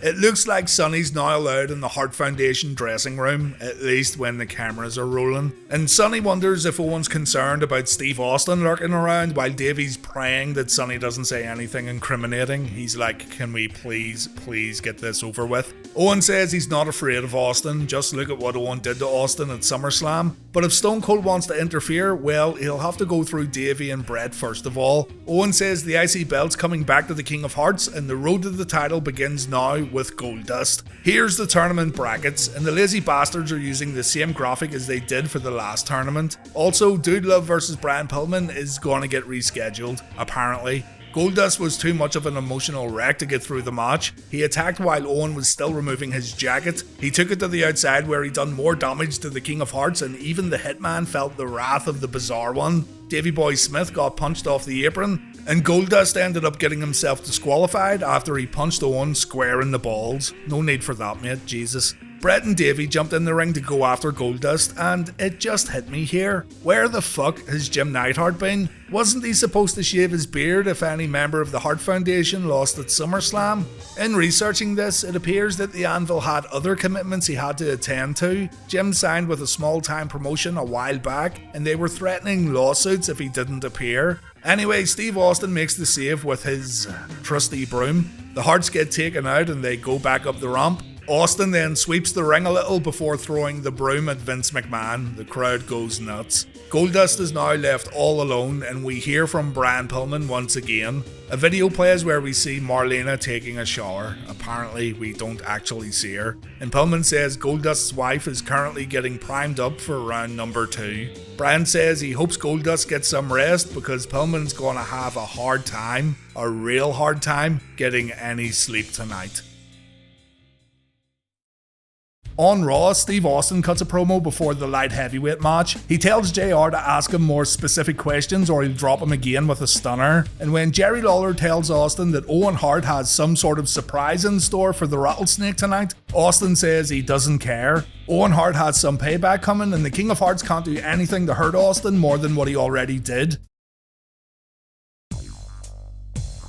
On Raw, Steve Austin's going to cut a promo. On Nitro, Wrath and Mortis take on the Outsiders. I've got a bad feeling about this one. So Jerry Lawler's going to conduct this Steve Austin interview, so we know where this is going. Lawler tries to avoid the inevitable by saying the way the WWF have treated Austin lately is a crying shame. The King says he almost had to get the smile surgically removed from his face when JR took the stunner. And Jerry says Austin's stunner on Commissioner Slaughter was a thing of beauty. Let's see it again. You guys enjoyed how Slaughter bumped last week. Austin tells JR to stay at the commentary table with his stupid cowboy hat on and Austin won't need to stun him again. He reminds Sergeant Slaughter that no one orders Stone Cold around. And Austin says it's a good thing Vince isn't at Raw tonight or Austin would dump him on his head too. In regards to Owen Hart, Austin says he's just playing with him. At the snap of a finger, Stone Cold could destroy the King of Hearts, but Owen's got hell to pay along with the whole Hart Foundation. Speaking of which, the boys come out to interrupt Austin. Bret says there's a word for guys like Austin. Austin's a hoser, and the Hitman says he's been waiting a very long time to say that. So Austin's now an animal, a low-down, stinking, rotten hyena, and a hoser. Bret says the Hart Foundation's sick of Austin's attacks and it's time to put an end to it. Bret sends some schmuck to the ring while Owen says the Harts have used the American justice system to their advantage. Steve Austin gets served with a temporary restraining order, and Owen says if Austin gets within 100 feet of the King of Hearts, he's going in the slammer. Owen says this. And that is exactly where an animal like you belongs.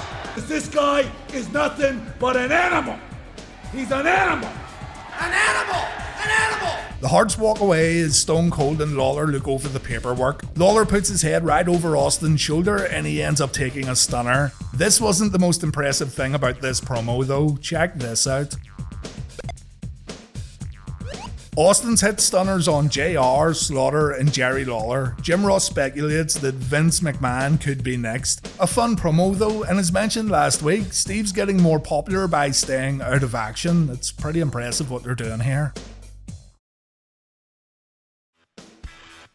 We've got an NWO promo up next on Nitro while Owen Hart battles the Patriot on Raw. Jim Cornette's going to replace Jerry Lawler on commentary because, well, that stunner almost broke the King's neck by the looks of things. We have seen this match before. We get another flag waving contest at the beginning of the bout, which Owen clearly won, by the way. Patriot with an arm drag into an armbar, the two trade hammerlocks, Patriot with a hip toss and a follow-up body slam. Patriot then lands another arm drag, we see another armbar, another hammerlock, and another hip toss. Fucking hell. Oh look, there's a drop toe hold, followed by another armbar. Owen finally says fuck this and he breaks the monotony with a boot to the face followed by a missile dropkick, thank god. He then goes to soften the leg up, but Mr. Hart has a visitor. Steve Austin appears, but there's a bunch of cops standing right behind him. When we come back from break, Austin's disappeared, but the cops are still standing there. These cops aren't very bright, are they? Back in the ring, the Patriot's suffering big time. Owen's got a chin lock applied. Owen goes for a pile driver, and even though Patriot counters, the King of Hearts manages to floor his opponent with a wheel kick. Patriot comes back with a crossbody, and Owen takes the sternum first turnbuckle bump before also taking a back suplex. Patriot eventually hits the Patriot missile, and Owen takes a few punches in the corner. Patriot is slowed down considerably here. Just as Owen was about to make a comeback, Steve Austin shows up. He climbs the guardrail. Austin stands on the apron. He rips up the restraining order. Owen backs off, and the Patriot's able to pin the King of Hearts for the win.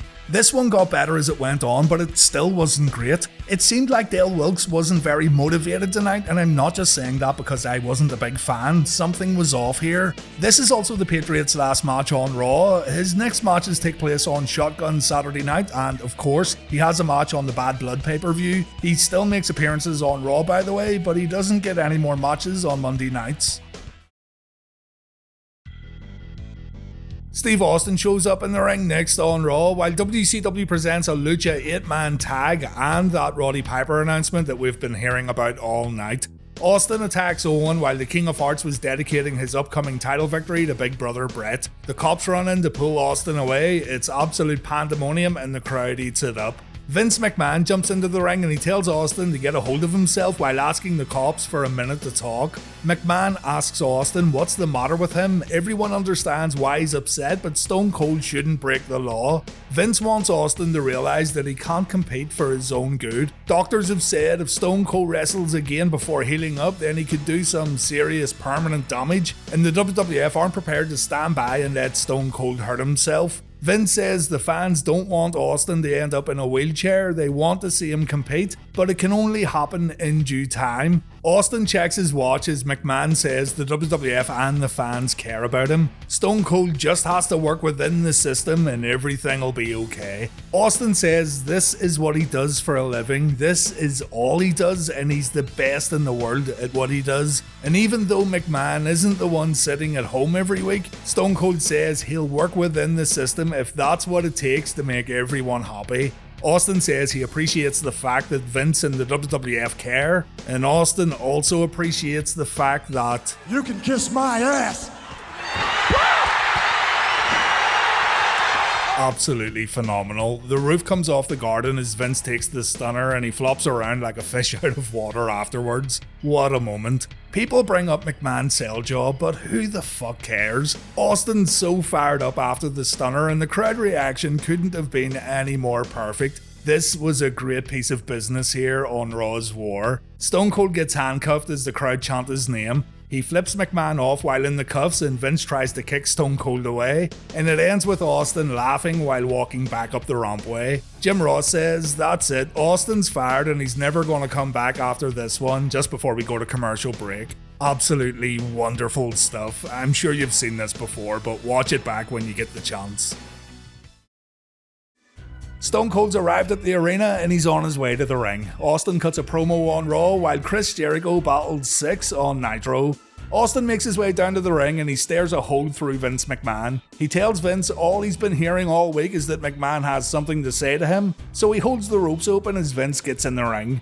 Vince says Austin's either a lunatic or he just doesn't give a damn, but right now Vince doesn't give a damn either. McMahon's tired of trying to protect Austin and trying to protect his staff from Austin's attacks, but he's not gonna do it anymore. Austin says it sounds like Vince is about to fire him, so Vince should just get on with it. Austin doesn't care either way. McMahon gives Austin 3 options. Number 1, Austin can bring a doctor's note to Raw next week that says he's able to wrestle, but the chances of that happening are highly unlikely. Number 2, Austin can sign a waiver, and if he gets hurt, he can't sue the World Wrestling Federation. It's Austin's problem if he gets seriously injured. The third option, Austin's contract gets terminated and he's done with WWF. Austin says no doctor knows his neck better than he does. If Austin's ready to go, he's ready to go. Vince can bring a waiver to Raw, maybe Stone Cold signs it, or maybe he'll shove it up Vince's ass. Finally, if Vince fires Austin in front of the world, then Austin will beat Vince's ass in front of the world,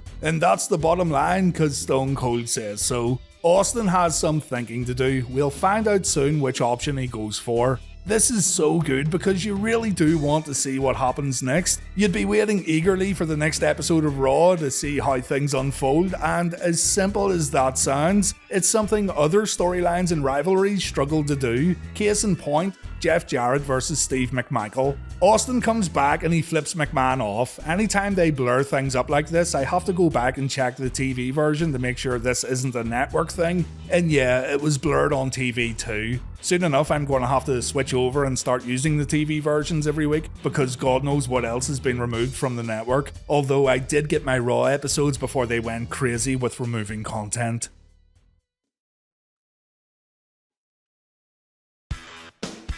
Flexi Lexi takes on Wrath in the semi-main event on Monday Nitro, while Owen Hart cuts a promo on Raw. Owen's got on his Owen 316 shirt, and I wanted that shirt so bad back in 1997. Anyway, the Riot Squad's here with Owen to make sure that lousy stinking hyena Steve Austin doesn't attack the King of Hearts. Vince wants to know what's the matter with Owen wearing a shirt like this. Owen says it's the truth, just read it and weep. In regards to wrestling Farouk at Bad Blood, Owen says Farouk's a great wrestler, but Owen is simply better. Hart lost the IC belt because he had compassion, but that mistake won't happen again. Owen will beat Farouk this Sunday, and Owen will reclaim his championship belt.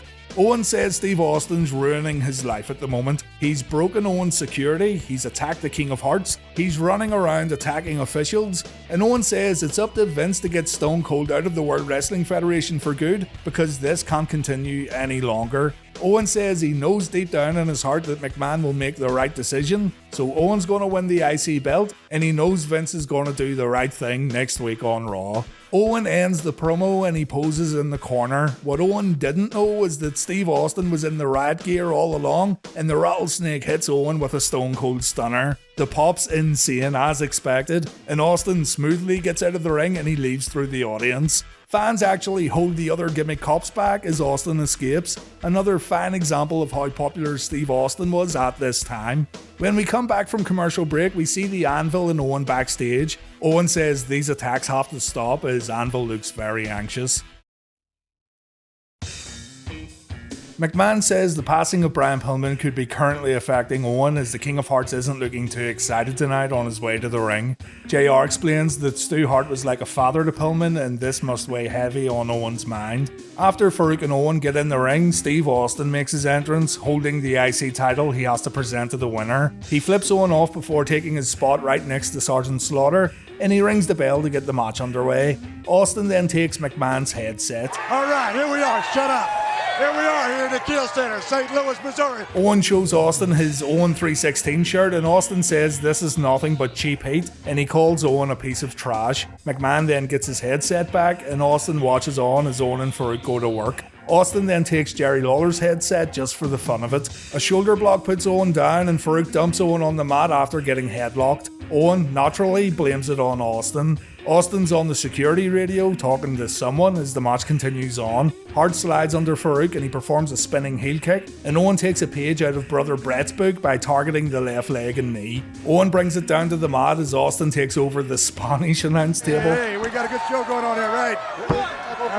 You'd expect Austin to speak Spanish. Austin hears the word loco coming from Tito Santana, and he wonders if Tito thinks he's crazy. Tito says just a little bit, and Austin says he knows enough Spanish to know when someone's talking shit about him, and Santana says they're amigos. Brilliant. As Owen continues the assault on Farouk's leg, Austin visits the French announce table. He says he doesn't speak French, but he'll smack the French out of Ray Rougeau. He then orders Ray to tell the French-speaking audience that Stone Cold's going to appear at Survivor Series in Montreal next month. Farouk fights back and he delivers a backbreaker. It only scores a 2 count. He tries a leg drop from the second rope, but he misses. Farouk then has to kick Owen away during a sharpshooter attempt, and the King of Hearts takes a power slam before kicking out at 2. Jim Neidhart then shows up to give Owen some moral support. He jumps on the apron as Farouk goes for a leapfrog body guillotine, but Owen moves out of the way. And then Steve Austin hits Farouk with the IC title. Slaughter was too busy with Jim Neidhart and he didn't see what happened. Confused, Owen pins Farouk and Owen wins the IC title for a second time just like that. The commentators don't know why Austin effectively helped Owen, but it's fairly obvious. Austin wants to beat Owen for the IC title. Farouk's pretty upset with the outcome, but there you go, Owen's the new IC champion. The match was pretty short, and Owen did it all by himself. Steve Austin cuts a promo next on Raw while DDP takes on Disco Inferno on Nitro. The TV title is on the line. So Steve Austin has a few choices. He can produce a doctor's note tonight to say he can wrestle. He can sign a waiver absolving WWF of any liability should Austin hurt himself by stepping back in the ring. Or his contract can get terminated and he's free to hit stunners anywhere but the WWF. Vince says he hopes Austin will make the right decision and Austin threatens to whip his ass. This, as expected, gets a great response from the crowd. McMahon wants to know why Austin helped Owen win the IC title last night and Stone Cold said it's none of his business. And Vince gets a little angry. McMahon says if Austin wants to play hardball, then that's fine. Austin says he has no doctor's note while calling Vince a jackass. Vince has the waiver in his hand and he tells Stone Cold if he wants to end up in a wheelchair, then that's completely up to him, but the World Wrestling Federation won't be responsible for it. Stone Cold says he's the toughest SOB in the WWF, but he's not going to come out here and sign a waiver like the dumbest SOB in the WWF. Austin wants something in return. Stone Cold says he'll sign the papers if Vince McMahon can give him a match with Owen Hart as soon as possible, and Austin also wants a shot at the Intercontinental belt. Vince says Austin's got it, McMahon's happy to do it. He extends his hand, but Austin tells him to put it away or wipe his ass with it. Austin won't shake Vince's hand until he sees McMahon's name on the contract that'll make Stone Cold vs Owen Hart for the IC belt official. Farouk and the Nation appear on the Titantron and Farouk says Stone Cold isn't tough. What's tough is being brought up with hardships like having no food on the table, fighting your brother for a jacket so you can stay warm going to school, having to watch your siblings cry on Christmas morning because they didn't get that brand new bicycle while the other kids got to play on theirs. That's tough. Farouk says Austin's ass belongs to the Nation because Austin stuck his nose in their business. The IC title belongs to Farouk, and Stone Cold tells Farouk to shut up. Once the legalities are sorted out, Austin says he's coming after the Nation. It isn't a colour thing, it isn't a race thing, it's a Stone Cold kicking Farouk's ass thing, and that's the bottom line. Stone Cold then ends the promo and he goes to the outside of the ring. He grabs Jerry Lawler's crown and he punts it into the audience.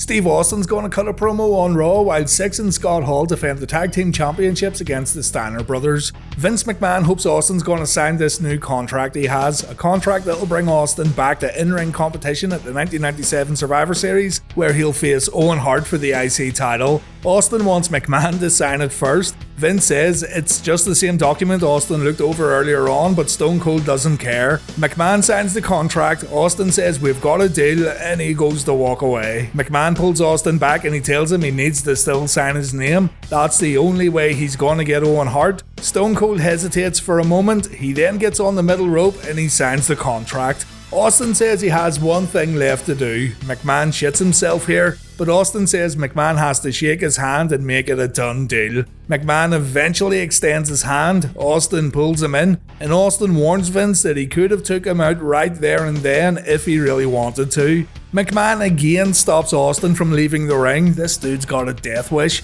He wants to know why Austin did what he did at Bad Blood, and Austin confirms he wanted Owen Hart for the IC belt. He has no problem with Farouk or the Nation of Domination, but Austin wanted the IC title match with Owen Hart. The Nation then appear at the entranceway, and Farouk said Austin crossed the railroad tracks at Bad Blood. Austin's offered himself as a sacrifice to Farouk and the Nation by costing Farouk the IC title at the pay-per-view. Austin says he didn't understand a single word Farouk just said, but it sounds like he wants a fight, so he challenges any member of the nation to come down to the ring for an ass whooping. Who's it gonna be? Who's it gonna be? Oh, here it comes, here it comes. The heel Rocky Maivia takes a stunner from Steve Austin. Austin leaves through the audience before the nation can launch an attack. So, Austin's gonna compete at Survivor Series. He plans on getting some revenge for SummerSlam, and it looks like a feud with the Nation of Domination's also on the cards. Michael Cole's in the Nation's locker room and, well, have a look. It appears that the Hart Foundation have wrecked the place and there's messages on the walls, and let's just leave it at that. Vince says, "Look, a Canadian flag," like he found a massive clue, completely ignoring the giant Canada rules that was shown seconds before the maple leaf. We go back to the arena and Farouk screaming at Vince McMahon, clearly upset about what just happened. The rest of the nation then come down and they threaten to quit the company. Farouk gets in the ring and he says he was scheduled to face Bret Hart tonight in the main event, but he wants to fight the Hitman right now. Farouk says he sees in black and white. He won't let anyone tell him to leave the country because America was built on the back of a black man. Farouk's ancestors paid the price to live in the United States, and Farouk wants to settle this right now by beating the ever-loving shit out of the WWF champion. The Hart Foundation start filing out with Owen Hart looking a little unprepared, and then the Hitman walks down the ramp and our match can begin. Farouk wails on Bret Hart at the opening bell and Bret tries to fight back. We then see DX walking down the ramp and Shawn and company walk over to the commentary table. The nation stand guard for Shawn as he says on commentary that Bret Hart showed his true colours tonight. What he and the Harts done was unforgivable, and this is exactly why Shawn should be the new champion. There's no place for this kind of stuff in the World Wrestling Federation. Bret notices Shawn and he marches straight out of the ring, but the nation then attack Bret. The Hart Foundation come over to back up the Hitman and DX make their escape. Bret breaks free and he goes after DX, but then Raw takes a commercial break. We come back and our match is gonna resume. Bret counters a top rope attack and the Hitman goes on to do what he does best. He softens up the left leg in preparation for the sharpshooter, but when he goes for the ring post figure 4, another brawl breaks out between the Harts and the nation. Farouk manages to get back in the ring, but that ends up being a costly mistake because Steve Austin shows up from the crowd and he hits Farouk with a stone cold stunner. Bret doesn't realize what happened, but he'll take it anyway. Bret covers Farouk and Bret wins via pinfall. I should have mentioned this during the entrances, but the crowd were cheering for the Hart Foundation. They also cheered for Bret during the match and they cheered for Bret after the match. The nation complained to Vince McMahon before heading back up the entranceway, and get ready to say goodbye to Bret on Raw because he only has one more match on the WWF Monday Night Show for us to look at. Over on Raw, Owen Hart wants Shawn to keep DX in the back, and Owen says he'll keep the Hart Foundation in the back. This is a title versus title match, and the best man should walk away with 2 belts and 2 slammies. DX come out to introduce Shawn Michaels, but the microphone doesn't work. It's working in the TV feed, but it's not working inside the arena. So we at home can clearly hear Rick Rude ordering Triple H to get to the back and get someone to turn his mic on. Cut the music! Finally, Rude's able to speak to the audience and he wants all these sleazy, slimy Oklahoma idiots to button their lips, open their eyes, and pay attention. It's time for the main event because DX is here. Rude introduces the showstopper, the icon, the main event, and HBK finally walks out and he tells his teammates to head back to the locker room. Looks like the Heartbreak Kid's comfortable enough to handle this one on his own. Vince McMahon says that Owen Hart may be the real hitman of the Hart Foundation, and this is something that gets repeated on this night and at Survivor Series by Jim Ross and Jerry Lawler. The WWF were getting ready to move Owen on to something else perhaps when Bret left the company, and this real hitman thing is something I found fascinating back then. Who knows what the initial plans were for Owen, but I'm sure everything went out the window following the screw job. 2 of the WWF's absolute best go at it in the middle of the ring, but our guy here just wants Kamala back. Owen's getting the better of HBK here as he hits a spinning wheel kick followed by a clothesline over the top rope. Michaels then dodges a baseball slide and it's HBK who gets the better of Owen on the outside. The Hart Foundation watch from the back and Bret points directly at HBK's asshole. This, he explains to the Anvil, is the weak spot, and the Anvil should target this weak spot whenever possible. HBK hits a piledriver on the outside during the break, break, but when we come back, Owen counters a top rope double axe handle. Shawn takes the Flair corner bump and an overhead belly-to-belly suplex, and then Michaels finds himself in a sleeper. A back suplex breaks the hold, and Shawn gets a little vicious with a few punches to the head. Owen goes down after a dropkick, and what a bastard. There's a Shawn Michaels chin lock. The production team knew what to do here as we see Davey watching the chin lock, clearly not amused by the lousy technique of his signature hold, but he knows his brother-in-law will fight out with relative ease. Owen's able to catch Michaels and perform a slingshot. He tries rushing at Shawn in the corner, but Michaels moves out of the way. This gives HBK a chance to body slam the IC champion and perform his diving elbow, but Owen ducks out of the way when Shawn goes for the super kick, and we see the enziguri, the same move that put Michaels on the shelf back in '96. Shawn's out again, Owen has it won. The King of Hearts turns around to cover HBK, but then Steve Austin appears again. Remember, Austin wants Owen for the IC title, so to ensure Owen doesn't win the match, Austin hits the referee with a stunner. Shawn's then able to hit the super kick, but there's no ref to count the pinfall. We see Bret Hart dashing to the ring, and here we go. Bret finally gets his hands on Shawn, and the crowd's loving it. Bret does a little damage before DX run down to save the Heartbreak Kid. The Hart Foundation are a little late here, but that's how it ends. Another DQ finish this week, but my god. We have got quite a lot of heat here on Raw, and this Bret vs Shawn build-up has been great. It's a shame, in a way, that what happens at the end of Survivor Series completely overshadows everything else. The IC title was on the line in the Ahmed Johnson vs Owen Hart match, but Ahmed didn't really stand a chance. The Nation stood on the rampway keeping a close eye on both Owen and Ahmed, but the Nation were not the threat here, oh no. Steve Austin still wants to make sure that belt is kept around Owen Hart's waist, so the Rattlesnake once again helped out the King of Hearts by hitting a Stone Cold Stunner on Owen's opponent. Okay, so that's good, but it's not what's important here. What is important is this sound Ahmed Johnson made while performing a scissors kick. With Owen Hart, has him doubled over, and oh, that scissor kick, doubled over, and oh, that scissor kick, doubled up. What was that? Anyway, big squealy boy Ahmed wins via disqualification, but Owen keeps his belt.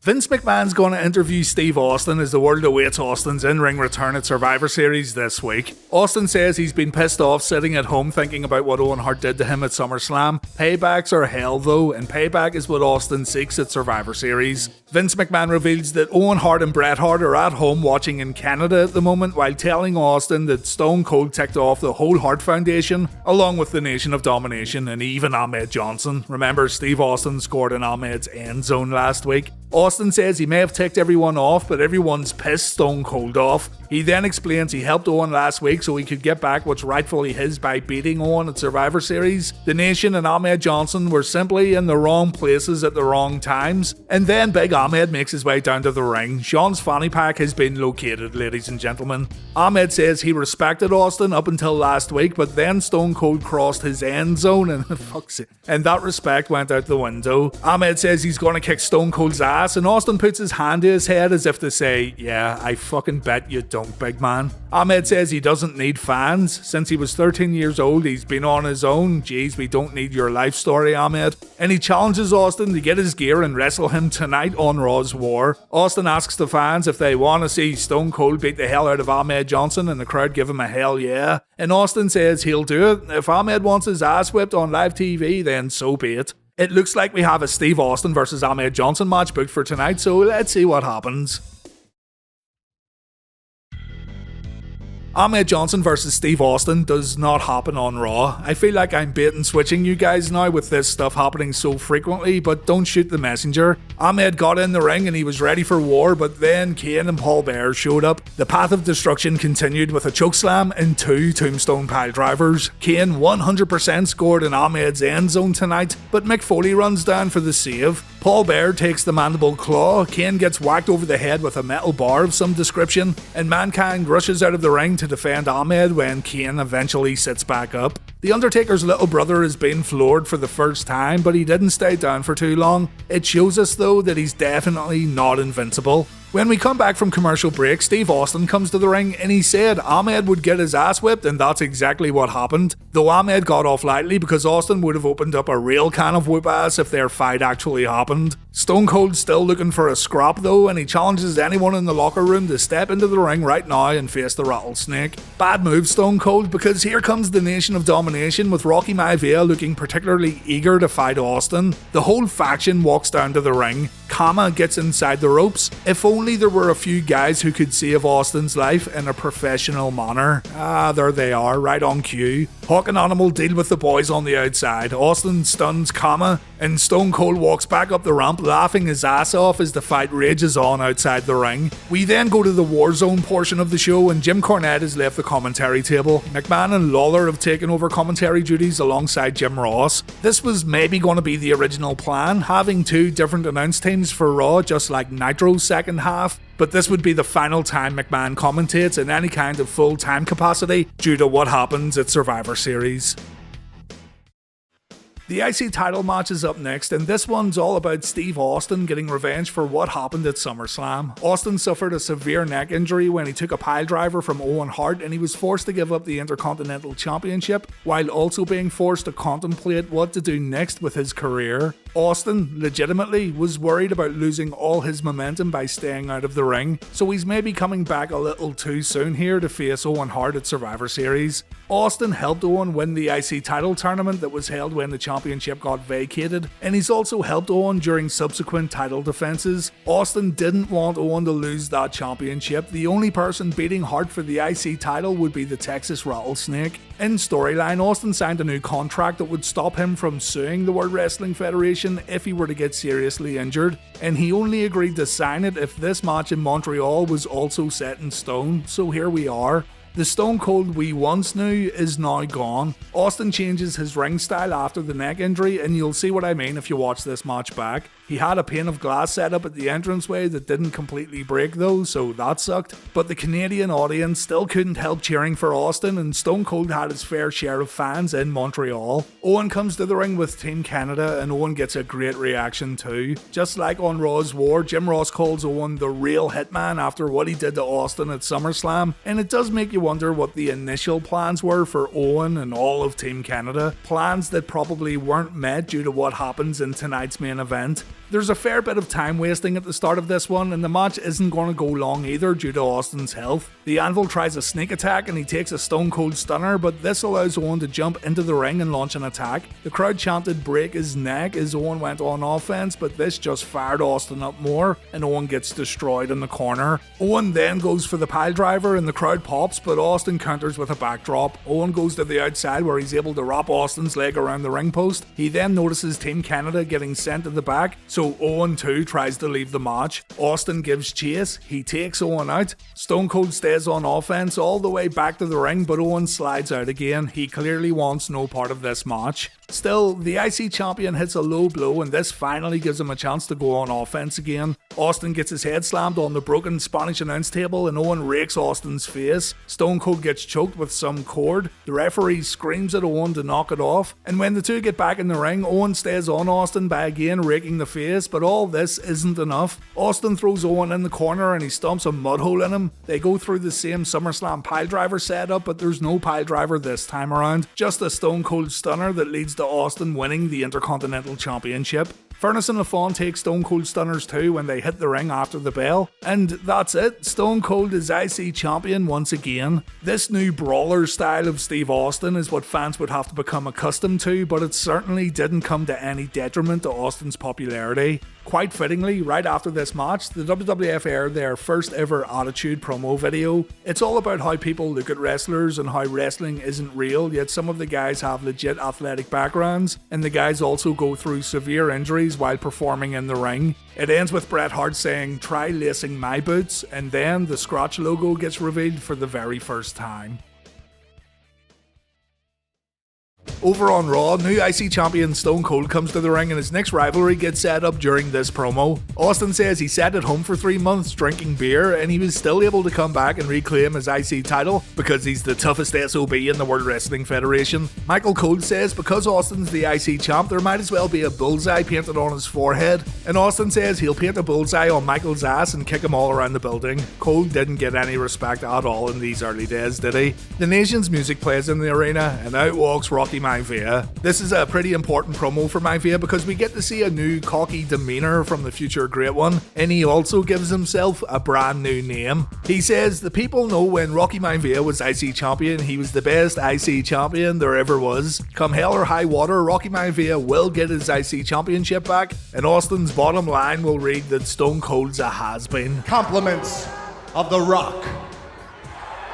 Austin has a few challenges for The Rock, seeing as Rocky's out here challenging Stone Cold. Austin challenges Rock to get a new haircut, and he challenges him to flush himself down the commode, seeing as he's a big piece of crap. Austin then grants Rocky that title shot, and he says The Rock doesn't suck because the fans say so, he sucks because Stone Cold says so. Rock's reactions were completely on point here, and he made the most of his limited time. Austin was good too. You can tell very early on that there's definitely something here, and thankfully, the WWF realized it too.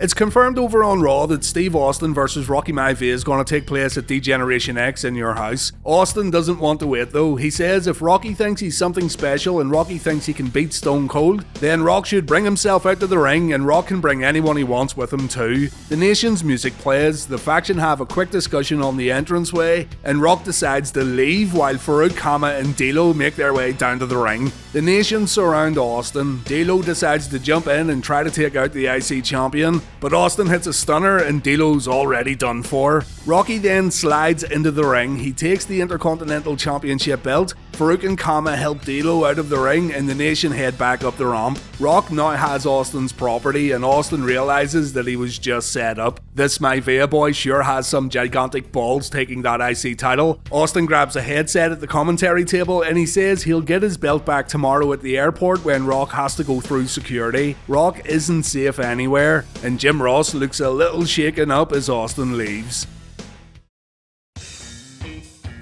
The Nation are going to cut a promo next on Raw, while over on Nitro, Buff Bagwell wrestles Chris Jericho. On Raw, The Rock still got Austin's Intercontinental Championship, but more importantly, he's wearing a denim shirt and he's rocking the fanny pack. Michael Cole wishes he could be as cool as The Rock. Rock tells Michael to get out of the ring, and Rock calls himself the People's Champion, the best damn Intercontinental Champion there ever was, and Rock's mic keeps cutting off as he tries to address his adoring fans. Maivia says at D-Generation X, Steve Austin wants a slobber knocker, but The Rock's calling the shots because he's the champ. The crowd aren't paying attention to Rocky though, because the lights are now flashing on and off in the arena, and there's a giant Rocky sucks on the Titantron. Someone's messing around in the truck and The Rock gets annoyed. The Nation go back to investigate, and then we learn that Steve Austin's in the truck pushing all these buttons. He tells Rocky to keep an eye on his pager when he's walking through the airport. When it says 316, Rock will know his ass belongs to Stone Cold.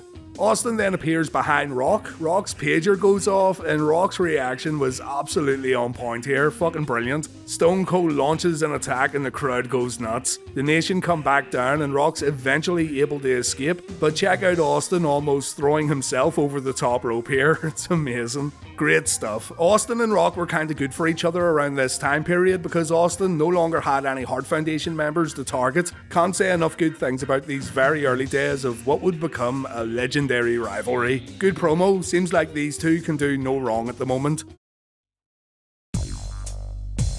The Rock vs Vader's up next on Raw, while over on Nitro we've got Scott Hall vs Disco Inferno. Two things here over on Raw. First, this fan here should have been made an honorary member of the Nation. Could you imagine Farouk screaming at Specs McJobber here as he keeps losing matches on TV? I'd pay to see that. Secondly, Vader isn't blind anymore. Rubbing alcohol and hot coffee isn't enough to stop the man they call Vader. The bell rings and AC/DC's Back in Black can be heard as Steve Austin drives his pickup truck into the arena. You'll need to dodge the Peacock or WWE Network versions of Raw though to hear the music unedited. Austin got himself a few beers and he's having a good time while Rock loses his mind. Rocky tries to go after Stone Cold, but the Nation hold him back and Rock tries to refocus on Vader. The big man takes Rock down with 2 clotheslines before throwing a few punches in the corner. Rock gets splashed in the opposite corner and Steve Austin still having a great old time watching Rock get annihilated. Rock's able to get into the match by countering Vader's aerial attack with a power slam. He then performs the float over DDT and Vader finds himself on the outside where the Nation get in a few free shots. Vader gets tossed back inside where Rock hits a body slam and he sends a message to Austin by punching Vader in his Vader balls. The big man gets clotheslined out of the ring, and then the artist formerly known as Goldust shows up to lay in even more cheap shots. Poor Vader isn't getting a break here. The match ends when Vader gets back in the ring and he takes the people's elbow. Vader forcefully kicks out and he chases Goldust back up the rampway, and that leads to a countout. Rock and Austin shout at each other for a bit before Rock leaves with his Nation teammates, but he turns around on the rampway and he has one more look at Austin while Farouk, Kama and D'Lo continue to walk.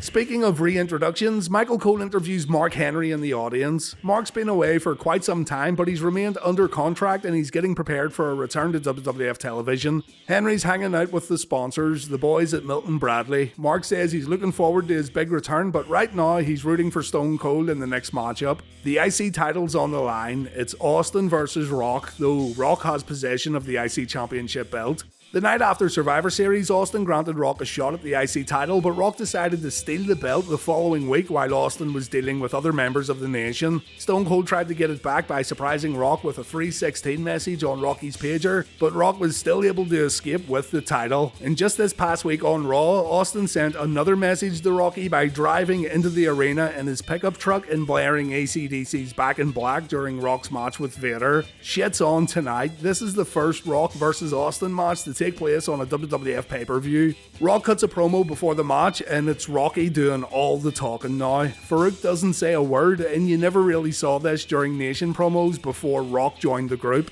Rock says he's gonna show why he's the best damn Intercontinental champion there ever was before making his entrance, and Rock's got all the heat tonight. Have a listen.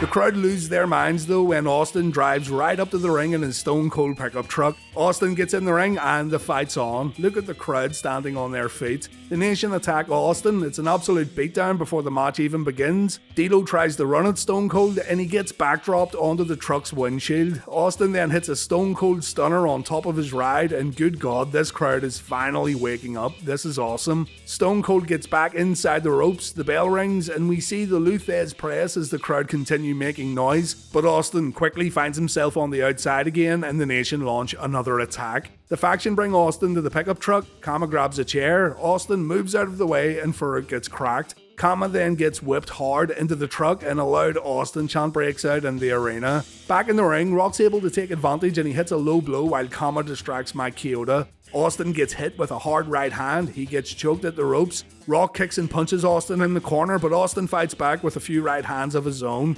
Rock's able to body slam Austin in the middle of the ring. We see the people's elbow, and there's a chin lock from the future Great One. Could this match get any better? The crowd are now chanting 316, and this could possibly be Austin's biggest babyface reaction we've seen so far in Reliving the War. Springfield loves Stone Cold, and this match really feels like a shot of adrenaline to this pay-per-view. Rock goes for a second people's elbow, but Austin moves out of the way. More right hands from the Rattlesnakes send Rocky to the corner, and Austin proceeds to stomp a mudhole in his opponent. Austin then ducks a clothesline, he goes for the stunner, but he's distracted by Kama on the apron. Austin takes out Kama and he tries to pick up where he left off, but he ends up accidentally stunning the referee. The cameras unfortunately miss this. Rock puts on some brass knucks, he swings at Austin, but Austin ducks it and we see the stunner. Another referee runs down to count to 3 and the bell rings, but if you look closely, Mike Chioda is waving for a DQ. Either way, Austin got what he came for, he got his IC Championship belt back. The finish of the match is quite important though and often overlooked, because the controversy surrounding the ending leads to Steve Austin making an important decision tomorrow night on Raw.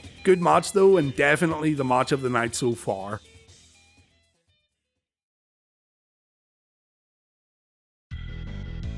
Vince McMahon gets booed by the audience during his entrance. This is the episode where Vince realizes he's now a bad guy thanks to what happened at Survivor Series, and we're going to see him embrace his inner heel very slowly over the next few months. McMahon says there's no denying the popularity of Stone Cold Steve Austin, but Austin's been getting away with murder. If assaulting officials and announcers wasn't bad enough, Austin decided to drive his pickup truck into the arena last night and he endangered the fans around ringside while also using his vehicle as a weapon against his opponents. Stone Cold gave the referee a stunner last night, and that referee was going to disqualify Austin until another referee came down to the ring. Therefore, and this is important, Vince McMahon, for the first time ever on TV, is gonna demand a match. Tonight, Stone Cold will face The Rock on Raw. Austin comes to the ring and he can't believe McMahon just ordered him to do something. Austin does what he wants when he wants, and he doesn't care who McMahon is or who he thinks he is. McMahon then says he's the proud owner of the World Wrestling Federation, and furthermore, Vince McMahon is Austin's boss. When Austin says he doesn't give a damn, McMahon says there will be consequences if Stone Cold doesn't do what he's told, and something else McMahon wants to bring up to Stone Cold is his use of bad language. I'm trying to apologize. Jesus Christ, give me a chance. Stone Cold says he's gonna go to the back, drink a few beers, eat a few hot dogs, and he'll have a think about competing in the ring tonight. Austin won his match fair and square at DX, but he'll let McMahon think about those consequences while Stone Cold himself contemplates his next steps. Austin says if he comes back out later tonight, someone will get their ass whipped. It could be Jim Ross, it could be an official, it could even be Vince McMahon himself. These two were so good together and they never miss when cutting promos against each other. Very interesting seeing the crowd boo McMahon though, and Vince McMahon had no problems whatsoever embracing it. The Rock comes to the ring not knowing if Austin's even going to bother showing up for this next match. Vince McMahon stands at ringside, and McMahon is visibly upset when Austin walks out not wearing his ring gear. Austin says he's ready to fight no matter what he's wearing, but he had his hot dogs and Steve Weiser's backstage, and Stone Cold decided he won't wrestle The Rock tonight. He already beat him last night at D-Generation X. Austin wants to know what the consequences are of his actions, and after Rock suggests that Austin gets fired, McMahon says he'll strip Austin of his title and hand it over to The Rock if Austin doesn't compete. Austin says he's been the IC champion already, he's been a tag team champion, there's only one title Austin's now interested in, and that's the WWF championship. Austin doesn't want the IC title, Austin's happy to forfeit the belt in order to get to the WWF championship. Austin then hands the Intercontinental belt to The Rock, he convinces Rock to shake his hand, and just when you think Austin's turned over a new leaf, he hits Rocky with a Stone Cold Stunner and he reminds Rock of one important thing: don't trust anybody.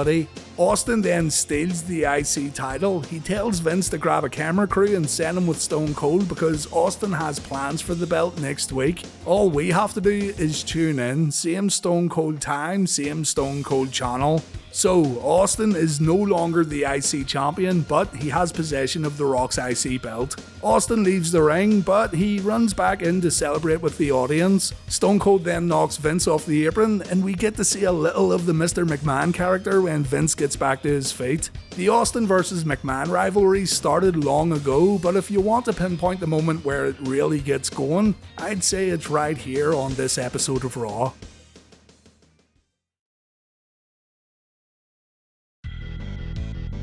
The Rock cuts a promo next on Raw while Scott Hall vs Chris Jericho takes place on Nitro. Rock introduces himself as the undisputed Intercontinental Champion, the People's Champion, and the best damn IC champ there ever was. Farouk tries to say something, but The Rock cuts him off. And you know what? Hey, with all due respect, the champ is talking. Rock says the champ's unhappy because that gutless thief in the night Steve Austin stole the Rock's Intercontinental title. So, as the undisputed IC champion, Rock orders Austin to come to the ring and give Rock his belt back. Stone Cold comes out and he doesn't have the belt. Austin says Rock mustn't pay attention because nobody orders Steve Austin around. He says Rock's a piece of trash and he only forfeited the belt last week because he was in a good mood and he was showing The Rock a little mercy. But if Rock wants to find out where his title belt is, he should grab a monitor and pay attention to Raw a little later on. Rock's way over his head for messing with the 316, and Rock just doesn't know any better. Austin leaves and Rock says Stone Cold has 60 minutes to return with Rock's property, or Stone Cold will face the consequences. The nation will hunt Austin down if the belt isn't brought back to the People's Champ. Farouk doesn't look too amused at the end of the promo. The Rock even orders Farouk to head back up the ramp along with D'Lo and Kama. JJ Dillon has another announcement to make on Nitro while The Rock promises to get his belt back on Raw. The Rock says Austin's 60 minutes are up, and the fact that Austin isn't in the ring right now shows how gutless Stone Cold truly is. Austin's pissed The Rock off, so the boys are going to go find Stone Cold and get the Intercontinental belt back. We then see Steve Austin on the Titantron. He's on a bridge and he's got the IC belt. Austin says he handed the belt to Rock, he made it easy, but tonight if Rock wants to find the belt, he's going to need a few objects. Rock's going to need a mask, a snorkel, and a regulator. He's also going to want an oxygen tank. He's going to need flippers. Austin provides Rock with a cell phone so the People's Champ can call Austin once he finds his belt. And Rock's going to need his pager so Austin can give Rock the 316 and a thumbs up once Rock's found his lost property. Austin calls Rock a piece of trash. He says he doesn't give a damn about The Rock or the WWF. So, see you later, IC belt. The championship goes over the bridge. Austin says Rock can swim out and find it, or he could drown. Austin doesn't care either way. It's a great little moment in both Raw history and the history of The Rock versus Steve Austin. Good stuff. The festive frolics continue on Raw as Stone Cold meets Santa Claus, while on NWO Nitro, Rick Steiner takes on Scott Norton. The Raw footage we see next is actually from last week when Raw went off the air. Saint Nick's in the ring and Big Santa wants Sable for Christmas, but he's told to stop being a dirtbag. Sable won't be sitting on Santa's lap tonight. Santa sends a kid back to their seat when the kid says this bozo isn't the real Santa Claus, so Stone Cold comes out to confront this fuck and put him in his place. Austin tells Santa to shut up when he says Merry Christmas Mr. Austin, and Stone Cold wants to know if this is the real Santa or is it just some piece of trash. Austin says when he was 6 years old he was a good little SOB and this fraud should know what he got for Christmas that year. Santa says Austin got a Barbie doll and tiddlywinks, and Austin says Santa can shove those tiddlywinks up his ass. Austin wants a better look at Kris Kringle. Stone Cold isn't convinced that this is the real Santa, so he asks the audience to give him a hell no if they think this is just some random jagoff wanting kids to sit on his lap. The crowd agrees that this punk isn't the real Santa, so Stone Cold gives Mr. Claus a stunner. Santa takes the stunner beautifully, by the way. Stone Cold drops the elbow on Santa and he throws him out of the ring. The crowd go nuts. Merry Christmas, one and all. Someone out there right now is complaining about this because even at Christmas time, there better not be any dumb or stupid shit on these wrestling shows. On Raw, New Year baby Goldust comes to the ring with Luna, and Goldust wishes everyone a happy new year, and he puts his name in the 1988 Royal Rumble. Yeah, 1988. Goldust heard that Steve Austin's in the Rumble, but tonight Goldust wants to spank Austin's ass and give him a present. He pulls out a pair of ladies' underwear, and Goldust says Austin can be Ken, while the bizarre one can be Barbie. Goldust tells Austin to bring his little pink Corvette to the ring and let's get it on. Brilliant. The glass shatters and Stone Cold comes to the ring. He tells Goldust to suck on his little pacifier because Austin has something to say. Stone Cold doesn't believe in New Year's resolutions. He got dropped on his head in 1997 and was almost paralyzed, but he's still here, and Austin promises the bad language and violence is going to continue in 1998. Austin says he's not going to fight Goldust, but he does have a surprise for the bizarre one. A giant box lowers from the ceiling and Austin fills the time by telling Goldust that he sucks. Austin brings the box into the ring, he removes the cover, and it's a cropper. It's Cropper 316. Austin says he surveyed a few construction workers and it smells awful in there, and Austin says Goldust can do this the easy way or he can do it the hard way. Goldust jumps in the ring and he hides behind the shitter. He thinks he's going to get away with a sneak attack, but Austin saw it coming. Goldust gets the door slammed in his face. Austin performs a back body drop. Goldust then gets thrown into the outhouse, and when he walks back out he takes a Stone Cold stunner. With Goldust back inside, Austin pushes Cropper 316 over, and Stone Cold says that's the first commode of whoop ass he's ever opened up, and it won't be the last. Stone Cold Steve Austin's going to compete in the 1998 Royal Rumble, and you gotta believe Stone Cold's the favourite to win the whole thing. Oh, there's another box on the entranceway, a wooden box or a giant crate. Nobody knows what's inside this mysterious and ominous box, but I'm sure we'll find out later.